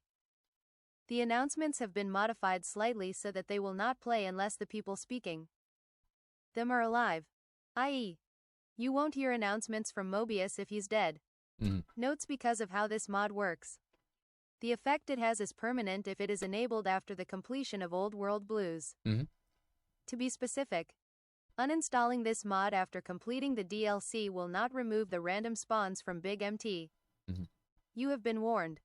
If you for some reason don't like the random announcements, there is a no announcements version in the optional files section. This version only re-enables the random spawns in Big MT but leaves the announcements disabled. Okay, so that was the original mod. This is the modded version, so further modded. There is one major facet of the original mod that cannot be accomplished in an especially free format. If you use the voice line enabling file, the voice lines for various characters will still play even if they're dead. Yeah. The conditions that were added to those voice lines to check for the status of the relevant character cannot be added without a plugin. Fair enough. Considering that the lines would repeat, I think it's plenty plausible to rationalize that they're pre-recorded, though that doesn't make 100% sense. Right. The spawn re-enabling and announcement re-enabling files are separate. Cool. And can be installed with or without each other. Yeah. Please note that each of the re-enablings occurs 3 seconds after the final quest is completed. In the case of the spawn re-enabling, or 3 seconds after the announcement quest is ended, which will be at approximately the same time as the final quest completes. Creating and loading a save during that time will flush the queued scripting and result in the re-enabling not occurring. You must avoid doing so during that short time frame. This is done to ensure that the script doesn't attempt to re-enable things before they've been disabled. I have also included 2 files that will manually re-enable the barks and or spawns. After the fact if you've already completed the final. Got it. So keep the spawns active. I don't care about the barks. Yeah. Keep OWB spawns active. Keep OWB spawns Active. Good, good. We got it. We got it. This should do it. Next is spare ammo. Let's have a look at this. I'm curious about this ammo supply thing. Then I need to go AFK for a bit. Peek. Here we go. This is a complete rebalance of the ammo crafting system. With cohesive breakdown recipes, battery-based energy cell recharging, explosives crafting and breakdown, consistent naming, and an economy improvement in the form of a complete conversion of vendor ammo stock from single rounds to boxes of ammo. Features. Almost all vendor ammo supply is now exclusively ammo boxes, still found in the ammo menu category, which allows for much greater control of relative purchase prices of the different ammo types. This also makes ammo variants much more common and purchasable in more useful amounts. Ammo placed in vendor cells will be automatically switched to ammo boxes for parity with the inventory stock changes. Missiles, rockets, and 25 and 40 mm grenades have shells, and they are now craftable. All ammo crafting, creation, and breakdown requirements have been standardized. Yep. As the power of ammo increases, they generally become more difficult to craft. Okay. HP and AP ammo variants require +5 repair, and handload variants require an additional +5 repair on top of that. Yeah. All ballistic ammo types now have a breakdown recipe, and they suffer a payout reduction versus their original crafting costs. This makes finding or purchasing the specific ammo you want more appealing in most cases. Rather than simply buying other ammo to break down and create your desired ammo with no loss of efficiency. That's what I used to do. And it reduces the appeal of buying surplus, low-quality ammo just to break it apart and remake it. That's what I did. Into regular ammo. All ammo and recipe names, short names, and acronyms have been completely standardized. Handload and GRA have been removed from all names. Handload type ammo types can be purchased from vendors. The order of the components as presented in the reloading menu have been made consistent. Hull, case, primer, powder, lead case boxes have been added for all cases that didn't have them.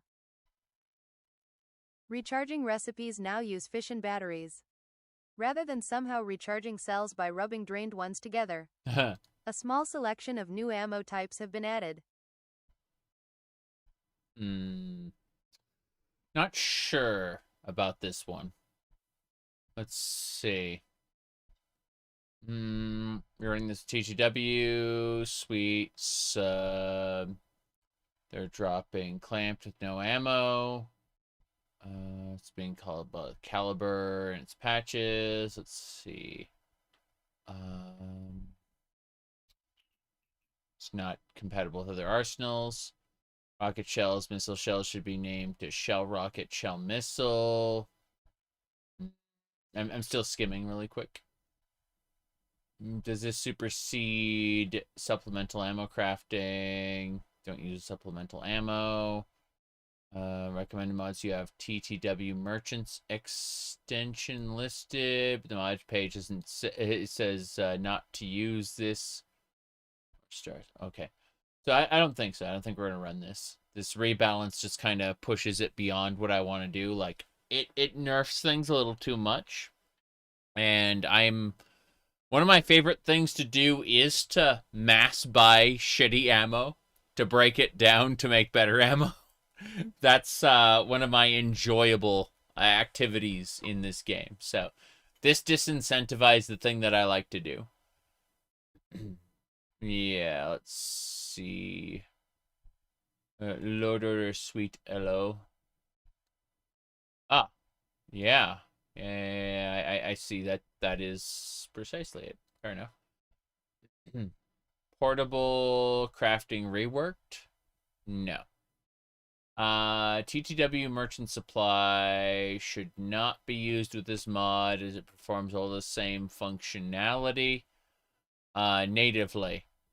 Use of that mod will result in large amounts of loose ammo on various merchants.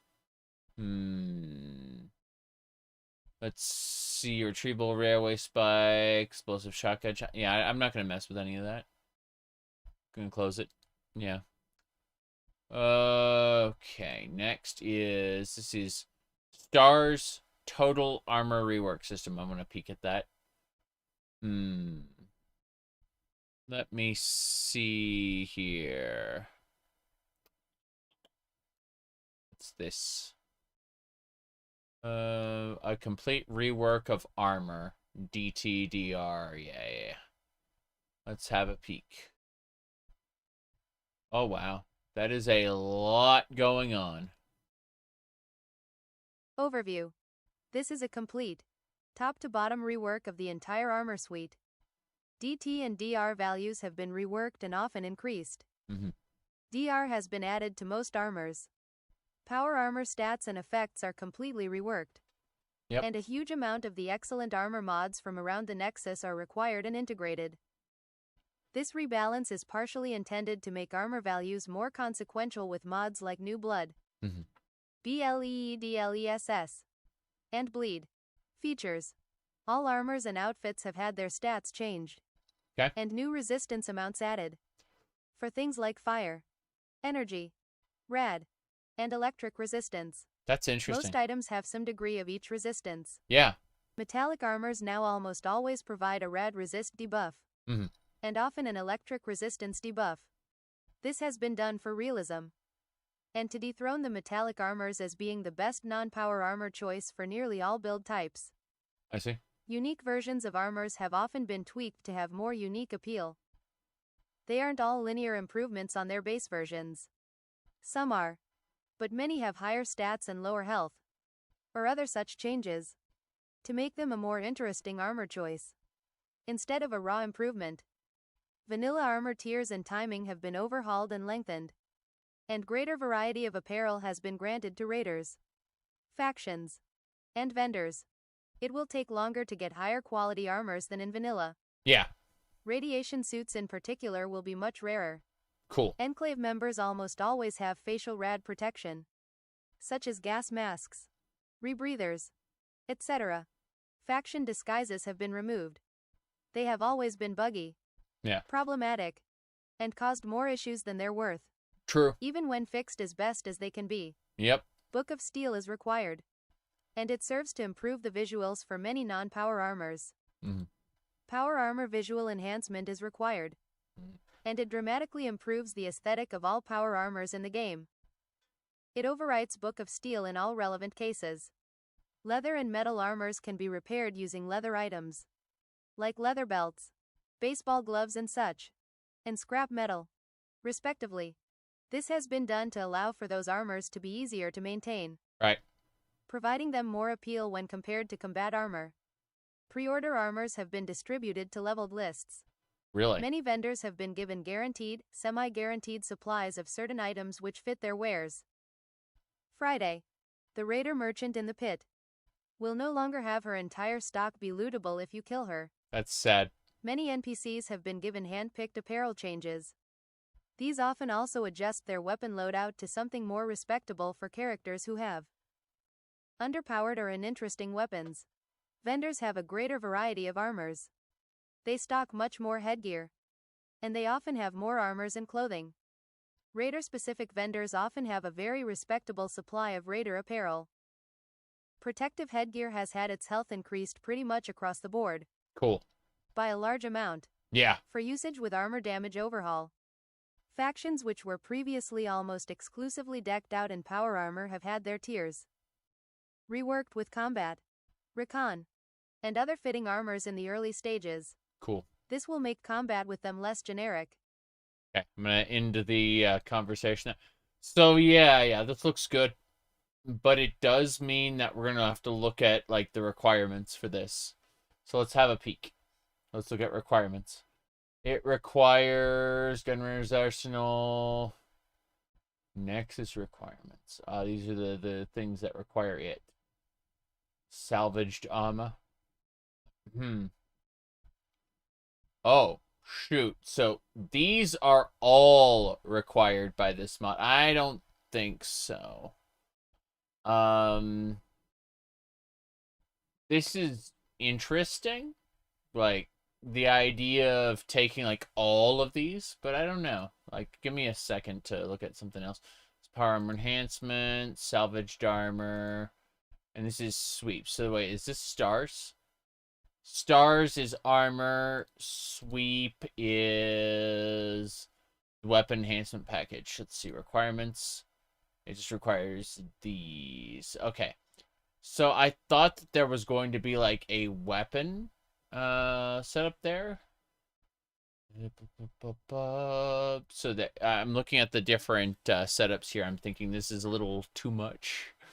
But 15 new healing items, like, this looks very interesting. I want to peek at all of this, but I need to go AFK for a few minutes. There's a lot going on. And so I'll be back in about 5-ish minutes, and we'll be resuming the search. But I think we're going to use Sweet after all. Like, I'm looking at it like, yeah, it requires a lot of armors, but it looks like an interesting system. And well, it might add a lot of flexibility, a lot of interesting situations, because I won't necessarily know off the top of my head how things are going to play out. But either way, be right back. A few minutes.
I was delivered. All right, let's state the obvious. There's something wrong with me. I didn't mean to hit that button. Goulash. This is beef, potato, bacon, and a soup, a kind of a gravy soup. It's really good. Anyway, what we do is we take the rolls, break them open, and then yes, baked potato soup, exactly. But you put it in the soup there, and absolutely delicious.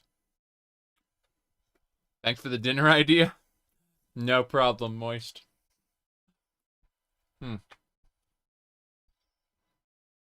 Absolutely delicious, though.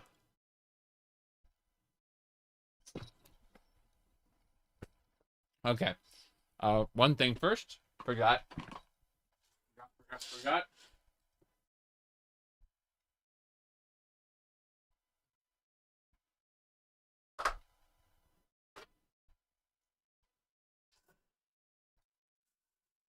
A paper towel. Yes. Paper towel, important. Okay. So, I want to hear about sweet consumables will I eat. Here we go. I'm curious about all the changes it makes. It makes a lot of changes, so. Here we go. Overview. This is a top-to-bottom overhaul of consumable effects, weights, values, and misc items weights in TTW. As of V16, Stingers have been moved to their own standalone mod to make version management between TTW and NV versions easier. They are still natively balanced for use with sweet consumables. Many chems have had hunger, dehydration, or body condition penalties added. Values and weights have been tweaked for realism, adjacency, and balance. The food sanitizer's increase to health and starvation restoration has been completely scrubbed from every single entry, and replaced with a perk that simply removes half the rads received from ingested sources while you carry the sanitizer instead. All dehydration, sleep, and hunger additions have been properly conditioned to only apply to hardcore mode. Glass and delicate items have been made breakable with a custom explosion by Psyker. Magazines only offer +5 skill, since +10 is very strong. And in my opinion, as I feel that a boost that high substantially compromises character development and build variation. Any raw meats which didn't have any cooked variations have had new ones added. This is recommended for use with Aid add-on if you desire. Featuring 15 new healing items and new survival healing options. Aid add-on adds antiseptic, bandages, blood draw kits, med kits, preserved blood packs, hemostatic pills, combat stims, and army morphine syrettes to the Wasteland, with configurable saturations per item.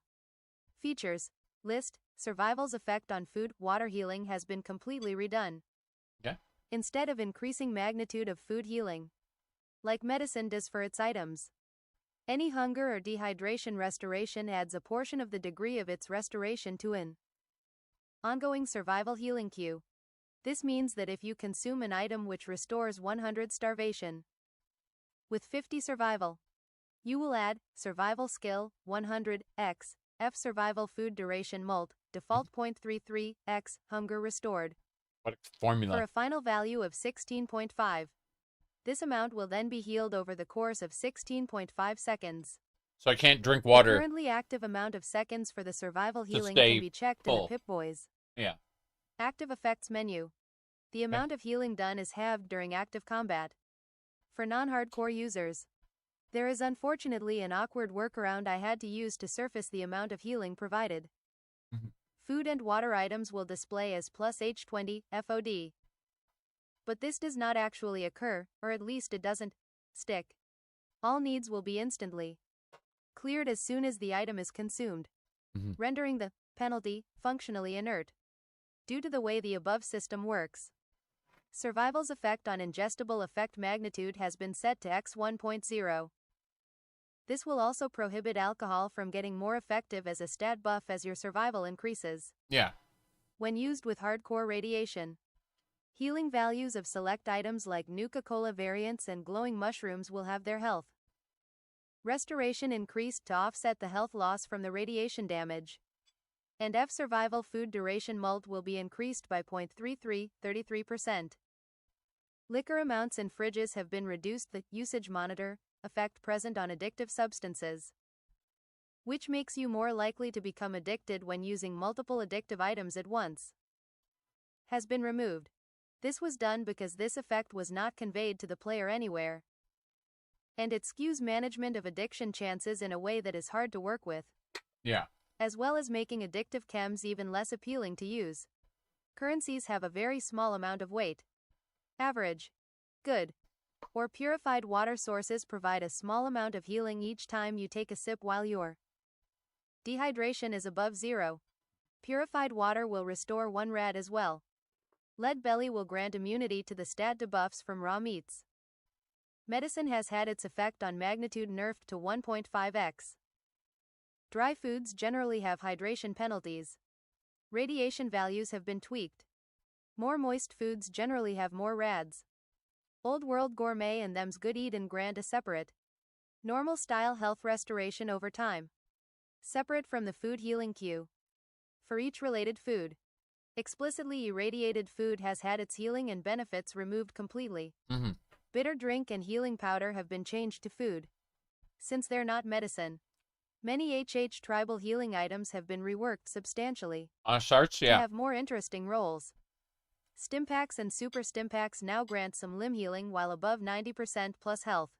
Cool. All alcohol has been changed to reduce radiation poisoning, optional. And dehydrate. A couple of bottles have had their pickup sound fixed. Alien epoxy now damages the player's radiation level to compensate for how plentiful this weapon repair item is. Wow. 3 new perks have been added. Soda Sommelier grants bonus healing and a bonus to max health when drinking any bubbly drink. And Cola Comrade grants some bonus crit chance if you drink Nuka-Cola and its variants. Cola They can be Comrade. taken independently. Party Hard removes the negative special penalties that come with alcohol. All chems now have some kind of secondary needs penalty, which usually applies over a short period. Item weights have been adjusted to be more rational, but balance has been chosen over realism in a few cases. Good. Body part misc. Items are now destructible.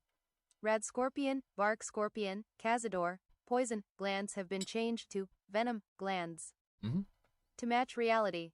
Steady reduces spread by 50% instead of 100%.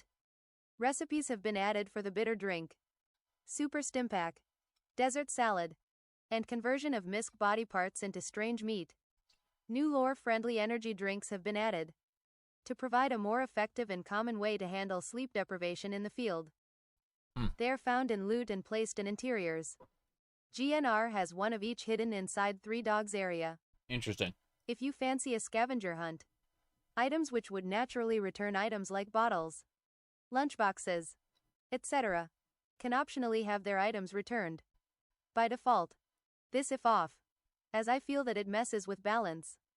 But it can be turned on in the config ini. For big guns users, there is a config option which allows you to switch Milsurp Review to boost big guns and True Police Stories to boost guns instead. This is not a mandatory setting for big guns users. You can leave it off if you prefer BG to not have a skill magazine and retain a crit boosting magazine. Stealth Boys' stealth bonus has been halved to reduce the degree that they provide perfect stealth. They also reduce your reload speed by 30% while active. I did leave the following items alone. Okay. Hello. Yes, I'm having some goulash right now. Otherwise, I would be wearing my jacket. I had my jacket on a few minutes ago, but we're finishing up this meal here. Meanwhile, this looks super interesting. It's is a comprehensive rebalance for sure. I like it a lot. So it's called Sweet Consumables. Sweet Consumables. I'm going to go ahead and not use stars, which I was looking at earlier before I went AFK. Stars is the massive overhaul. It's the Sweets Total Armor Rework System. I kind of looked at that and I said, this looks super interesting. And it also requires all of these mods to function. So from here all the way up. And I said, no. No, I don't think so. So, because, yeah, I don't see myself using all of that. So, I think we'll go ahead and close that up. Sweep, on the other hand, the vanilla function, doesn't require anything. It only requires the enhancement mods that I already have. So, as for my hair, thank you very much. I appreciate it. All right, let me see. Package vanilla version. There we go.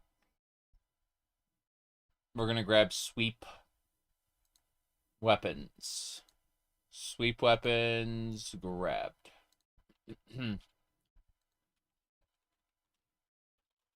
Good. SWP. That one, yeah. I haven't gotten. Let's check what Sweet requires. We already have those. Nice. Ah, yes, of course. There is, of course, a farts mod, because why wouldn't there be? I wasn't going to mention that, but I just noticed that it's, like, tied to the Sweets consumables, like, patch. It's like, wow. That is impressive. That exists, apparently.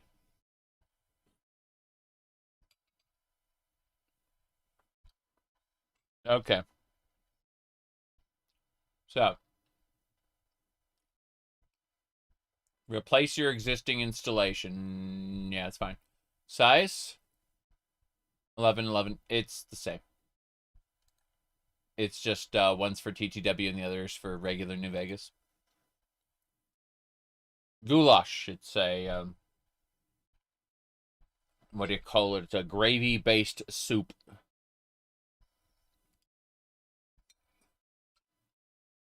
Potatoes, beef, carrots, and bacon.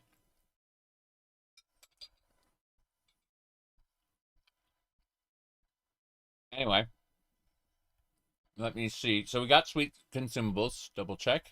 Double check. Yes, we got it.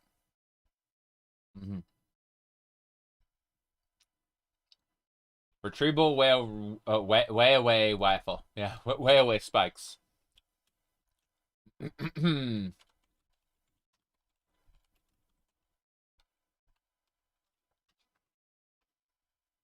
Okay. Yeah, look into getting yourself some goulash. I mean, we made it at home, so I don't know where you'd buy it.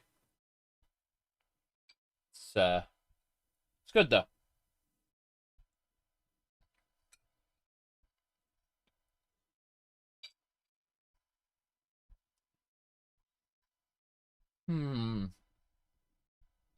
Okay. We got the spikes. Gonna see sweet healing systems. I want to see this. This is probably a comprehensive thing. A lot going on with it. Yeah. This is a complete overhaul of doctor, sleep, endurance, infirmary healing, and rad removal. Doctor radiation removal. Radiation dispersal over time. And addiction removal. This mod takes inspiration from radiation decay. No cure. Rested not cured. One body. And alternative endurance health regen. Though I've radically adjusted, refactored, replaced, or expanded most of the design notions of those mods. The new features present in each of these mechanics can all be turned off. Cool. And vanilla functionality can be restored to any facet that has been modified. That's so cool. With the exception of endurance health regen, which will always stay per point if active and not revert to only applying at 5 end and above features. Health regeneration endurance regeneration is a flat rate per point. And it's more substantial than vanilla's negligible amount. Right. Regeneration during combat is off by default. The amount of regeneration provided is reduced as your collective limb health goes down. Companions receive endurance healing as well. Limb health will be regenerated instead of health once you reach full health. The amount regenerated will be equivalent to how much your health would have regenerated if you were below max health, divided by the number of non-full health, crippled limbs. Radiation decay. Rad decay is related to agility by default, but it can be switched to endurance. Yeah. The idea behind this is that agility generally affects how fast your character does things, which arguably implies a faster metabolism or the like, which feels like a good fit for the rate at which your body can disperse radiation. Decay during combat is off by default. Doctors no longer heal all of your health, limbs, radiation, or permanently clear all addictions. Really? Instead, each transaction will restore a partial degree of health, limb health, radiation, and the addiction treatment will grant you a number of fixer doses instead of clearing them completely. Doctors will heal 20% of your health and each limb's health per transaction. Doctors will heal anywhere from 150 to 250 rads per transaction. That's by tough. default. Both radiation and health transactions will advance your hardcore needs a substantial degree. Okay. By default, companions are healed in parity with the player.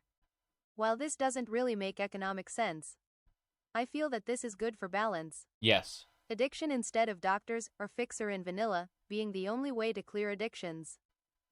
Addictions will clear on their own after 3 days of experiencing withdrawal. I see. Taking the chem you're addicted to during that period will reset the timer. Right. The timer does not start until the withdrawal effect becomes active, which will be once the instance of the chem that you took which started the addiction wears off. Doctors grant 6 doses of fixer when you do an addiction transaction with them. Using fixer will not affect the timer for addictions to clear in any way, allowing you to freely use them to abate symptoms and make it easier to handle withdrawal. When you take a drug that you are in withdrawal from, you will gain XP equal to the sum of your strength and endurance. But you will lose 1 HP per time you've done so. Huh. And the addiction odds for that drug will permanently increase by 1%. Permanently. Make sure not to start, load a save. Get addicted to something. Then go to the main menu and start a new save, as it will skew addiction tracking for the new save. Sleeping will restore health per hour slept.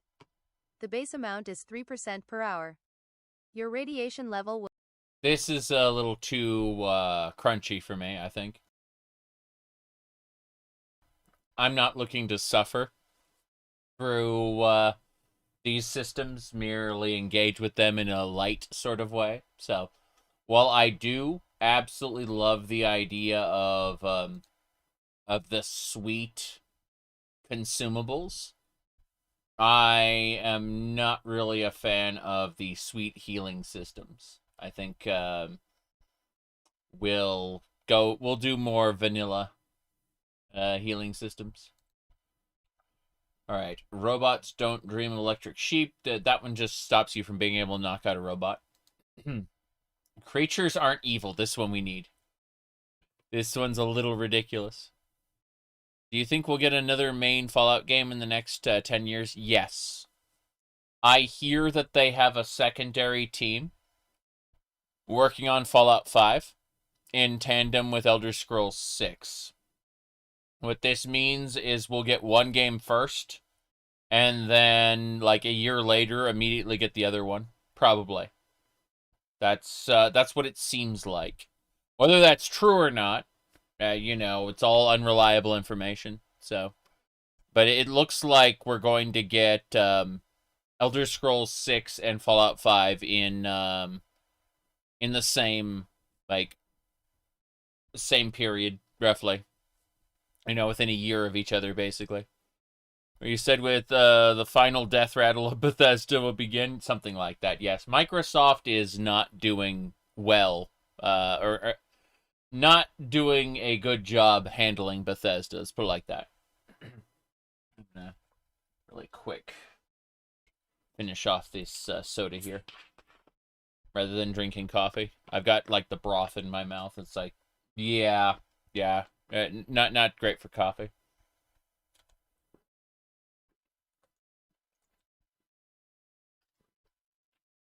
Yeah, it'll be interesting to see what happens, though. You can see how the tie has been a pain. Yep. I honestly expect them to just kind of Halo Bethesda games. You know, where they end up being tossed over to a dedicated studio, like a dedicated Fallout studio or a dedicated Elder Scrolls studio. That's what I'm expecting to see happen eventually. Anyway. Creatures aren't evil. This is... Here we go. Wait. Try again. This especially free file sets all creatures in the game with evil, or very evil, karma to neutral. To prevent gaining karma from killing them. I find that the notion that killing abominations grants karma because you're purifying the wastes is tenuous. And it also assists in making it really easy to always have good, great, maxed positive karma. It's way too easy. This does not alter the karma of good, or very good, creatures. As I feel that the karma penalty for killing certain non-hostile creatures is appropriate. Yeah. You said looking at your mod list. I mean, if you want to share information on the Fallout General or the TTW mods forum on my Discord server, that'd be fine. But I'm really only looking for interiors mods that are compatible with each other. And I mean, I'm obviously looking through all of Sweet Shooter's mods for other reasons, but give me a sec, I got a cough. As I was saying, I'm looking through Sweet Shooter's mods, but for the most part, what I'm really looking for, I have a World of Pain right now, and I have, let's see, TTW, another interior, the New Vegas Interiors Project and Remaster. But, yeah, it's mostly what I'm kind of looking for. Let's see here. Alright. Trying to expand.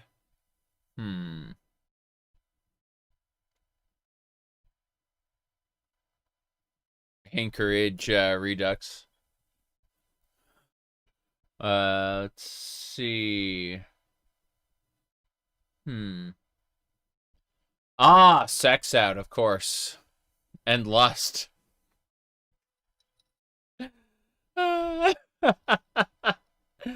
Yes.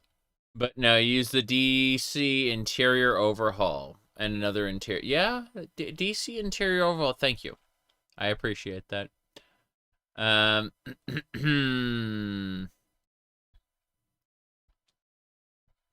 just remembering the someone was talking about the Sex Out Tryout mod, and that was something.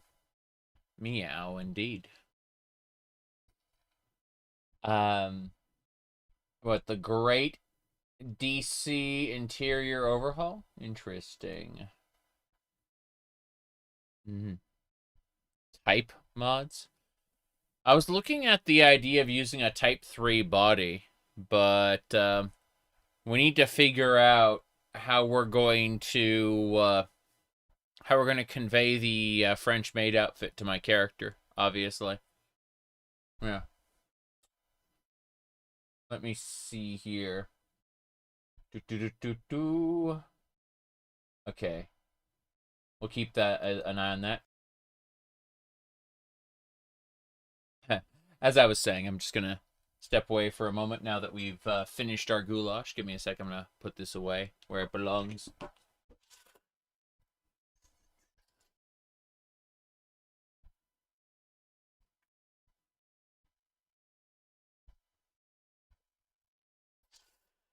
Okay. As I was saying, memes. Yes. Are you playing a male one? No, we were looking at running a female character this time. Our last run was a male character, so, you know. I like to go back and forth, so to speak. In Fallout, at least. I didn't have to think about the type body mod too much when I was running a male character. But when it comes to all the clothing mods, it's actually kind of a big deal, you know? Mm-hmm.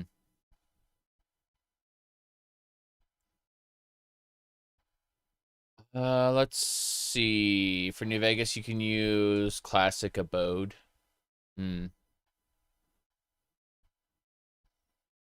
Let's see.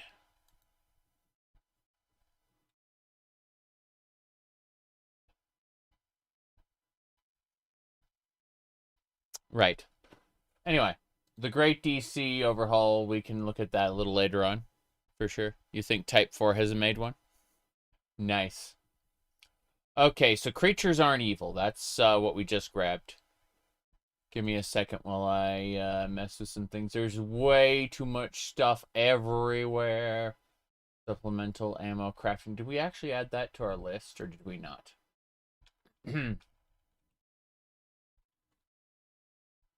Yeah, we want to add that. So, supplemental ammo crafting. I'm not using the other ammo mod we were going over earlier.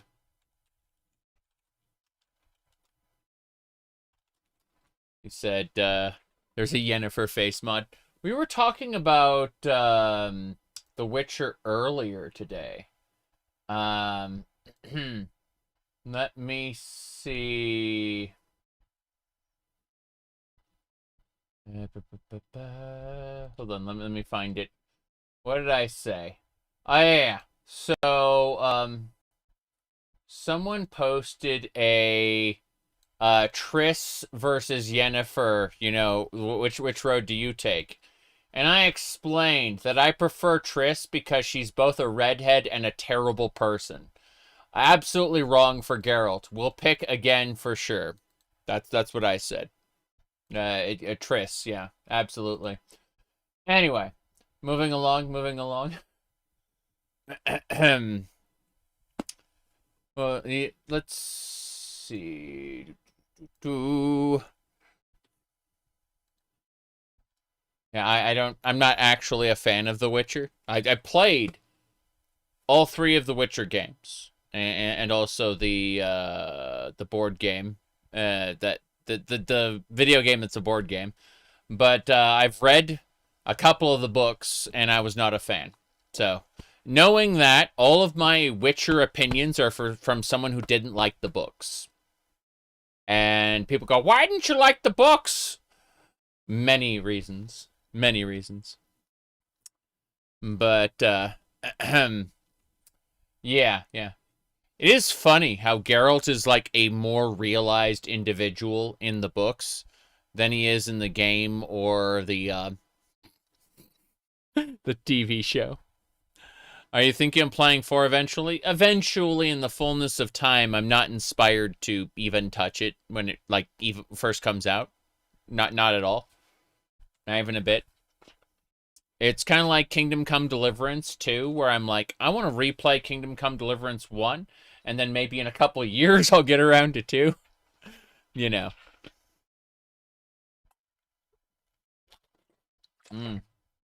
You said the Witcher books sound like Twilight for adult women?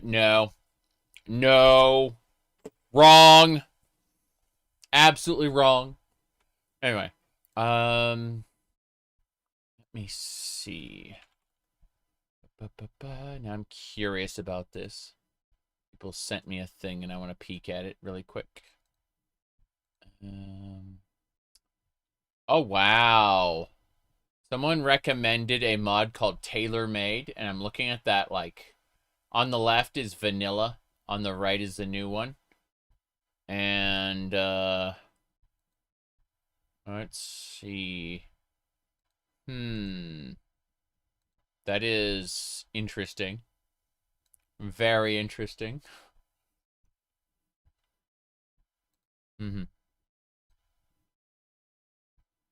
Oh, yeah. There's a straight... Oh, God. What is that mannequin doing? That one on all 4s crawling around. But no, I'm looking at this like this armor here with the apron over it, and I'm like, yeah, absolutely. Okay.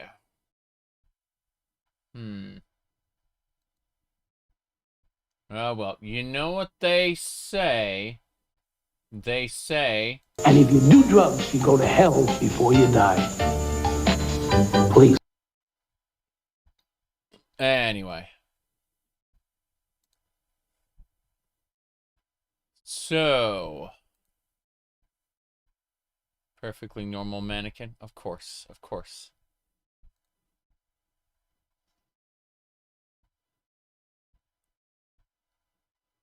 Yeah, the original was tailor-made 3. This one is... I think they're all type 3. Interesting. Okay, I gotta focus on more important things, and we can look at maybe ridiculous armors later. For now, supplemental ammo crafting is what we need to look at. Let's download it right now. Oh, it requires all the things, yes. Okay. Focus on what? I'm just here to have fun and take some time to, you know, go over some more mods for funsies. But, root and loot. I have root and loot already. Double check that it's the same thing. 378. 378. We can close it. Cyberware. I freaking love cyberware. Yes, cyberware implants. Bionic eyes, nanobots. Skills. I need cyberware in my in my Vault Girl. Yes. Absolutely. Okay, that is Cyberware 2281. There should be is that TTW by chance? Yes. And that's it. TTW patch. Author's law modifications. Good.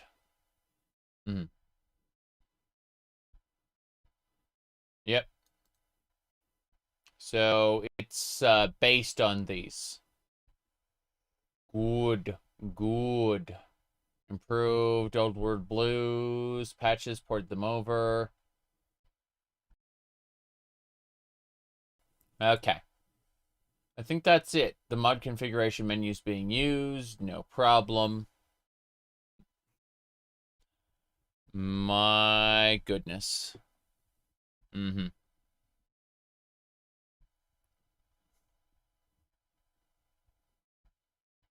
Final Fantasy nerd? I have no idea what you're talking about.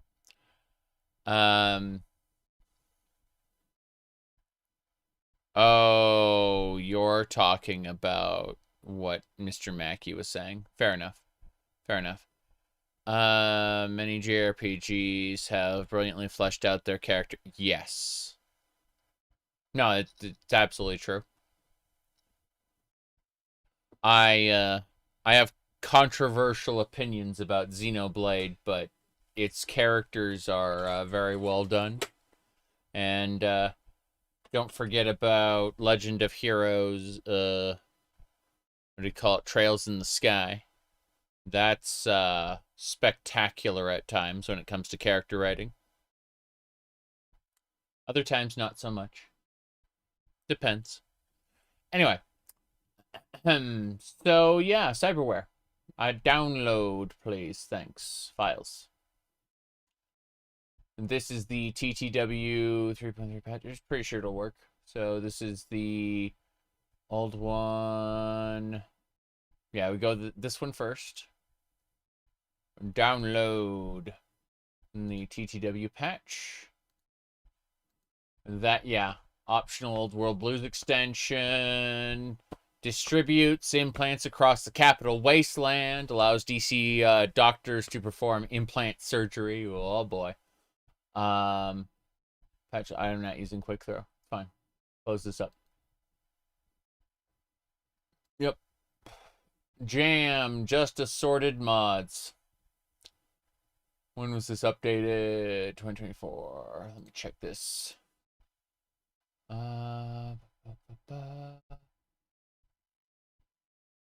Aldmods.ini. Seems to be working.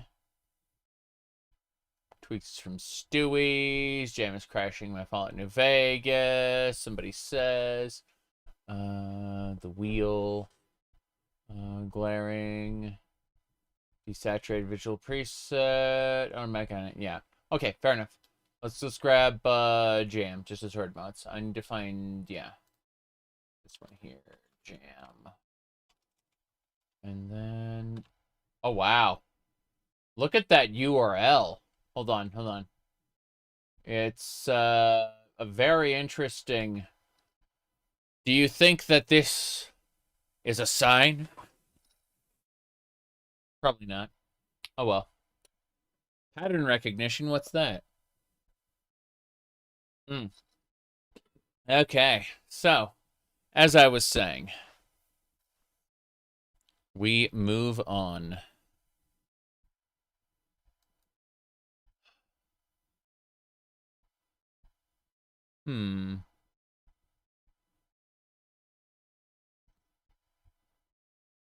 What's this? Bethesda is reportedly working on a Fallout 3 remaster. The dev team was split between Fallout 76 and some other things. I see. That makes a lot of sense, actually. At least it's not the Oblivion remaster, because, oh boy, that is some bad Unreal Engine usage right there. Like, they did not. There are people out there who are like, Unreal Engine is crap and it'll never be good. There are people working on it, it turns out. There are actually people working on making the modern Unreal Engine better. And they're doing a great job. Quite a few of them are related to CD Projekt Red, right? And that's cool. That's really cool. But the developers of the Oblivion remaster, they're a commissioned studio, right? So they were paid to just put out a quick and dirty remaster and, you know, update it once, basically. And so here we are now with most of their staff having, you know, moved on to other things or having been laid off, unfortunately. But the point is that what's happening now is it's in a bad state. It's in a terrible state where a lot of the implementations have been done quick and dirty in a way that is just mind-boggling. You know, like, they did not do this well. The Oblivion remaster, I mean, on a technical level. You may have fun with the Oblivion remaster. I had fun with the Oblivion remaster. I enjoyed my time with the Oblivion remaster. I'm talking about on a technical level. When I'm shit-talking the remaster, I'm shit-talking its how, like, certain technologies are implemented in it. That's what I'm talking about. Anyway, point is that it's horrifyingly bad on a technical level, and that's sad. Anyway, Jam just assorted mods. Double check if we got that set up. No, we're doing download it now. Just assorted mods. Yeah. User interface organizer. I need that one. I need the user interface organizer. UAO. Yes. Let me go grab that. User, I typed in the word super. User interface. Yes. User interface organizer. Got it. Call this Fallout NV TTW mods. Good. Now. Okay. With that, let's download. Yeah, I know it requires NVSE. Technically X NVSE. No worry.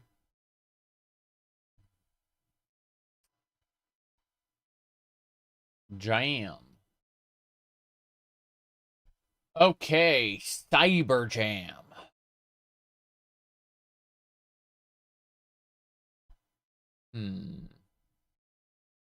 Interesting. What's this? Allow cyberware and just assorted mods to interact with each other. Yes. Cyber Jam. Good. Okay. I need to grab one more thing before I go. Where's my cyberware? Okay, found the cyberware. You're gonna take the cyberware and jam, cyber jam. Good. It's all reorganized. Anyway, let us go. Let us go. Birds of Skyrim was a pretty good mod, wasn't it? Back in the day, it definitely caused scripting issues, but I remember enjoying it a lot. Also, the different birds had alchemy ingredients if they were to meet an unfortunate end. Now then, let's see, what do we got? Close that up. Immersive primary needs. Yes. This just makes, your character makes noises if you're hungry, thirsty, whatever. In hardcore mode.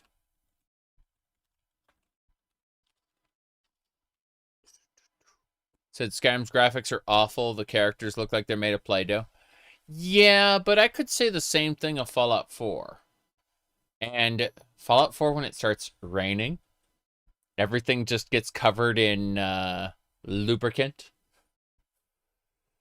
Let's go files. Immersive primary needs, Project Nevada. That is J Stars. Yes. Huh.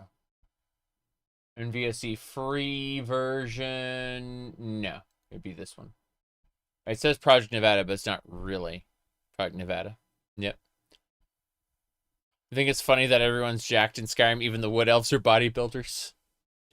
Oh, I need to pull a thing up. Hold on. So what I'm going to do, here it is. This is the female Wood Elves in Morrowind are taller than male Wood Elves. And the result is a very interesting dynamic between the male and female Bosmer. Yep.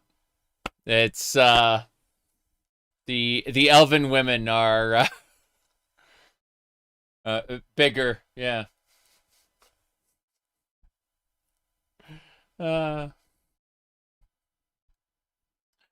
Okay. So let's see. That's your ex-wife. Okay. So immersive primary needs, we can close that. We've downloaded it and we've added it. Yeah. It says Project Nevada, but it's not really. Let's look at the Wasteland supplements. New New perks. Hardcore perk per level. Yes. Mobile truck base. What is this? TTW focused mods. Okay, this looks cool. These are patches for like different things. Okay, cool. What else? Uncut Wasteland. Stewie's Tweaks, Custom I&I. Optional mods. These look a bit weird. New tree perks. Oh, unique perks. It said tree new perks. What it means is for the endings of the Oasis questline where the guy is turned into a tree, that you can get perks for that. Interesting. Tweaks, unfound loot. Fargoth DLC. Oh yes, the Fargothic short sword. I enchanted an item in Morrowind, and I was giving it to Fargoth, but I renamed it to the Fargothic short sword when I gave it to Fargoth to use. That's right. Okay. Wasn't it like a Daedric or like a glass sword? I forget now. Other people remember these things better than me. For me, like the playthroughs are here and then they're gone. Okay. Hardcore perk every level, yes. Hold on. Hardcore perk every level, I want that.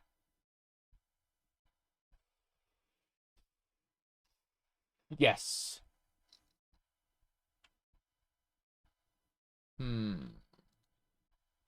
Anything else? That's a custom iron knife for goodies. Enhanced combat. I don't care about that. I think that's it. Yeah, just hardcore perk every level. Got it. That was what we wanted. A trail of crumbs. Or, you know, me just hitting the wrong button. Oh. Okay. Trail. Trail of crumbs, 2-7. Already got it.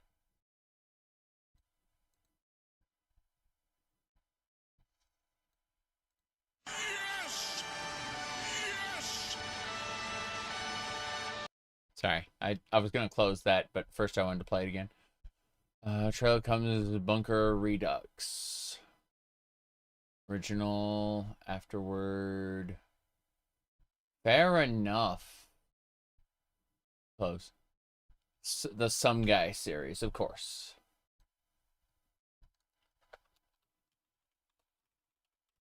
Some Guy series. Yeah, I'm still feeling like I'm going to get sick, unfortunately. Fighting off something.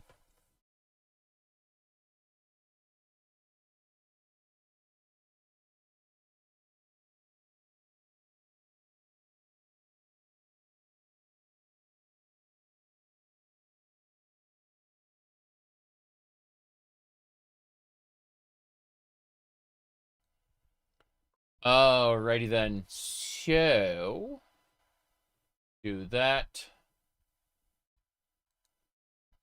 Some Guy series, yes. I went to the hospital and I came back feeling sick. Hooray! New Vegas bounties.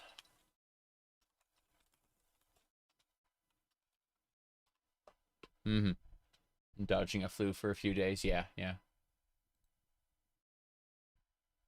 Some Guy series. Bounties require Some Guy series. It's fine. New Vegas Killer.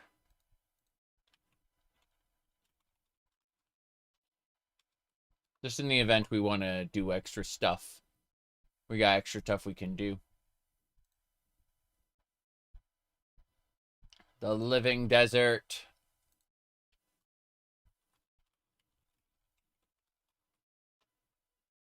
Cool. Living desert adds patrols and things. Living desert I. Yeah, we're fine. We need a functional post-game ending soon. Patches. It was removed from the author. You wanted vicious patches, so VIS's Patchhub. There we go. Ahem. Was there porn? No.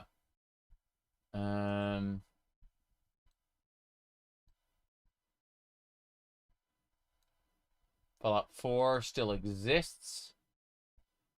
Yeah,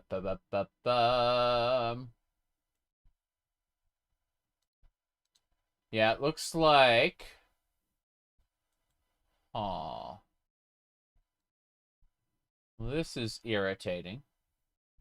I wanted the patch for the Living Wasteland and the functional post-game ending. I wanted both of those. And I'm not seeing any where to find it because this has been removed from the author. So we're going to have to try to figure out where we can find and appropriate these. So, yeah. Let's see here. Vicious, I'm going to go ahead and go to Fallout. I'm going to say, Vicious Patchhub. Copy.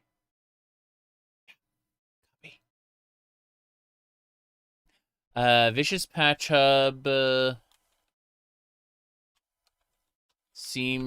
for New Vegas seems to be gone.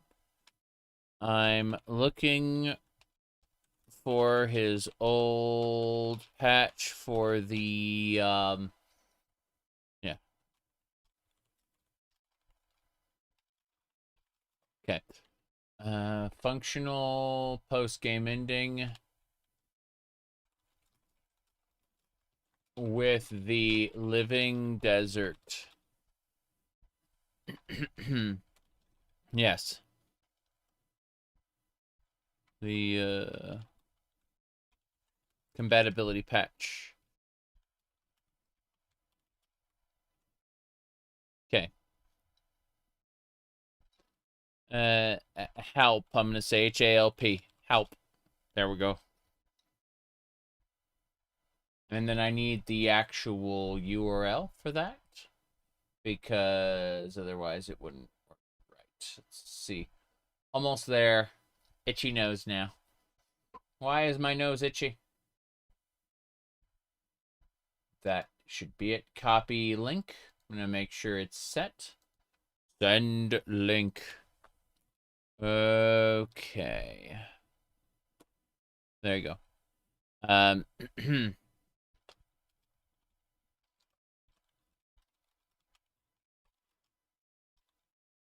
Since the Nexus allows those. Howdy DB, good to see you. We are currently accumulating mods for our Fallout Tale of Two Wastelands run. We're getting the functional post-game ending, so after the game is over, we'll be able to keep playing other fun things. What have you been up to, DB? I haven't seen you online lately. Have you been busy with real-life stuff? I have seen much the same with other people lately. It's been kind of crazy.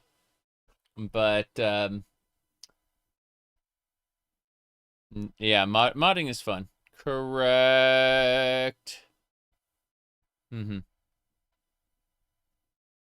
Anyway. Let me check one or two more things. Anyway, we managed to, whatchamacallit, managed to find a lot of interesting mods for this. I'm very happy with, what we found thus far. I want to keep a simpler loadout than some of the major overhauls, but I am picking up quite a few, mods from, what do you call it? What do you call her name? Is a 6 shooter. Okay. You wish you were doing more fun stuff, but it'll be worth in the end. Lots of real life stuff, saving up for first time home. Oh, that sounds great, DB. Like, holy crap. I know that, like, you get a lot of setbacks, what with landlords deciding to jack rent and do other things. Being able to have your own home that you know won't go up in price all of a sudden is, you know, that is a level of security that I think everyone would love to have.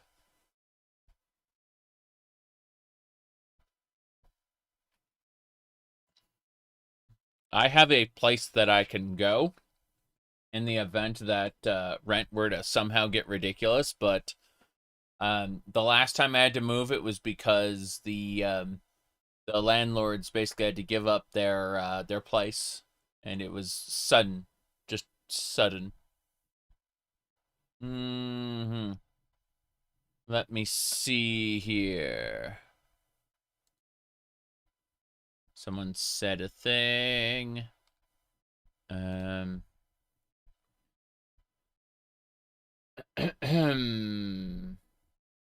Functional post-game ending. Okay. Patch page, huzzah! We got it. Let's see, what is it called? I'm looking for the functional post-game ending. The Living Desert, yep, patch, we need that. Cool. Living Desert, yep, patch is miscellaneous files. Let's see. Yeah. Cool. Living Desert, yep, patch. Grabbing that one. Let me see.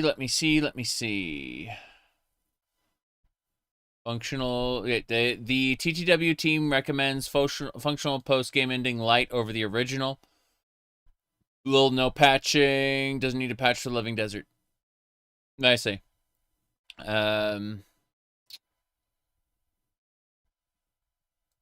Okay. As I understood it, I'm typing something in. Hold on. Be it a house or a townhome, you want something of your own. It's about time. That sounds great, DB. Like, if you can keep me up to date when it happens, I want to know. Now then, as I was saying, I typed this. As I understood it, the purpose of the patch was to apply functional post-game ending features to the Living Wasteland.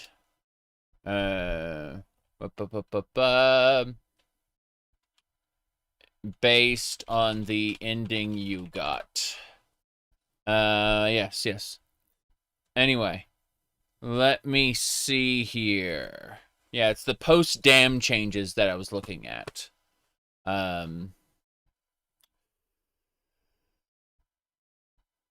Okay. Irritating. Let's go have a look at the other one. This is the light version.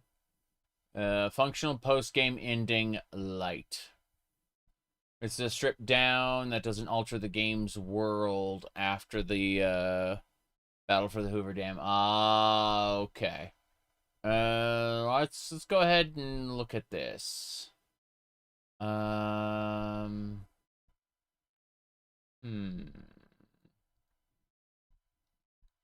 Functional Post-Game Ending Lite Right. is a version of Functional Post-Game Ending Lite is a version of Kazopert's excellent Functional Post-Game Ending mod, which lets you continue playing after Hoover Dam without altering the game's world.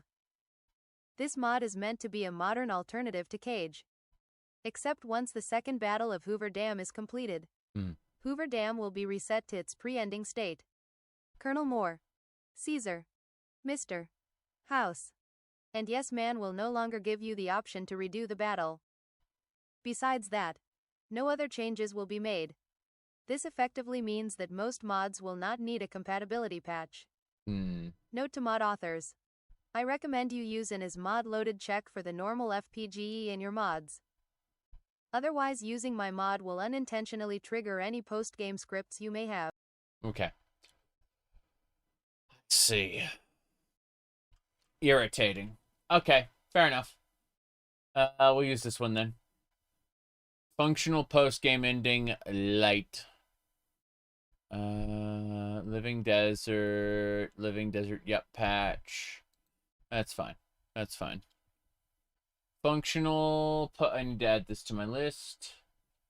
Functional post-game ending light. Irritating.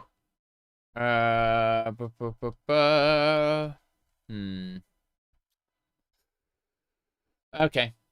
This is the light version, so you can keep playing after the ending of the game. My, yeah, my lung is bothering me. Oh, boy. Anyway.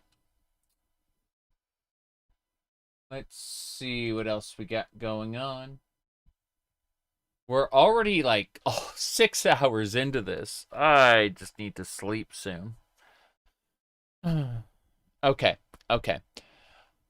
We need to get the yup patch together really quick. So is the functional post-game ending Viva New, I guess? Yeah, Living Desert yup patch. Cool, I need to grab that one. Living Desert yup patch. Cool. Okay. So get some sleep. Modding is fun. Sleep is more fun. Modding is more fun when well rested. I think that's the answer. But